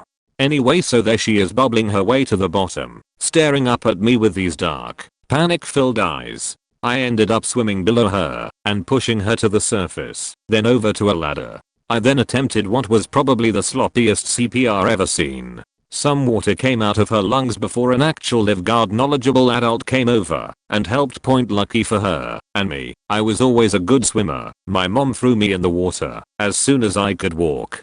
But here is the twist. Moments before we had been sitting in the sauna, we were in 2nd grade and pretty much just exploring the place, and she was asking me how I learned to swim so well. In trying to explain it to her in the best of my 7-year-old abilities, I made sure to note that if you want to swim, then you can't wear a life jacket. Else you will just use it float instead of doing it yourself. It took me a little bit of persuading. I didn't understand why she wouldn't take it off, because being 6 or 7 I had always assumed that everyone could swim, but she was just being lazy by wearing a life jacket. Anyway, off we go, and she tears her life jacket off and jumps in. Now that I think back on it, she was doing pretty good for someone that had never swam under their own power before. She was going strong for about 40 or so seconds as we made our way to the deep end point, but then she started panting, getting more and more tired, and she just took one last gasping breath and started to sink. I figured that she was just playing around with being able to dive underwater for the first time without the jacket. But then she looked up at me. I'll never forget that look. Without it I would have just swam off, but the shock and terror in her eyes made me rethink point. Anyways, just wanted to say always watch your children in the water. You never know what they'll get up to. Point TLDR. Saved a little girl from drowning when I was 6. I'm a bit late to the party, but I need to get this off my chest, so here goes. 2 months ago, a family friend was staying with us for a couple days. He's been a diabetic his entire life and has gone into shock at our house once before, but we were able to feed him some granola bars and get him normal that time point. When I woke up in the morning to get ready for school, around 5:30, I'm 15 and in high school so no late starts for me. I went downstairs and heard my mother in the basement working on something. Walking past the living room where our family friend, Paul, was sleeping, I heard a sort of deep groan. A shiver went up my spine, and I instantly froze, because I remembered that sound from when he previously had an attack. It was a low, almost pained grunt and I will never forget it. I wrote it off as paranoia, not wanting to barge in on him sleeping, and went to the kitchen. When I heard the noise again, I knew something was wrong, so I turned on the living room lamp and saw him staring at the ceiling with glassy eyes, sweaty and still. Knowing that he was alone for the night and could have been like this for hours, I called for my mother and told her that he was in diabetic shock. Paul told me the last time this happened to just feed him sugary foods, so that's what we did, along with giving him a cup of juice. He became irate during the feeding and nodded off a couple times. My stomach dropped when he didn't snap out of it like he did last time. I decided to 911 and calmly told them what was going on. It was the oddest feeling. I was so detached and cool that I was worried they would think I did this to him somehow and asked them to send an ambulance. My mother went outside to wait for the ambulance and told me to keep an eye on Paul. Waiting for the ambulance took an eternity. I could hear the sirens, but they didn't seem to come any closer. Paul stopped breathing twice. His breath just slowly dwindled until I couldn't feel it anymore and his pulse started to go funny. Shaking his shoulder and telling him in a completely calm voice, while panicking a bit inside, that he couldn't leave me was the absolute scariest moment of my life. Looking back on it, I was so scared that he would die in my arms after knowing me for only 15 years of my life. The paramedics finally came in and started working on him, but listening to his pained screams as he thrashed while they administered some sort of liquid and held him down was kind of scarring. Point. I felt completely fine and decided to go to school. It was like it didn't even happen. I made it through about 22 minutes of class before it finally hit me and I broke down in the back of my app chemical class. The school counselor told me that my actions very likely saved Paul's life and I was simply having a delayed reaction to the event, which was good because it let me keep a level head during it. I still don't know what to think about the whole thing, so I just kind of avoid doing so, but I had the need to try and put my feelings into words. Paul is okay, life goes on, and I feel a bit more confident knowing that I can go into a situation like that with a rather calm countenance. Pointy LDR, an old family friend nearly dying in my arms got me out of app chemical. On my first ever trip to Florida, I went out on the beach to walk in the seawater for the first time alone. Now, back where I live, in Kentucky, not a hick, I'm a strong swimmer for my high school swim team and I also lifeguard at the YMCA in my local country club. Well, I went out and was walking and saw a mass sort of between the surface and underneath it, and it was making a noise. I thought it was a shark, stupid me, and pulled my phone out to take a picture. When the flash went off I saw that it was a man. He was pissed drunk and had apparently just left Pineapple Willie's because he was wearing a shirt from there. My hotel place was right next to it, and I jumped in and pulled him in enough to where he wasn't partially going under anymore. Well, his friends were gone, his phone was ruined, and he had no clue where he was supposed to be, so he slept on our hotel room couch. He woke up prettiest, and he saw we were making breakfast.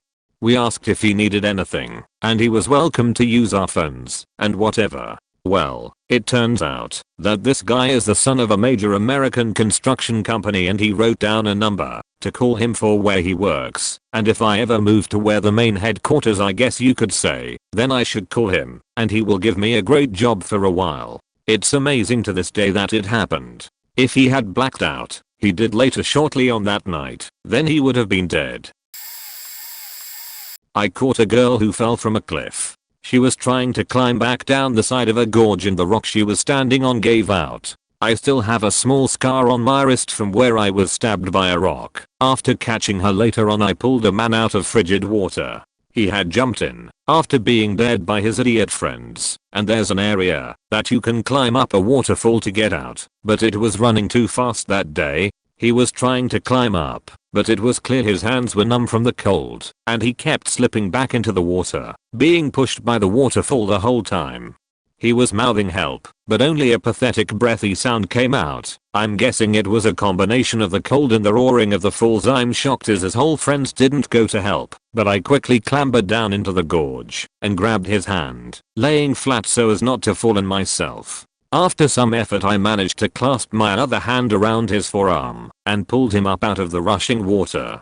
He offered some breathless and clearly very sincere thanks, but I just gave a quick no problem before climbing out of the gorge and grabbing my stuff, shooting a quick glare at the friends who had basically encouraged their friend to risk his life and then were too chicken shit to help when push came to shove. That whole situation had pissed me off, so in lieu of yelling I grabbed my pack and continued on my walk. The look on their faces told me they had gotten the message.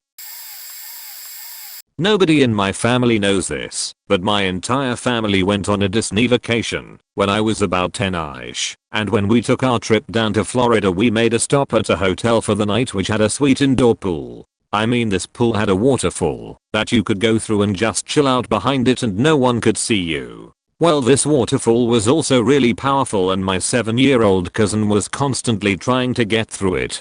But her parents wouldn't let her because she couldn't really swim. She was just walking around in the water. Well, she managed to get one of those small boogie boards and paddle through the waterfall. After listening to her parents constantly yell at her the whole time we were swimming, I decided to go over and tell her to go back so she didn't get in trouble. Well, turned out when going through the waterfall it pushed her down under the water and knocked the board out from under her. I got there just in time to save her as from drowning. I wasn't a powerful swimmer, but I managed to grab her by her arm and pull her up on a tiny ledge behind the waterfall. I guess the reason the family doesn't know about it is because none of them saw it, since it was behind the waterfall, and because we were both so freaked out by what just happened we were just glad she was fine. I think I actually might have. When I was about 18 I was at a party at an old friend's new flat, and a few of his friends from a hometown had done the 3-hour drive up for the flat warming. These were guys that I knew, had drunk with a few times and they were my friends, but we were by no means super close. Anyway, party winds down, and there's me and this one other guy left sitting in the lounge watching early morning television. And all of a sudden he turns to me and says, "Can I tell you something? It's a secret and you have to promise me you won't tell. Mutual friend." I was like, "Oh yeah, okay, can't be too serious, go on." He says, "I'm actually here to say my goodbyes to mutual friend. I'm going to kill myself when I get home." I'm sitting there, totally speechless. What the hell is a drunk 18-year-old girl supposed to say to something like that? And to be honest, I don't really remember what I said, but I do remember being in tears a lot and having a huge deep and meaningful with him about why it was a bad idea. And all these other things he had to live for. The whole thing was about his fiancée who had cheated on him and gotten pregnant to this other guy. I don't really know how it ended, but I think it was the reaction of this girl that he'd not long gotten to know totally breaking down over the thought of him killing himself. Anyway, I saw him about 2 years after that back in my hometown and he seemed happy enough and was moving on with his life, and most importantly he was still alive. So it seems whatever I said must have worked. When I was about 7 or so, I saved my little sister's life. One day my dad was outside in the driveway cleaning the car, and my mom was inside. I can't remember what she was doing, but I remember she was busy. I was bored, so I would go between hanging out outside talking to my dad, or playing inside the house. At the time my little sister was about 3. The first time I went outside to talk to my dad, my little sister came along. After going back and forth between the driveway and house, I realized I hadn't seen her in a long time. I asked my dad where she was. He said inside. I didn't think so. So after looking around I asked my mom where she was. She said outside. I tell her that's not what dad said. I remember that day being very hot. I think it was summer. The 3 of us went all around the house and neighborhood trying to find my little sister. After a while, I decided to look in the other car, the one that wasn't getting cleaned. I opened the door and see her curled up on the floor all red-faced. She got in, but couldn't get out because of the child lock point. If I never had asked where she was, my dad probably would have gone inside and she would have been left alone in the hot car. I'm incredibly thankful that my 7-year-old self asked where she was. I couldn't imagine my life without her. My story happened when I went rafting for the first time on the Middle Fork of the American River. Since we were one of the better performing groups that day, our guide had us go down first on one of the rapids where people more likely to fall off. We stopped by the side of the river in a little inlet so that we could help people who fell off their raft on the way down. Needless to say, a rather large lady ended up falling off of her raft and was quickly sucked under. She ended up going under our raft and between the cliff face/rock. I should note that prior to going down that rapid everyone was told that there was one part along the side of the river where the rock was overhanging slightly above water level, making it hard to see that it was actually a clear passage directly beneath the rock. So if you got sucked into that area you were actually supposed to push yourself further under so you could pass under the overhang and emerge unscathed on the other side. This lady, however, didn't seem to remember that. She ended up trying to keep her head above the water between our raft and the rock. My sister's boyfriend and I were at the front of the raft, closest to where the woman was stuck, so we acted fast. I pushed off against the rock, face as hard as I could to create an opening, which wasn't very easy. It being a full raft, the water trying to push us against the rock and me being a 5 feet 5 inches scrawny Asian guy, during which me, my sister's boyfriend, and the raft guide managed to pull this nearly 200-pound woman into our raft. For the rest of the trip she proceeded to talk about how well she did to not drown. Nobody had the heart to tell her that the entire ordeal could have been avoided if she had just listened to / remember what all the guides said about that rapid beforehand. Our guide later told us that he had considered jumping into the water to pull her further under with him so that they could just pass under the rock, but he was glad he didn't have to do that, being in his late 50s, possible early 60s. He was a really awesome person, though. I received praise and whatnot afterwards, but I didn't really feel that much of it, since even when we were pulling the woman out of the water, I probably contributed the least, being of the smallest build out of the 3 who pulled her out. But yeah, that's my oh shit, there I was rafting story. Your story is amazing, and you seem to be an amazing person. Sorry for shitty grammar. It's due to the fact that my grammar is shitty. I debated on mine because I never felt like I did much, but here it is. When I was in my senior year in high school, I was in my 6th period class, Algebra 2nd, debating in my head about dropping Algebra 2nd. I'm lazy and I dislike math. When I asked my teacher if I could go take leak, a not so clever ruse to get out of class. As I was going down the walkway, this classroom was on the 2nd story, I noticed a girl who was attempting to jump over the railing. I say trying, because she was a little on the heavy side. As I stood there dumbfounded as to what was going on, a teacher from down below was screaming, "Get her! Get her!" It dawned on me that this girl was mentally handicapped and was just throwing a fit and decided to jump off the 2nd story. So not knowing how to go about this, I tackled her to the ground and tried to hold her there. Now before you say what? Why would you tackle her? That's cruel. It was all I could do. She had almost jumped off and there was no time to think.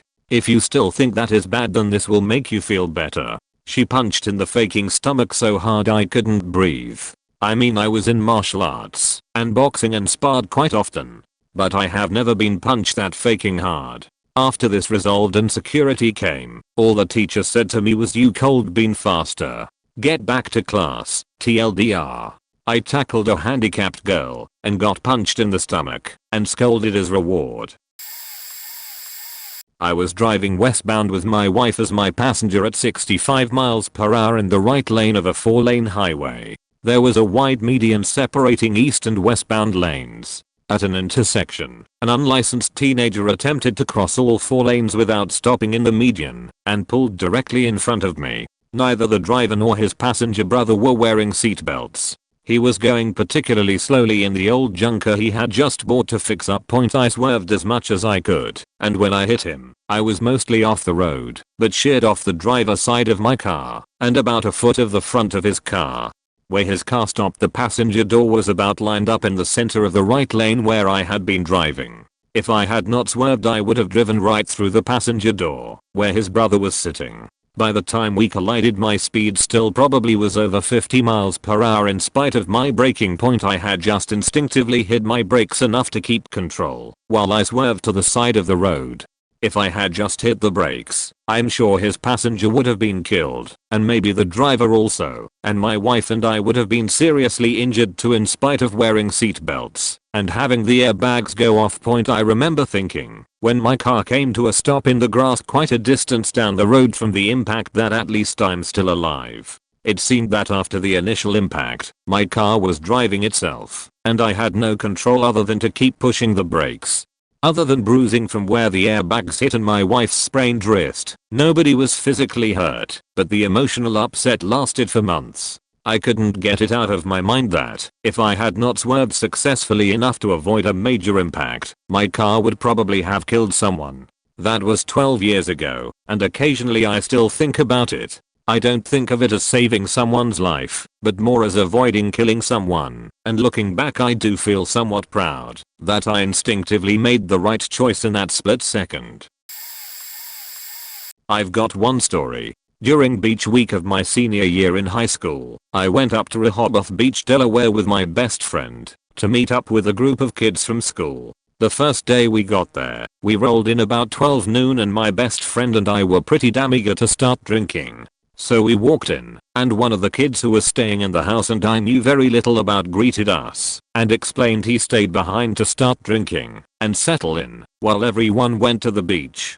Now, what I had known about this kid was his dad owned a big construction company in our hometown, and he had lived a kind of spoiled rich kid life. He explained to us how he had multiple handles in his bags and wanted to start playing games with us. The kid eventually comes back with 2 1-liter Smirnoff Ice handles, a bottle of Jägermeister, and a bottle of Jack Bean.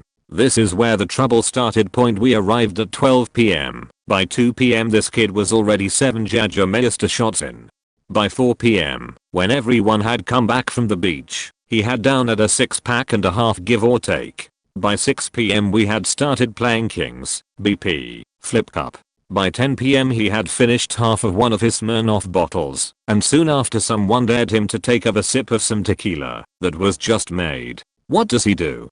chugs half a red Solo cup worth of tequila. This is when the drunken, mindless, raging started. He began arguing with his girlfriend. They both eventually found their way to the street about a block away from the house. When people in the house started to go check out what was going on, they both stormed inside and up to their room. This was around midnight. Then everything seemed to calm down for a bit.